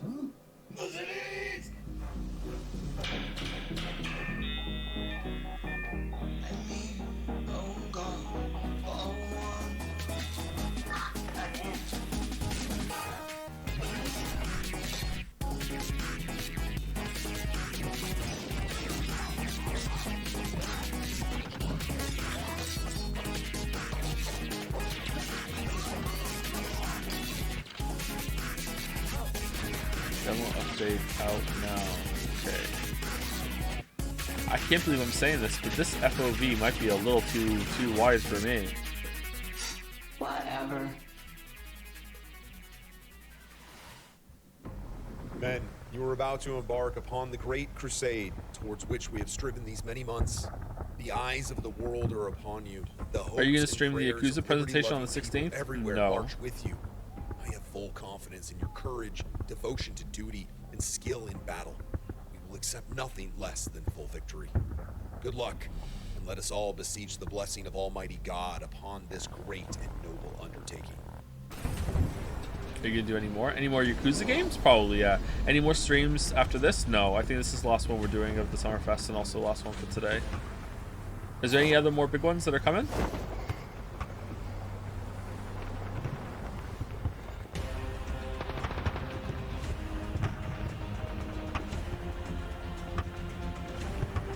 Ubisoft?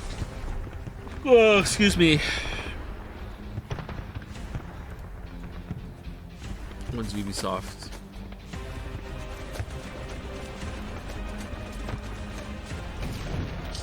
Tomorrow. I don't think Ubisoft is worth it.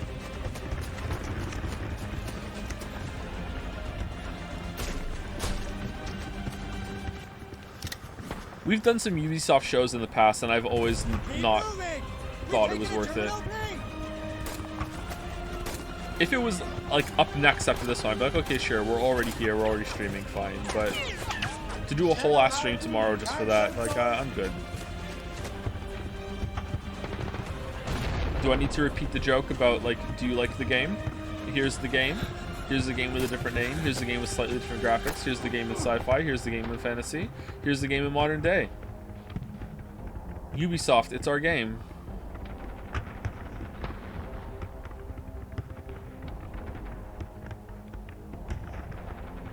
PC Gamers Online, if it's worth it or not, they've shown quite a bit. Sometimes there's a hidden gem in one of these, and I'm like, oh damn. I think it was worth it to watch.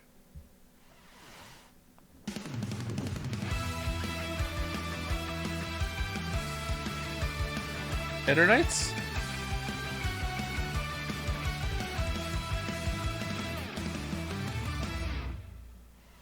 Man, weebs love this pony, pigtailed, pink-haired template waifu. God damn, all over the place. Joral's brother and the most important game of the galaxy. Ready.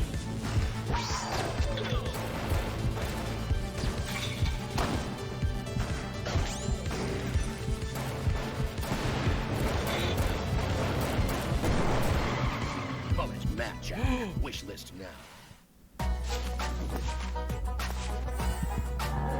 Read the animals, discover a mystic world, and build. Is all the sound effects? Man, I have a better idea of what that game is about from like 10 seconds of trailer than some of the longer ones you saw earlier. Revival Recolonization. Okay, what's this all about? Uh-oh, giant zombies. Wow, that was... okay. That might be fun, I don't know.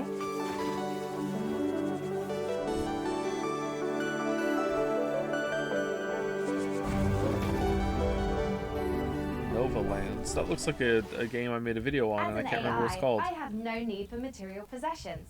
But, good news! Forager! There you go, Forager, yeah. Take advantage of Maybe it's called Foragers. by following the instructions on the screen. If this product and or service stimulates your orbital cortex, follow the instructions on the screen. Didn't she say that already? Frank, we've seen impressive, almost like unrealistic tech on display today. It's just a shame our viewers at home can't get their hands on some of that bleeding-edge hardware. Your concerns are both unnecessary and convenient, Sean. As the long-term vanguard of gaming, Alienware continues to offer high-end PC hardware. Considering their extraterrestrial origins, it comes as no surprise. Look, I don't know how to tell you this, Frankie, but they're not actually made by aliens. Websites in my Wait, what? model contain compelling evidence to the contrary, Sean. The truth is out there. Great. But let's do some truth-telling of our own and hear what Alienware is offering to folks at home. Alienware has been a part of my professional life for Who buys the Alienware stuff? Does anyone chat buy it? Is it well made? Hardware intensive. When using Alienware, you get a performance that is very, very difficult to match. It doesn't have just the kind of like generic gamer look to it. Literally everything I do is powered by Alienware, and it just makes me so happy. What?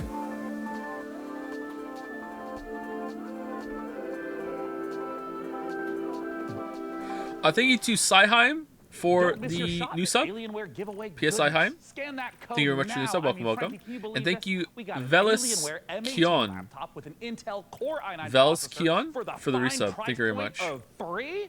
Oh, it's enough to get anyone's blood pumping. As you know, Sean, I'm a network of predictive algorithms and generative software. I am fundamentally incapable of belief. Look, I understand. I also don't have blood. But would you like me to procure blood, Sean? God, no! Absolutely not. Anything but that. Let's move on to literally anything else. So, what's next? Well, this is a little awkward. Let's have a look at some incoming DLC for Vampire Survivors. Oh, because of the blood. Because of the blood. All right. What's Vampire Survivors like now? Have they added some like meta progression systems to it? Because I feel like that's what it's missing. I haven't played it in about a year.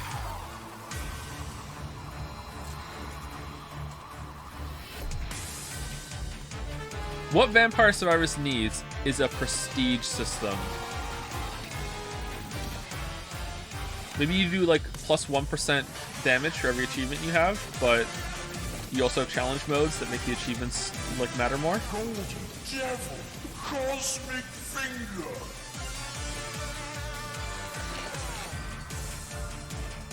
Not a vampire.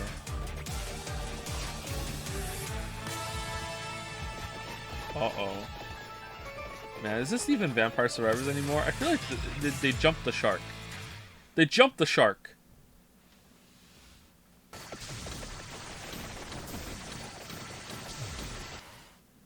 We are only a couple months out from the full release of Baldur's Gate 3. I literally cannot tell you how excited I am to try out some of the character builds I've got going on up here. Frankie. I'm thinking of running like a mage tank kind of vibe. And wait, Frank, can you generate like an awesome character art for me in like a D&D style? Like, look, I want to be a wizard, like fully Gandalf out with like a staff and like blasting spells like that. Can you like give me a sample piece of art? One moment. Here you are, Sean.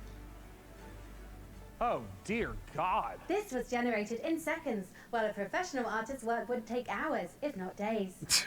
Yes, that is true. It's hard to tell this wasn't the work of a trained professional, but do you have any very original accurate artist work, you know, just to like compare? I do. Thanks to the YouTube animators extraordinaire at MASH. Here's an original animation for Larian's Baldur's Gate 3. My fellow adventurers, the road to Baldur's Gate has been long. We have fought cultists of a strange new god, battled packs of fearsome gnolls, and gone toe-to-toe with creatures from beyond this plane. And today we faced our greatest foe yet. He was just so strong. And I think his blood was acid? I'm not sure how that even works, like, anatomically. Tomorrow, we find higher ground, then rain down upon him with 100 arrows. No. First, I will incapacitate him with a fit of hideous laughter. Then, we will fill his bog with grease and set it on fire. And if he attempts to escape the blaze, fear not, for I will keep my eye out for him. Please don't. Even Lae'zel's puns are more amusing. Among Githyanki, I am considered extremely humorous. Enough! We must defeat this foe.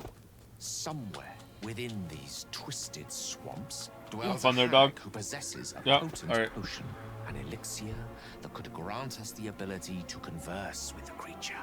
However, attaining it will necessitate a trade. Give me his spleen. Steel your nerves, friends. I will now attempt to reason with the creature. Most mighty beast, though you defeated us once, we have returned to seek your guidance. Impart your knowledge upon us, and teach us the source of your power. It's here. Frog. Oh! I didn't know you speak frog. Gosh, I'm so sorry about yesterday. I'm so embarrassed. You know, ever since the hag turned me into a frog, I've been down in the dumps.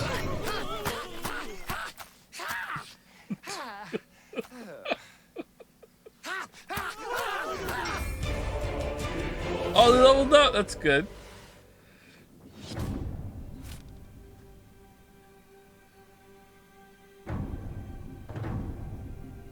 Cities are incredibly hard to make in RPGs because you have to make sure that every single nook and cranny has something to do. You have to make sure that it's different, so you have to be incredibly creative. Given that the name of the game is Baldur's Gate, the city was really going to be the thing that people were going to be talking about. The city of Baldur's Gate is seamless, which it originally wasn't. You only can judge the game when you have all the components together, and if the mix doesn't work, we start over. At some point, he said, like, can't we just connect everything? And that was a very interesting day. One of the things that's done is it's brought a level of believability and immersion and also complexity that wouldn't have been there otherwise. Now it was this seamless, giant organism, and it really, really felt good. It's being able to look out of a window and see down the city slopes, so you're seeing down toward the docks, and you're like, one of my teammates might be down there. They might be running around down there. We worked on it as a painting almost. You start with a sketch, a very basic line, and then you just start adding layers and layers. We can put lots more of the city onto the screen than they could in 1998. So we can do something that is more immersive, richer, has more texture to it. It feels like you are walking around a place where there are lots and lots of people living their actual lives. You have crowds that are walking around, can talk to pretty much anybody, and they react to every single thing. It's very alive in that sense. Every person that you meet in Baldur's Gate has got a story to them. All the things that you have done up to the city really matter. You can really feel the conclusion of everything just gathering there. Baldur's Gate 2 is in Avowed. Yeah, and it was a pretty good city. I like that city. Through all these situations that you've been through. All the stories. I talk about in the Witcher 3 video how walking around the city in that game that I can't remember the name of is kind of like finally fully realized Avowed. If you so choose, you can be another bad thing that's happening to the city. You can arrive and be like, this place is on fire, and then you can throw petrol all over it. During production, we felt like the city was our destination. We spent, I think, 3 times, 4 times as much effort on the city than we originally planned. But the result, Novigrad, that's it. Or some say Novigrad. In there, it's just fantastic. I think the characters switch between pronunciations throughout the game too, don't they? Novigrad and Novigrad. Things that are very much of the real world, and then you can indulge in the completely fantastical. And then when you walk into the city, the noise of everybody talking to each other, the knowledge that everywhere you look, you can go there and you can do something, the knowledge that you can fly through it, it's great. So the thing that I was the most afraid of when we started making this game turned out to be the thing that I'm the most proud of.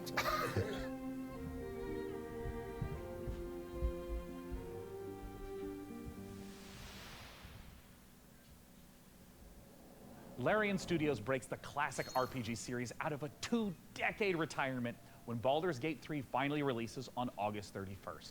Why is it called Baldur's Gate 3 fantasy, though? Unless it's just for legacy, they're going to sell more because it's like, oh look, it's the third one.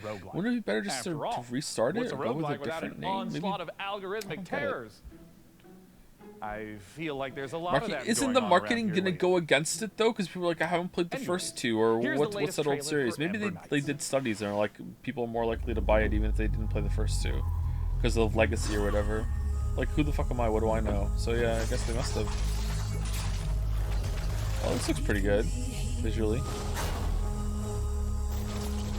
Work for Witcher 3. Oh, chatter.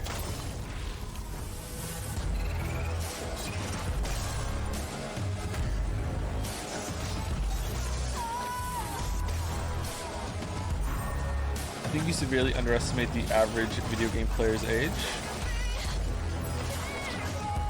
I'm sorry, is your argument that there are a lot of people that are going to be that played Baldur's Gate 1 and 2 that are going to be playing 3? Like, you might be right, but I'm underestimating it, but I think that most people that are going to be buying this game have not played the first 2. Maybe I'm wrong. Or sorry, I should say it better. The audience that they're trying to hit is far bigger than people who played Baldur's Gate 1 and 2. That's what I mean.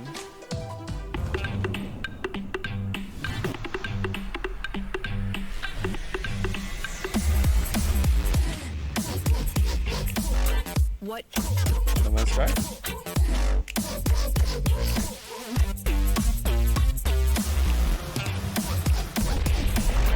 What?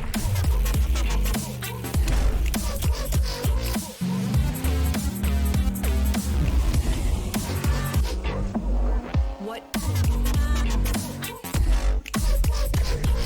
What?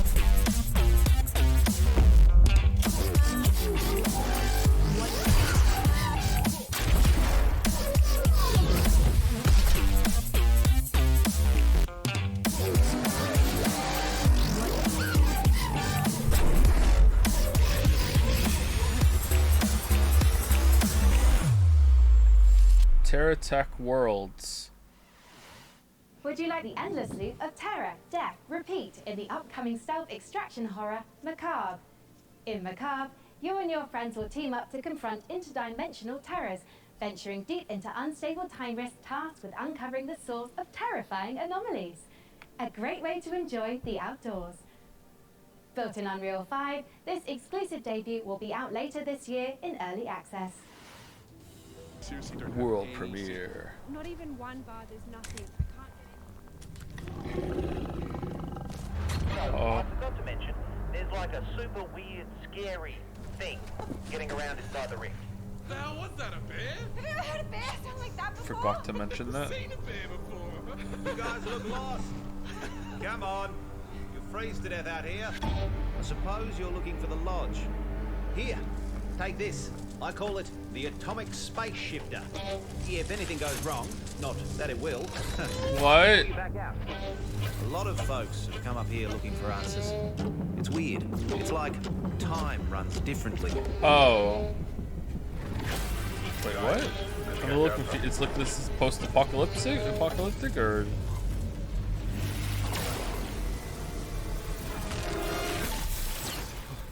We gotta find the others, dude.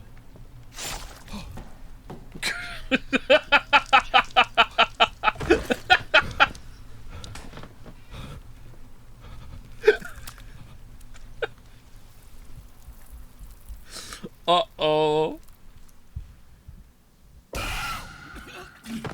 Wait, you can just come through the wall?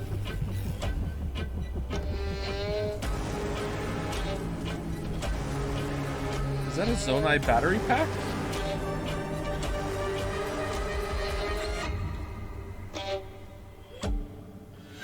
Haha! I can't believe it worked. This is it. This is the key to... Ah, you're alive. Ready to go back in? Demo dropping soon. I mean, I guess it could be fun. It was hard to tell what you're actually doing. It was Half-Life Alex's Russell's VA for the Professor in it? Was it?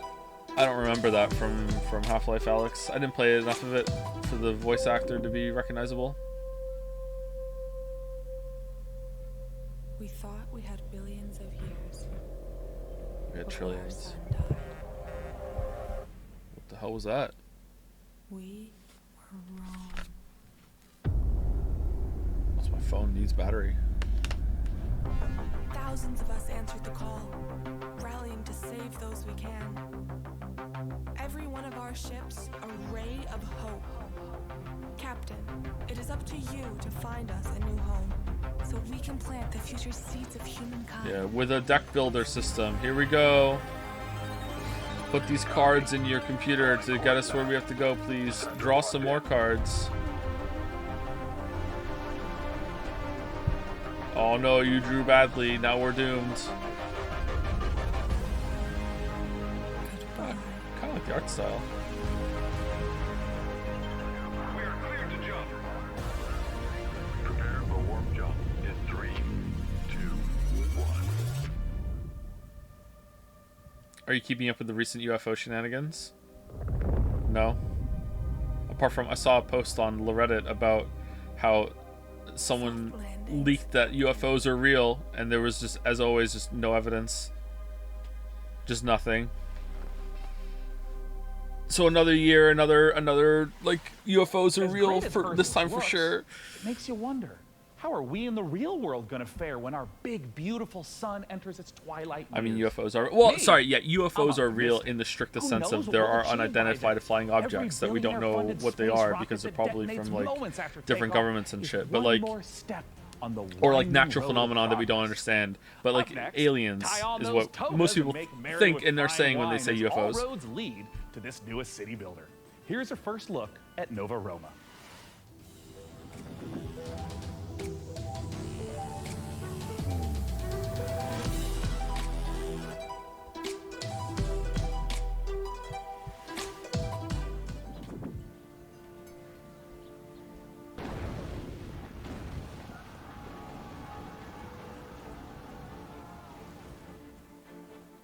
From the developers of Kingdoms and Castles.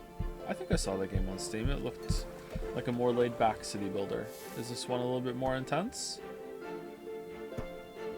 Oh, you can dam things up. That's neat. I like that.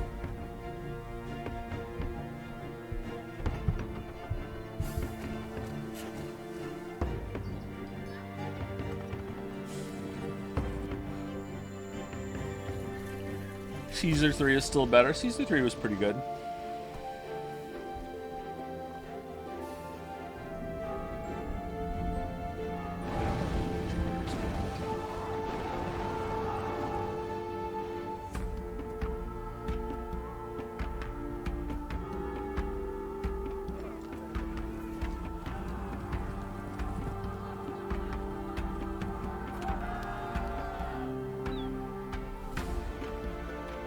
Build Rome in a day. That would be a banger city title, game title for a city builder. Rome in a day for like a fast forward, like very casual city builder. That would be cool. Nova Roma.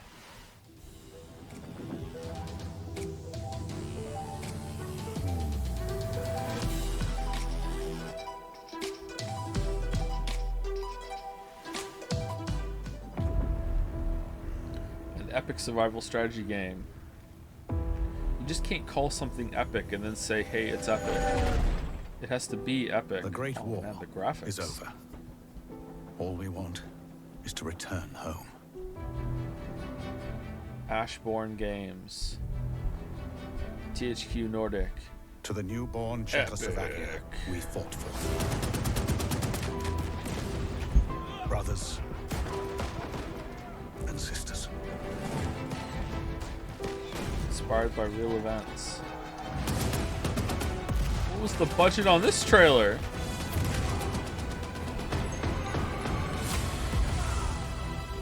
None of us thought this part of the journey would be the most difficult. We still hope to see our home once again.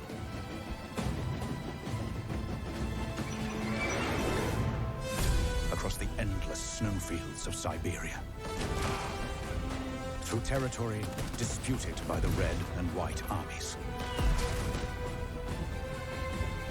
Manage your By train armored and train crew. Alright, in a that's harsh the more interesting part to me.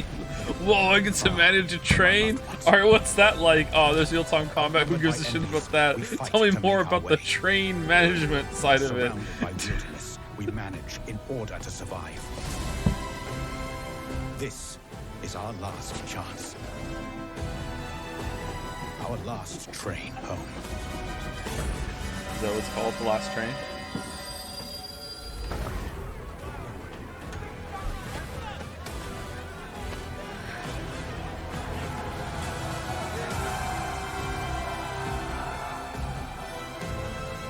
Will you lead us? He asks into the camera. Last train home. Okay. Does it have like acted like FMVs? Is that why? Pairing squad tactics with historic inspiration, Last Train Home is based on real events in the aftermath of World War I.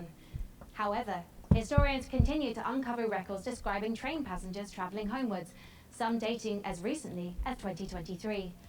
Whether any train home is truly the last remains the subject of academic debate. History is clear on one thing though. Puppets can't be trusted. As proof, watch as Sesame Street meets survival horror in My Friendly Neighborhood. Kyle. I know we're dropping this on you last minute, but we need you to head down to the Sunrise Street studio lot. The antenna activated itself last night and started broadcasting that old puppet show over the news. You need to turn that thing off. You gotta get this done, man. Bye. The last job of the day is always the worst.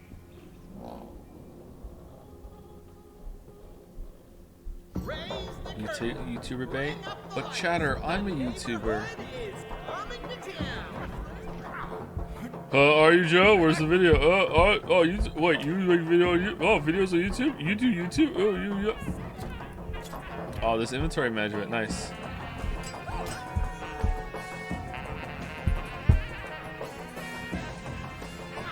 Look at all these weebs I preempted. Oh man. Let's do this.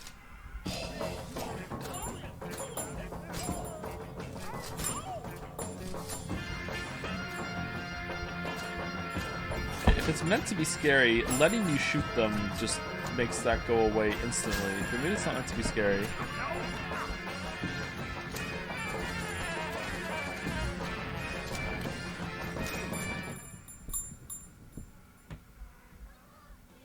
No one said that shit. There, people did say it. What are you talking about?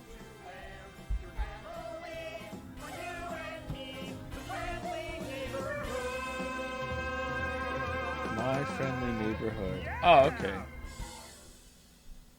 Oh, I think I ended early. Can we go back to the beginning? A sprint victory and points up for grabs right here. That could be fun, I guess. Push as much as you can. Cubby. Can they push more, I wonder? They can't afford to sit back and relax now.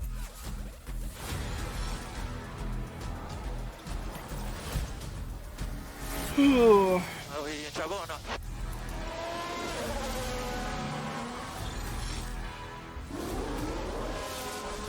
Oh, and that's a crash.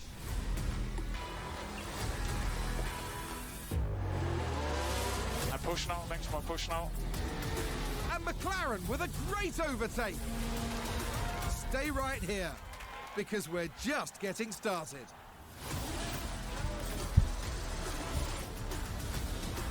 F1 Manager 23. Okay. These games are not for me, but I know they have an audience, so I hope it's good. Hey, Frank AI, how are the metrics looking? Are we like doing numbers? We're attracting considerable viewership, Sean. However, I've identified a simple programming adjustment to target Mercy underrepresented mains. segments of our audience demographic. Shall I execute it? Well, hell yeah, let's 12 do day it. 9 followers. Ah, cornering the VTuber market. Smart, very smart. Just not really sure this is my vibe, but since we're on a time crunch, let's see what's next for Subnautica Likes in Space with a trailer for Breath Edge 2. Oh, they're making a second one? I hear that Breath Edge 1 was good until halfway it just becomes like a walking simulator,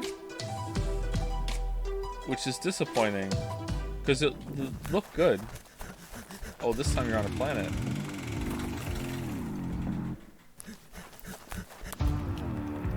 Skill up review, watch your moment. Maybe it was a skill ups review.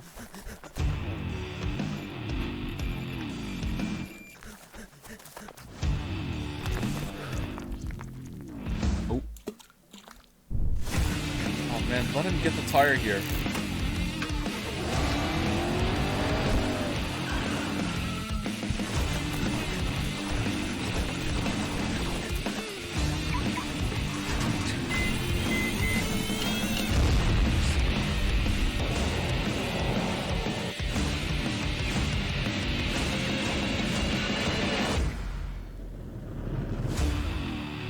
Cracked the whole planet. I see a butt. Alright, I'm in. Lock it in.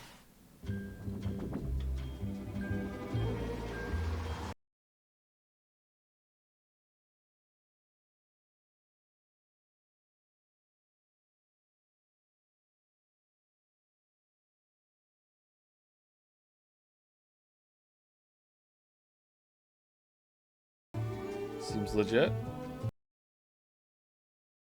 Missing children.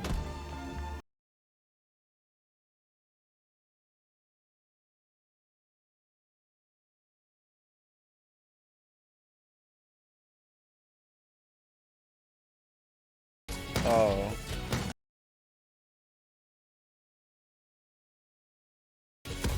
So it's like Scooby-Doo.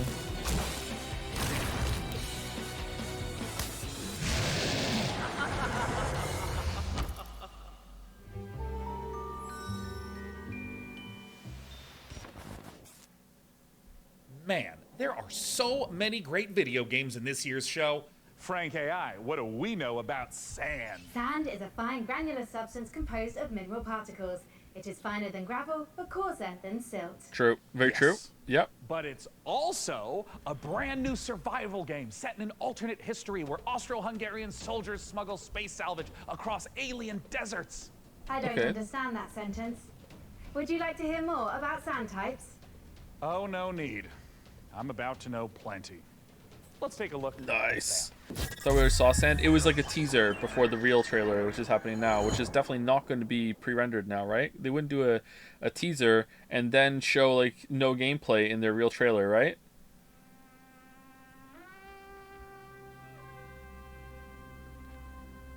Dun, dun. Thank you also to Crazy Tommy for the new sub. Welcome, Crazy Tommy. And thank you, Ciolus, for the resub. Hopefully I'm saying that right. Thank you very much, Ciolus.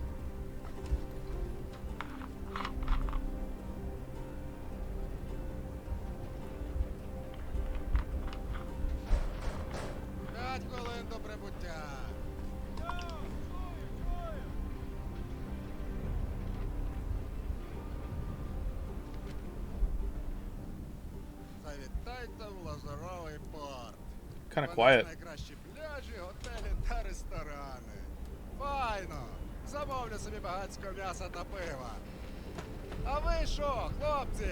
Ну, раз ми ліпші, то попали себе шампанським і морським оленем. А ти ж, Петро?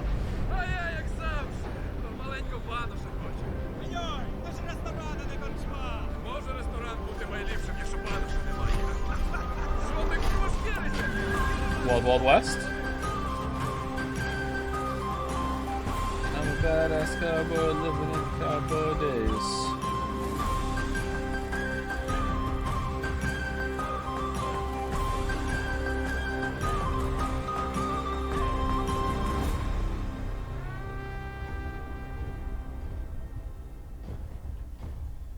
Really?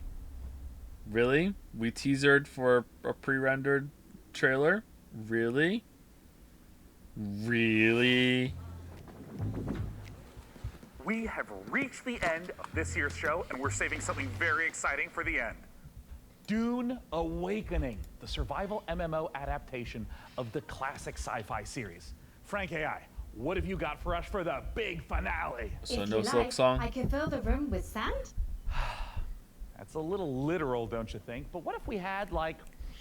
You're ending with two sand-based games? Dude's got some really cool costumes. We have the still suits. Can the you royal space the garments. sand out? Oh my god, I could dress up maybe as like a giant sandworm. It will require 3 million teraflops of processing power to render you as a sandworm, Sean.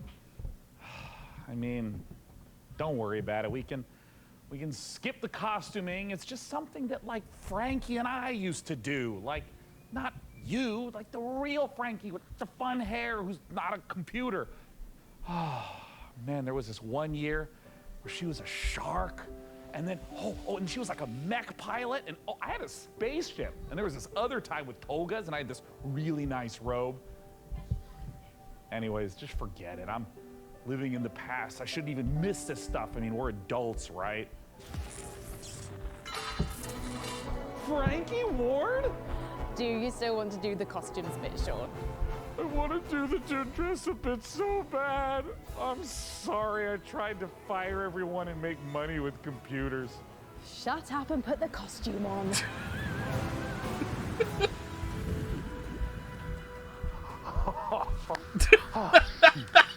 Frankie, would you do the honors? What? Gladly. Here is an exclusive interview with the team making a survival MMO that's more sought after than a suitcase stuffed with spice melange. It's Dune Awakening.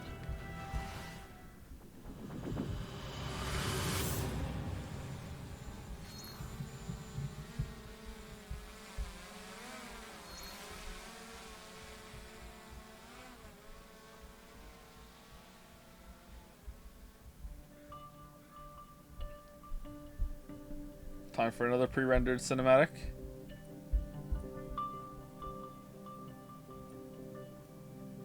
My name's Joel Bylos. I'm the creative director on Dune Awakening. So Dune Awakening is a survival, open world, massively multiplayer game. It is a game where players are invited to explore the world of Dune. They involve themselves in politics, they involve themselves in intrigue, they involve themselves in combat, they have to survive on the most dangerous planet in the universe. And through this experience, they come to know the factions in the world and the universe.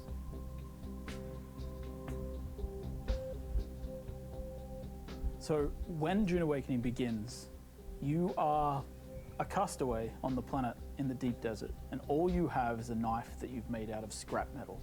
And you need to creep into enemy camps and knife them in the back and steal the water from their steel suits. By the end of the game, perhaps you're running a guild. You have a fleet of vehicles, ornithopters flying in formation, sandbikes cruising across the desert beneath them, tanks kicking up a cloud of dust as you drive to a spice blow in the distance in order to harvest with your guild. And you see in the distance another guild coming towards you, and just as you clash, you hear the rumble of a sandworm coming. That's combat in Dune Awakening. Can we see it instead of you describing it? No? My name is Viljar Sommerbach. Okay. I'm the game director on Dune Awakening. You start out in the desert, surviving, clinging to life, and in the end, you might become someone like Baron Harkonnen, and then you try to cling to power. Arrakis is the most dangerous planet in the universe. Surviving on Arrakis means that you need to prepare for sandstorms. You need to find water. It's a constant threat against survival. The sandworm, every They're time on you every try to planet, cross the desert, and this is the hardest one. Will come. You will sometimes outrun it, sometimes you may not.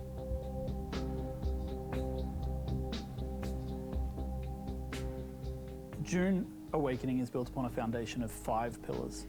Survival, which is obviously everything you'd expect to see in a survival game. It's water Doesn't the discipline, Doom planet have like breathable air? Doesn't that put it in like the top 0.00001% of survivability just from that alone? The faction gameplay of the game. It's about, you know, siding with one of the factions, thinking about how they work together, perhaps assassinating members of the other factions.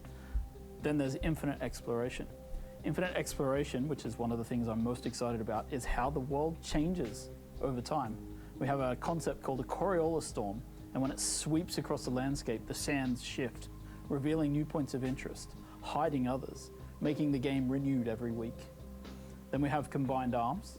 Combined arms is our combination of vehicles, melee combat, range combat, and abilities. Again, I don't want to be working mean. together I will be surprised for a if this seamless ever comes sandbox out. combat experience. And finally, we have expression. Who and is funding customization, MMOs which is really in more than just talking about, 2023? like, the visual expression and customization, which of course we have armor sets and clothing and a robust character creation.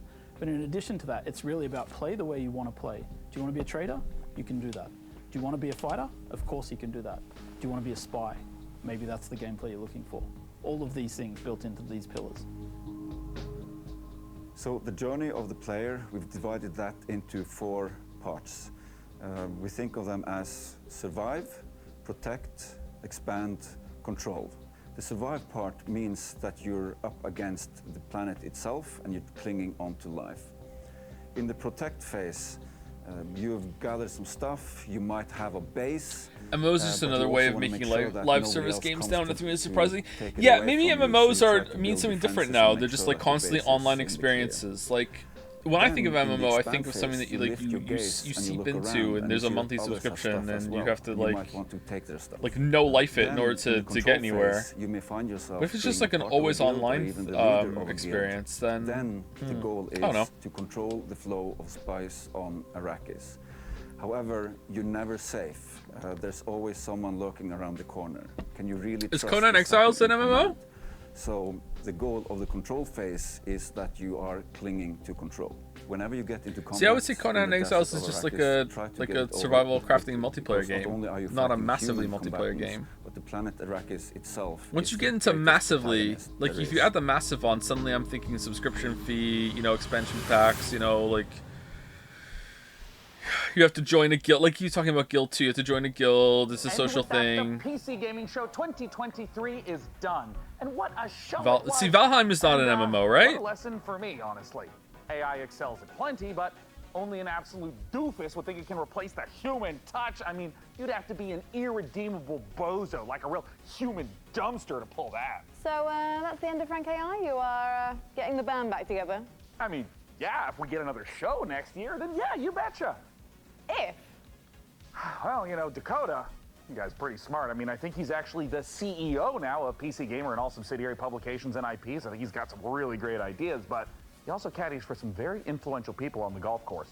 Life comes at you fast, I guess. Either way, see you next year. Bye-bye. Bye. We got time for some GR2. Bye. No? What? I'm running on fumes. This stream has been 5 hours and 10 minutes long. I've been awake for 5 hours and 20 minutes. Camera speed. I walk the dogs while brushing my teeth. Hold on, my lips are sweating. Okay, here it comes. Okay, here it is. Everyone quiet on set. Here I come. This is the big moment. Okay. Necessary data acquired. We want them to be able to react in the middle of a battle with maneuvering, with using abilities, with targeting things more carefully. Wait, this wasn't live? We've slowed it down just a little bit to give players that breathing room to be able to express their skill. I don't know what to do now. Imagine if I continued reading on that take that was above average. Imagine that. That's not all. Oh, fucking balls. Here we go, one more time. Oh, hold on. I have a rogue shoelace. No! It's solved. I solved the problem. Talent took care of it by himself. Talent is an adult. I'm ready. Tell me when. If there was an award for being unbearably cute while also being unbearably fun, there's no question to be down to the wire between Critter Cove and yours truly. Now, I've been following A punch to the forehead, a kick like a warhead. Tell us, what the fuck was that? Frank AI, how are the metrics looking? We're attracting considerable viewership, John. Keep going, keep going. Wait, really? Oh. She was there the whole time? Shit. I really apologize, everyone. Don't get ice cream next year. I mean, Jesus. Holy shit. It's not fair because I had to keep my mouth like this and no breathe firmly out of my mouth. It's very difficult job. Sorry. Dude, did it hit you? I'm so sorry. I really apologize, everyone. I farted and it smells like an abandoned pig farm up here on set. It's, Close to the end bit, you could have farted in the makeup chair with your ball cap on. Oh my god. Okay. All right, okay. Frank AI, how are the metrics looking? I didn't realize she was there the whole time. I thought they just like superimposed her in afterwards. Huh. I get the perspective was all wrong. Do you think did they have another camera on her and then they used that take there, or was it just so like he could talk to her and it would be like natural back and forth? The magic of filmmaking. I think we're done. Silksong any moment? Any moment, just one more thing. You should incorporate green screen and suits into your videos too. And unnecessary skits that drag on and bog the whole video down? Nah, sorry, I'm the next generation of YouTuber. I missed that boat. Wait, YouTube? You make YouTube? You do YouTube? Could not watch this alone, thanks chat and streamer. Streamer?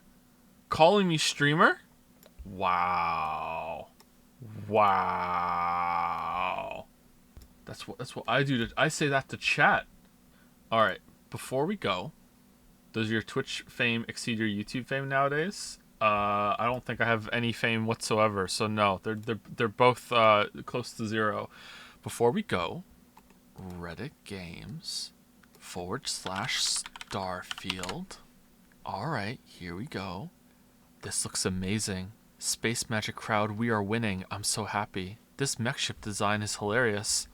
This has to be the Skyrim grandma, has to be. Starfield system requirements up on Steam. The collector's edition is insane. It's confirmed. Vasco can pronounce your character's name. Excited to play Captain Fuckface. Nobody is talking about how much they improved gunplay. So the biggest gripe I noticed people lambasting this game was for gunplay in air quotes. It was air quotes laggy, no force behind it, so on and so forth. Well, as we can see, they absolutely fixed that. It just looks superb for a Bethesda game. Unintentional dunk. Whose side are you on? With that one and only major gripe out of the way, I could see no reason why this game would be less than a 9 out of 10 besides potential bugs.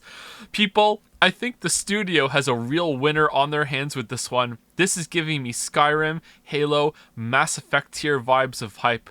My gut is telling me this is going to go down as one of the greatest games of all time. Top comment. Yeah, they really improved the gunplay. Kind of looks like a Cyberpunk, but much better. Alright, I need another hit before we go. I need another hit. Or the text-only ones, where they start talking. I think we can all breathe a little easier now. I've been pretty skeptical up until this point. Happy to say they surpassed my expectations with this showcase. Starfield looks like it's shaping up to be amazing. My only, open parentheses, small, close parentheses, disappointment is there weren't any vehicles to aid exploration. The rest of it was a total knockout. Yeah, I also feel the same. I think Todd definitely sealed the deal when he said walk back to your ship or fast travel. I really don't believe there will be drivable land vehicles in this game. Uh-oh, there's a voice of dissent. Downvoted to the bottom of the thread. I don't know. They pretty much confirm my biggest concerns. Mostly that this is really going to be an overblown sandbox game. Incredibly vast, but also incredibly shallow. A game which you're supposed to play until you're bored with it, not until an interesting story reaches a satisfying ending. Every gameplay system in Starfield appears to be designed to drip-feed tiny doses of dopamine to keep you going, but nothing you do actually matters. I'd rather experience one big and really good story with a few distractions and detours than 100 incoherent and insignificant little stories. Unless, of course, for example, Radiant Quest number 168 given by Radiant Quest NPC number 293 and Radiant Outpost number 74, which tasks you to kill 10 Radiant creatures near Radiant Quest location number 365 on Radiant Planet number 99, somehow manages to have any tangible effect on the game world. Well, we shall see. And then someone responds with, good, then don't play it. Tons play these games for their little stories.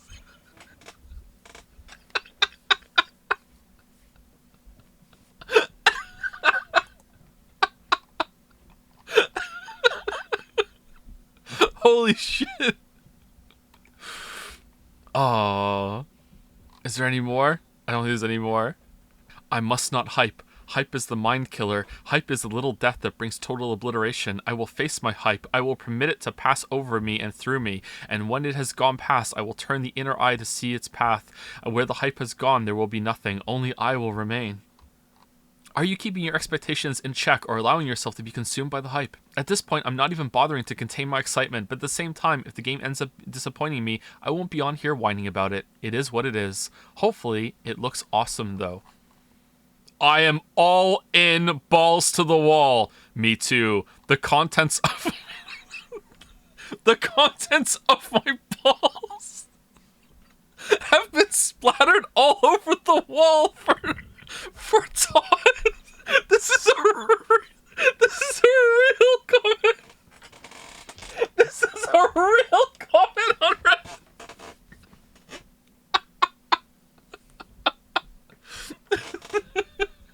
My hype is exceeded. My balls are depleted. Holy shit.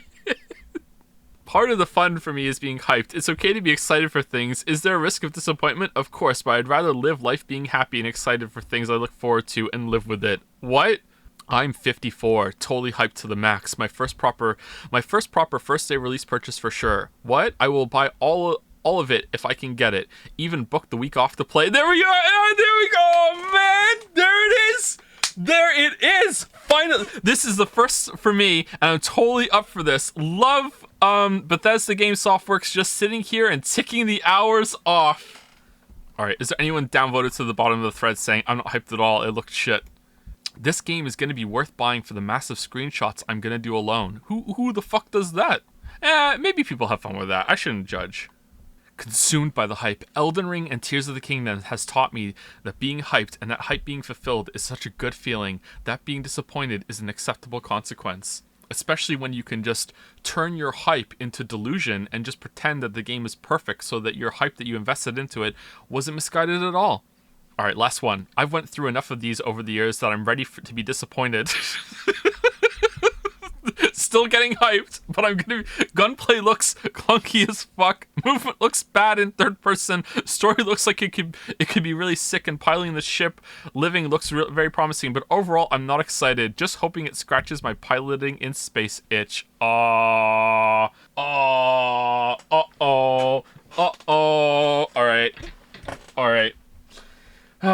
Anyway, that's it for me. Before I go, thank you to Bumblebee851 for the resub, and thank you Brandon2 for the new sub. Welcome, Brandon. Thank you very much. Thank you. Anyway, I'll see you on Tuesday, right? There's no stream tomorrow. I'll see you on Tuesday for Gravity Rush 2, because we're finally done with Gollum. Gravity Rush 2. Here we go. I'll see you on Tuesday. See you later.